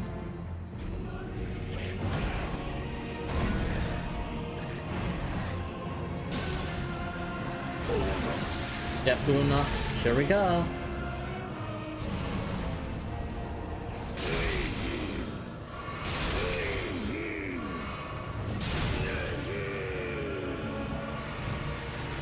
Alright, let's do it. The real fight begins now.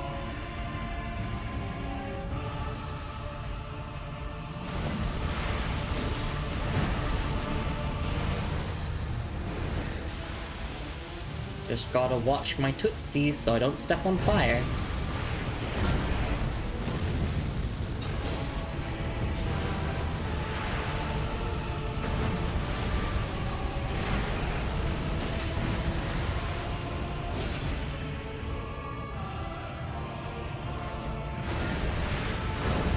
Wait, no, that has a follow-up now. I forgot for a second, and I paid the price. Right, and you can turn around with that charge and give it a follow-up. Look, it's Elden Ring. Pretty much everything as a follow-up. Or to put it in fighting game terms, every boss has a Rekka. Every single one of their attacks is a Rekka.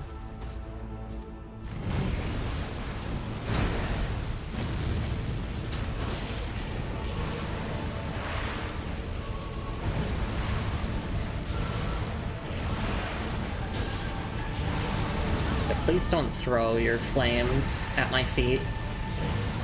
I don't appreciate it.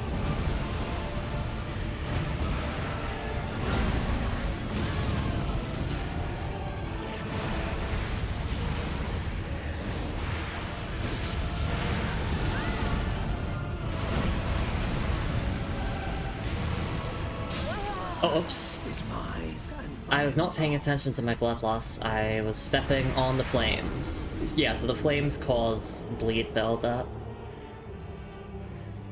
Hey Melissa, hope you're doing alright. It's nice to see you around.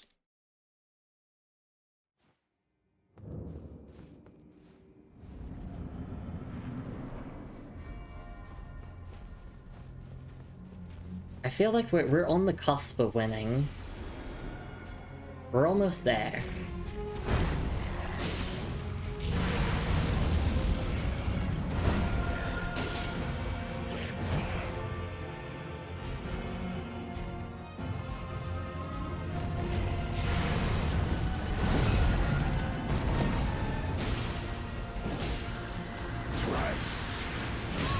Ow, right, yeah, that can actually hit you.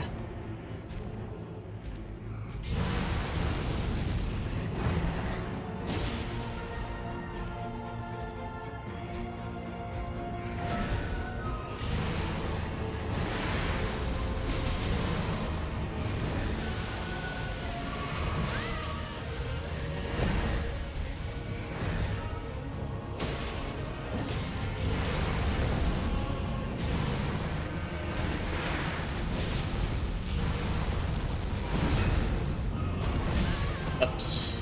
Yeah, that's a little bit of a delayed follow-up.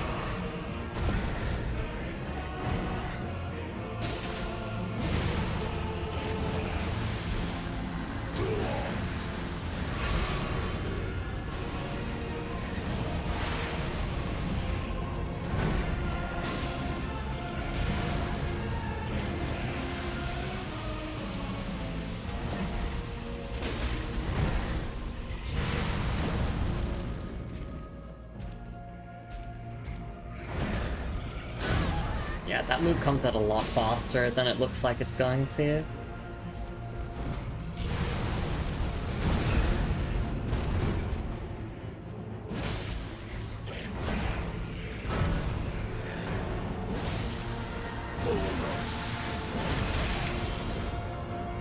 Damn, I wish that I could have gotten the repulsed before phase 2, but...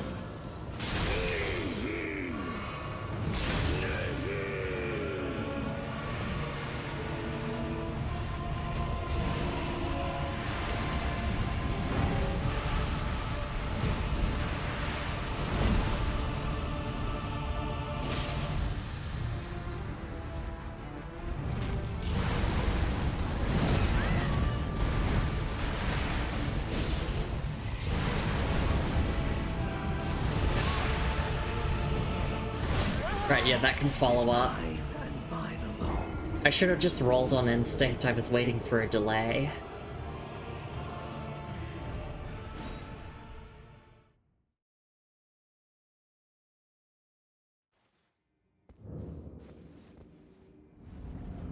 I expect this is what the, like, the typical DLC stream of Elden Ring is gonna feel like, or be like. We'll have to see.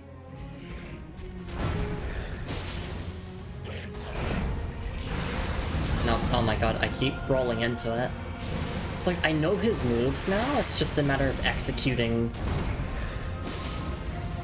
correctly.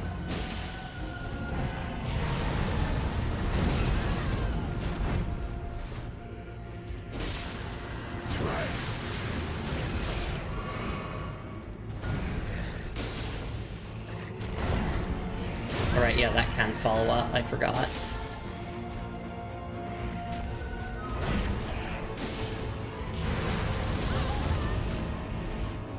I thought I had the spacing, that I didn't have to roll.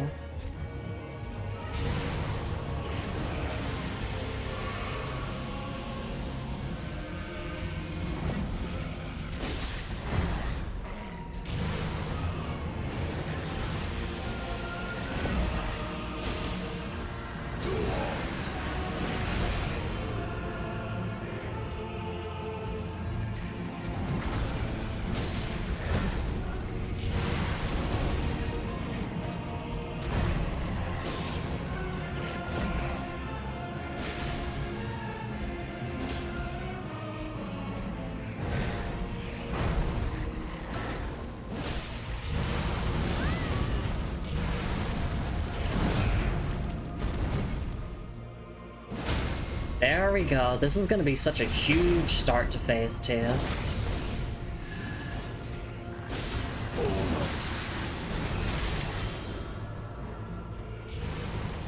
I wanna go and get my runes back.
get hit by bleed, yeah. Ugh. Those flames.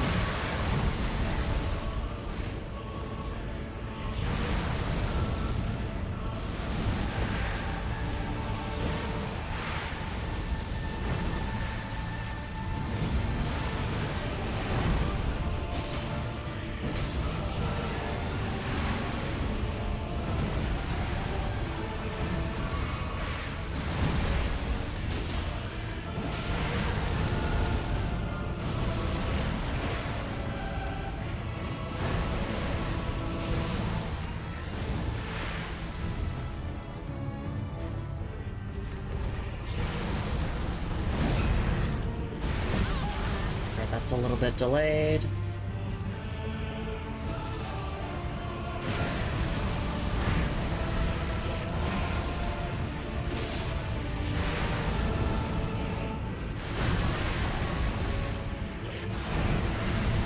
This has a follow-up now. Damn. Oh, I thought I could outspace the explosion if I just strafed a little bit.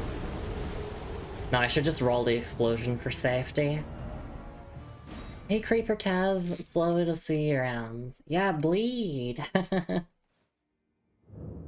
Mocha's given me the most difficulty thus far out of all of the bosses in the game. In fact, I think this is the most I've ever died to a boss in this game, full stop.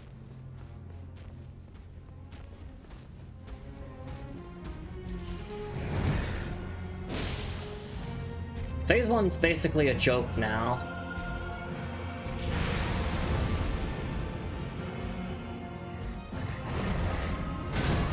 I say as I get hit by an attack that I normally dodge. I can't be perfect all the time.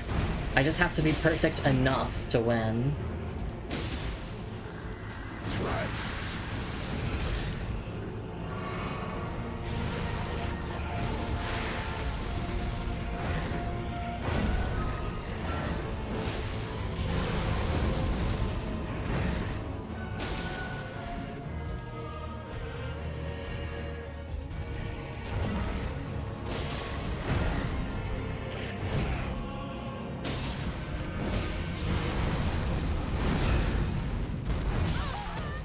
If I can roll that, then I can get a charge heavy as the punish, which is huge.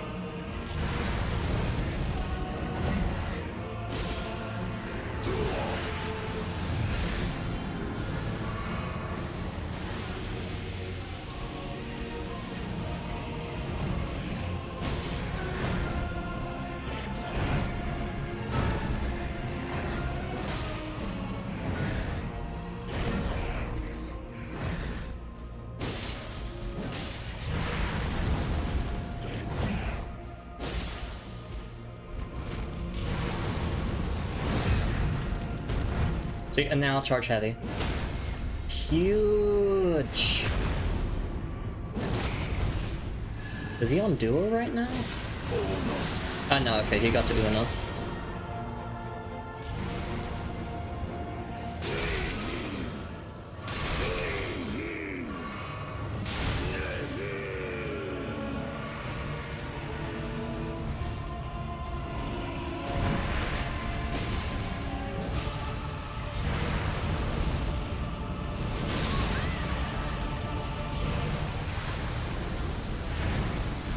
Pretty much just the same deal as Phase 1, but a lot of follow-ups to existing moves.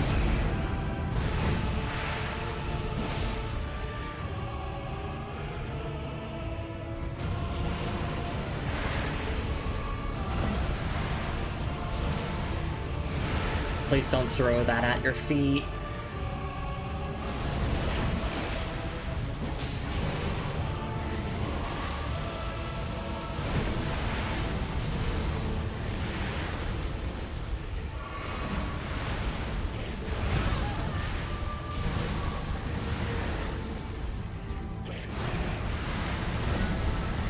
And I'm getting hit by that. Yeah. Is mine and mine. That was the wrong move. I thought that was a delayed move that, like, I could get a punish window in. Satisfying watching you solve the fight. The attempts get smoother. Good lab rat. Thank you.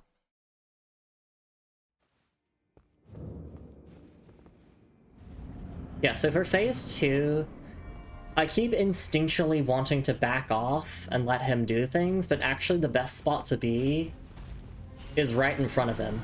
In fact, most of the time, the best spot to be is right in front of him. I'd say at like kind of mid-range, so that he doesn't use that fucking claw attack that I hate.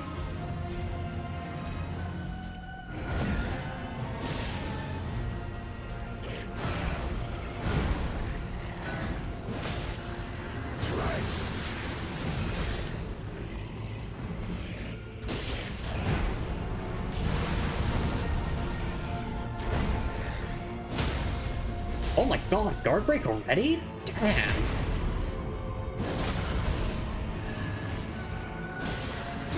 This is what happens when you optimize your punish windows, though.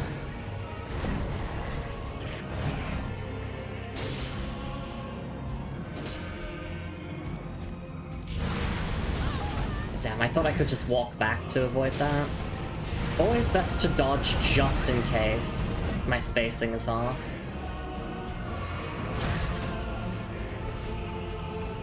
But I look like such a badass if I outspace something instead of needing to roll it.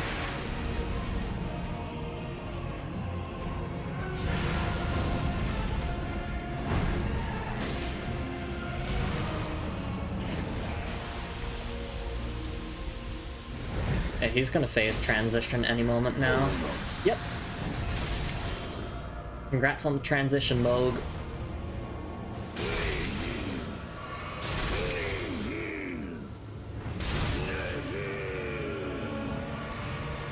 Okay, yeah, so for this phase we want to stay close. We don't actually want to be far away.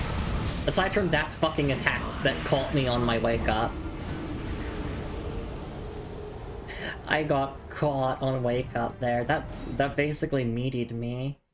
I don't think I could have mashed roll hard enough to avoid that.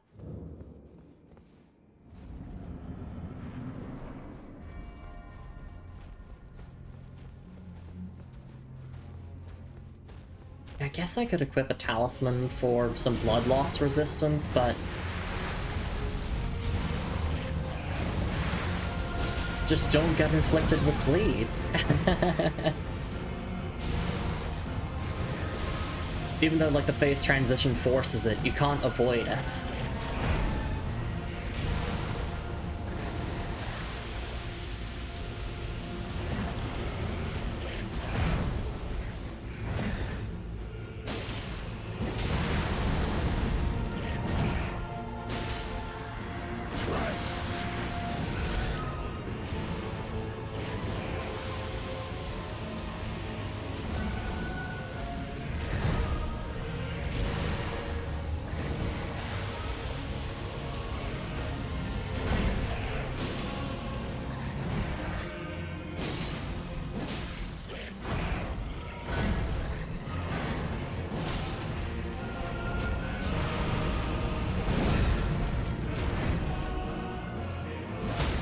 There we go.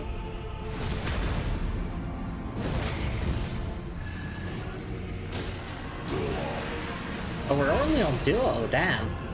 I'm getting a lot of damage in then. Oh, of course, yeah, you're just gonna go to Unos. Sure. Nihil! Nihil! Nihil!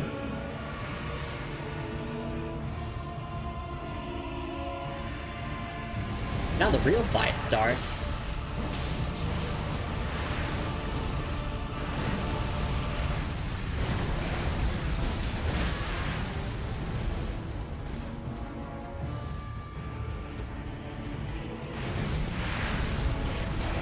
Oops, I just froze there.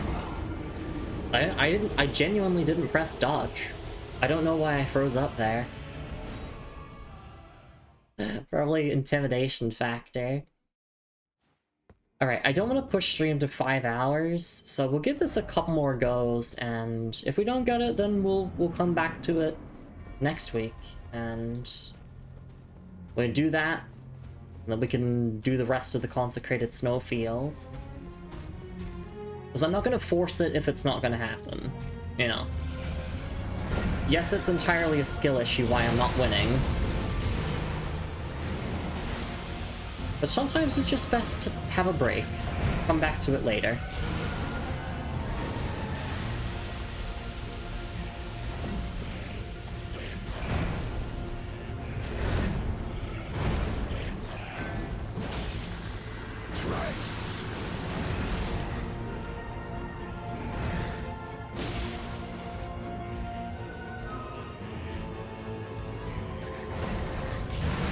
Oh no, I keep falling for that from time to time.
No, oh no, that was disastrous.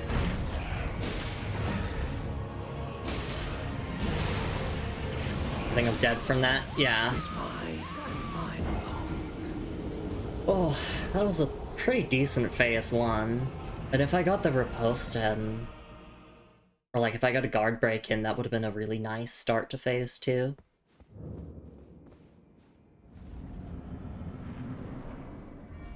I don't know how many more attempts I feel like giving this, but like I'll know when I've had my fill. I'm not feeling frustrated, if anything I'm feeling like really determined.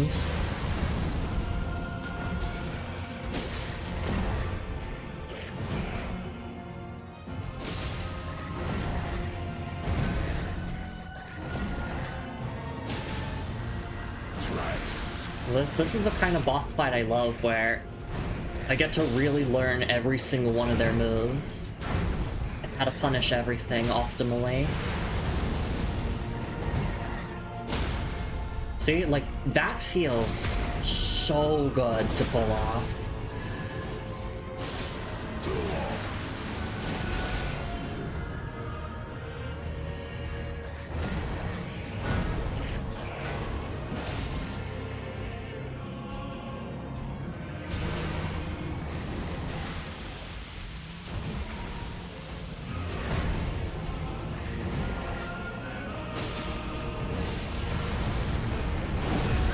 Oops, I mistimed it. That's okay.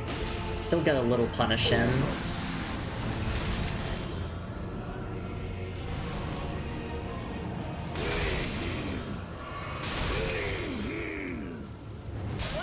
Oh, damn it! Is mine. I thought I got greedy. I'm like, oh, maybe I can save a flask if I just wait. But no, the third nihil stab does the most damage. Yeah, I can tell that I'm getting quite exhausted. Like, not exhausted with the fight, but just, like, exhausted in general. If I'm making silly little mistakes like that. I'm getting greedy. I'm trying to see what I can get away with.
that's huge.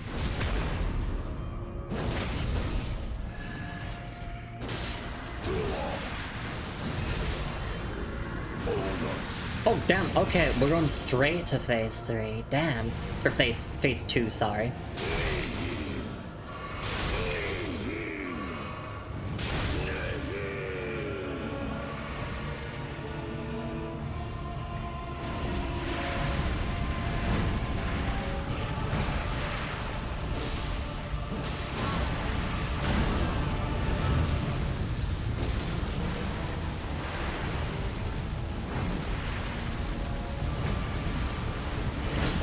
Damn it, yeah, delay.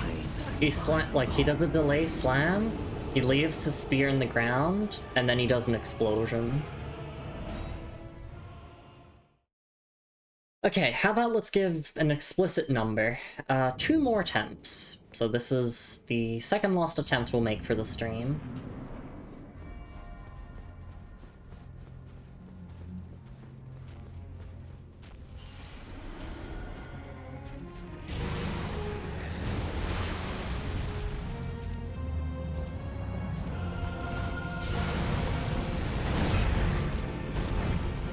You know shit's serious and it's got me quiet.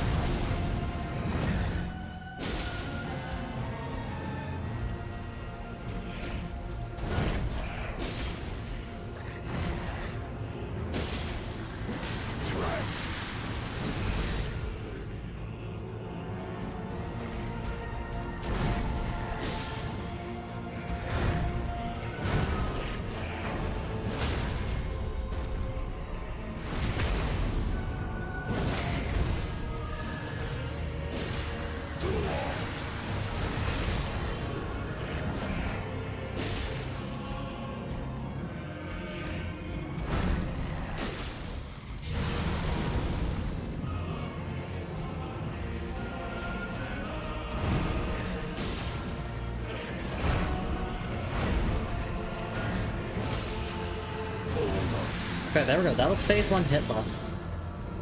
Not bad at all.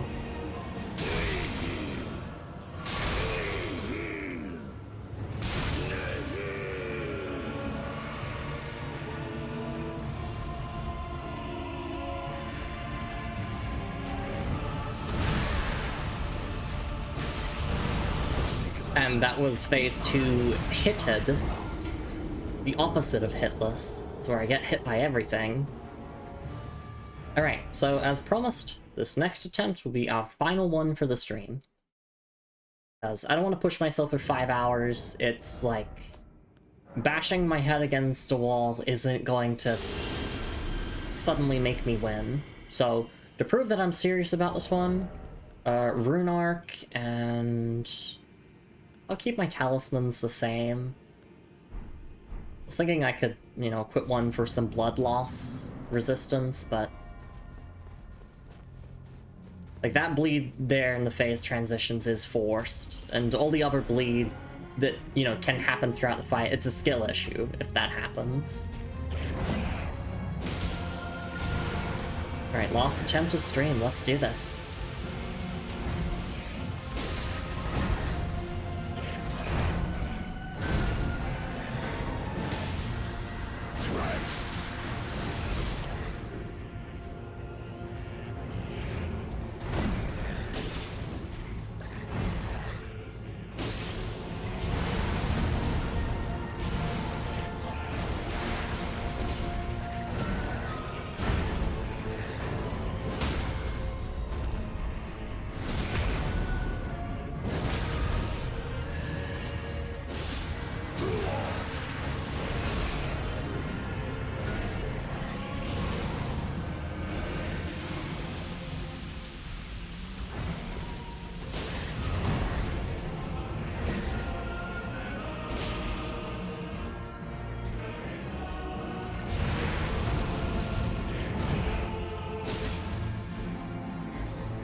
Alright, here we go.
Oh, yeah, there's blood loss.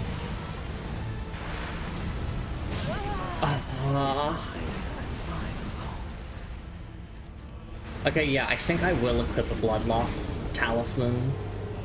But that will be our last attempt of the stream. Let's go back to Lost Side of Grace Visited. Oh my goodness, Moog. You are so determined to not let us anywhere near Mikola that you have inflated the death counter a ridiculous amount. Okay, so what talisman do I use for blood loss again? It's one of the horn charms. Is it... No, it's not vitality, it's... Yeah, robustness.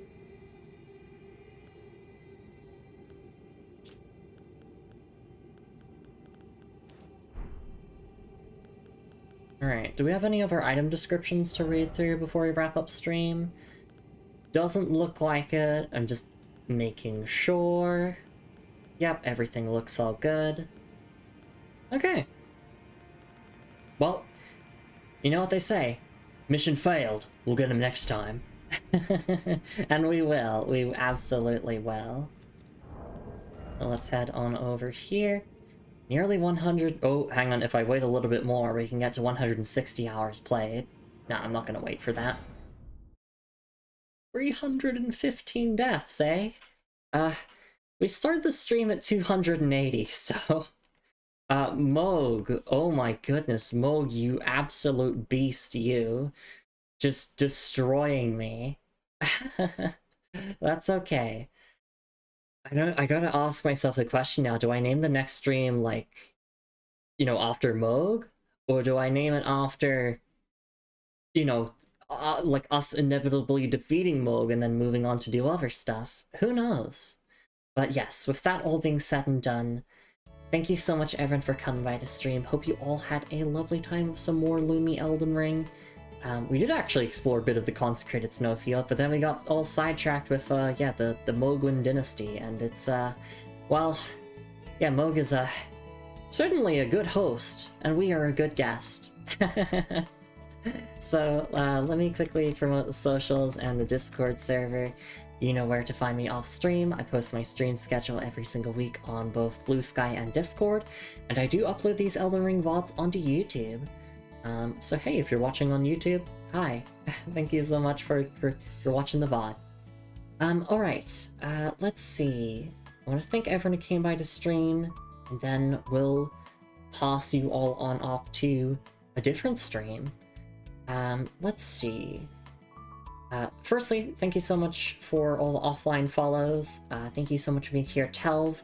Thank you so much for being here, Sharks Are Tasty. Thank you so much for being here, Looney Ravenwitch and Alex Speedling. Thank you so much for being here, Markachin and I Need Glitch to Win. Thank you so much for being here, Moon. Thank you so much for being here, Fizz. Thanks for being here, V and Affably Athena. Thank you so much for being here, Royal Bunny. Thank you so much for being here. Gotta keep scrolling, gotta keep scrolling. Ocean, thanks for being here. Thank you so much for being here, Motor Addict. Thanks for being here, Melissa. Thanks for being here, Creeper Kev. And I think that's mostly it. But obviously... Oh, and Iguana Bob, yes. Yeah, thank you for being here as well. Yes, obviously wherever you were here for a minute, an hour, the whole stream, you're just lurking or watching the VOD. Hope you had a lovely time. Yeah, so we will get our revenge on Moog next week, without a doubt. I feel like I understand the fight pretty well, it's just... In Phase 2, that's when things feel really high pressure and intense, because obviously, like, you know, the music's blaring, and there's a lot to keep an eye out for in Phase 2, in particular, all the flames that are on the ground, which they don't damage you, they just cause bleed buildup, and obviously getting hit with blood loss is going to be a massive, you know, amount of damage that I'm taking, so... We still have to round out one of our talismans, and we should be good to beat the boss fight next time. And then continue on to wrap up the Consecrated Snowfield and move on to the Halig Tree. I'm looking forward to all of that, and I hope you're all looking forward to it as well. Marky says, thank you so very much for the stream, Lumi, and good night, friends. Yeah, thank you for being here, everyone. I mean, I guess I can say what we're doing tomorrow. Tomorrow we're doing another Monster Hunter Rise stream with my partner, Moon. We are in the post-game of Sunbreak, and so we're going to be hunting a bunch of really cool post-game monsters like Lucent Nargacuga and Violet Mizutsune, and all those really cool monsters that we can fight now. So yeah, that'll be that. Who can we raid off into? Oh, we can raid into this stream. We're gonna raid into Ocean, who's just started an art stream. So perfect timing, I would say. And it's very rare that I get to raid into Ocean. In fact, I never get to raid into Ocean. So let's get that raid up and going. Very lovely art friends. It'll be nice to chill with after a big long stream. Alright, there we go. Raid is up and going. Please have a lovely morning, afternoon, evening, wherever you're in the world, everyone. Make sure to stretch and hydrate plenty, as I do throughout the stream. Take your meds in case you've forgotten. Please enjoy your weekends, and what's the moral of this stream? Take care of your blood, I guess? Yeah, get a blood test if you need to, because that's important. Especially for myself, as a trans woman, I have to get blood tests to check my hormones and like monitor how they're going, and I hate blood tests. I absolutely despise them. But I put on a brave face, and you should put on a brave face too. Alright, that's all from me. I will see you all tomorrow for Monster Hunter Rise, and next week for more Elden Ring and Shovel Knight and all that goodness, and hopefully, by then, we can get our revenge on Moog. Alright, I'll see you all next time. Take care, everyone. It's raid time, baby. Oh yeah! And I'll see you all next time. Bye-bye!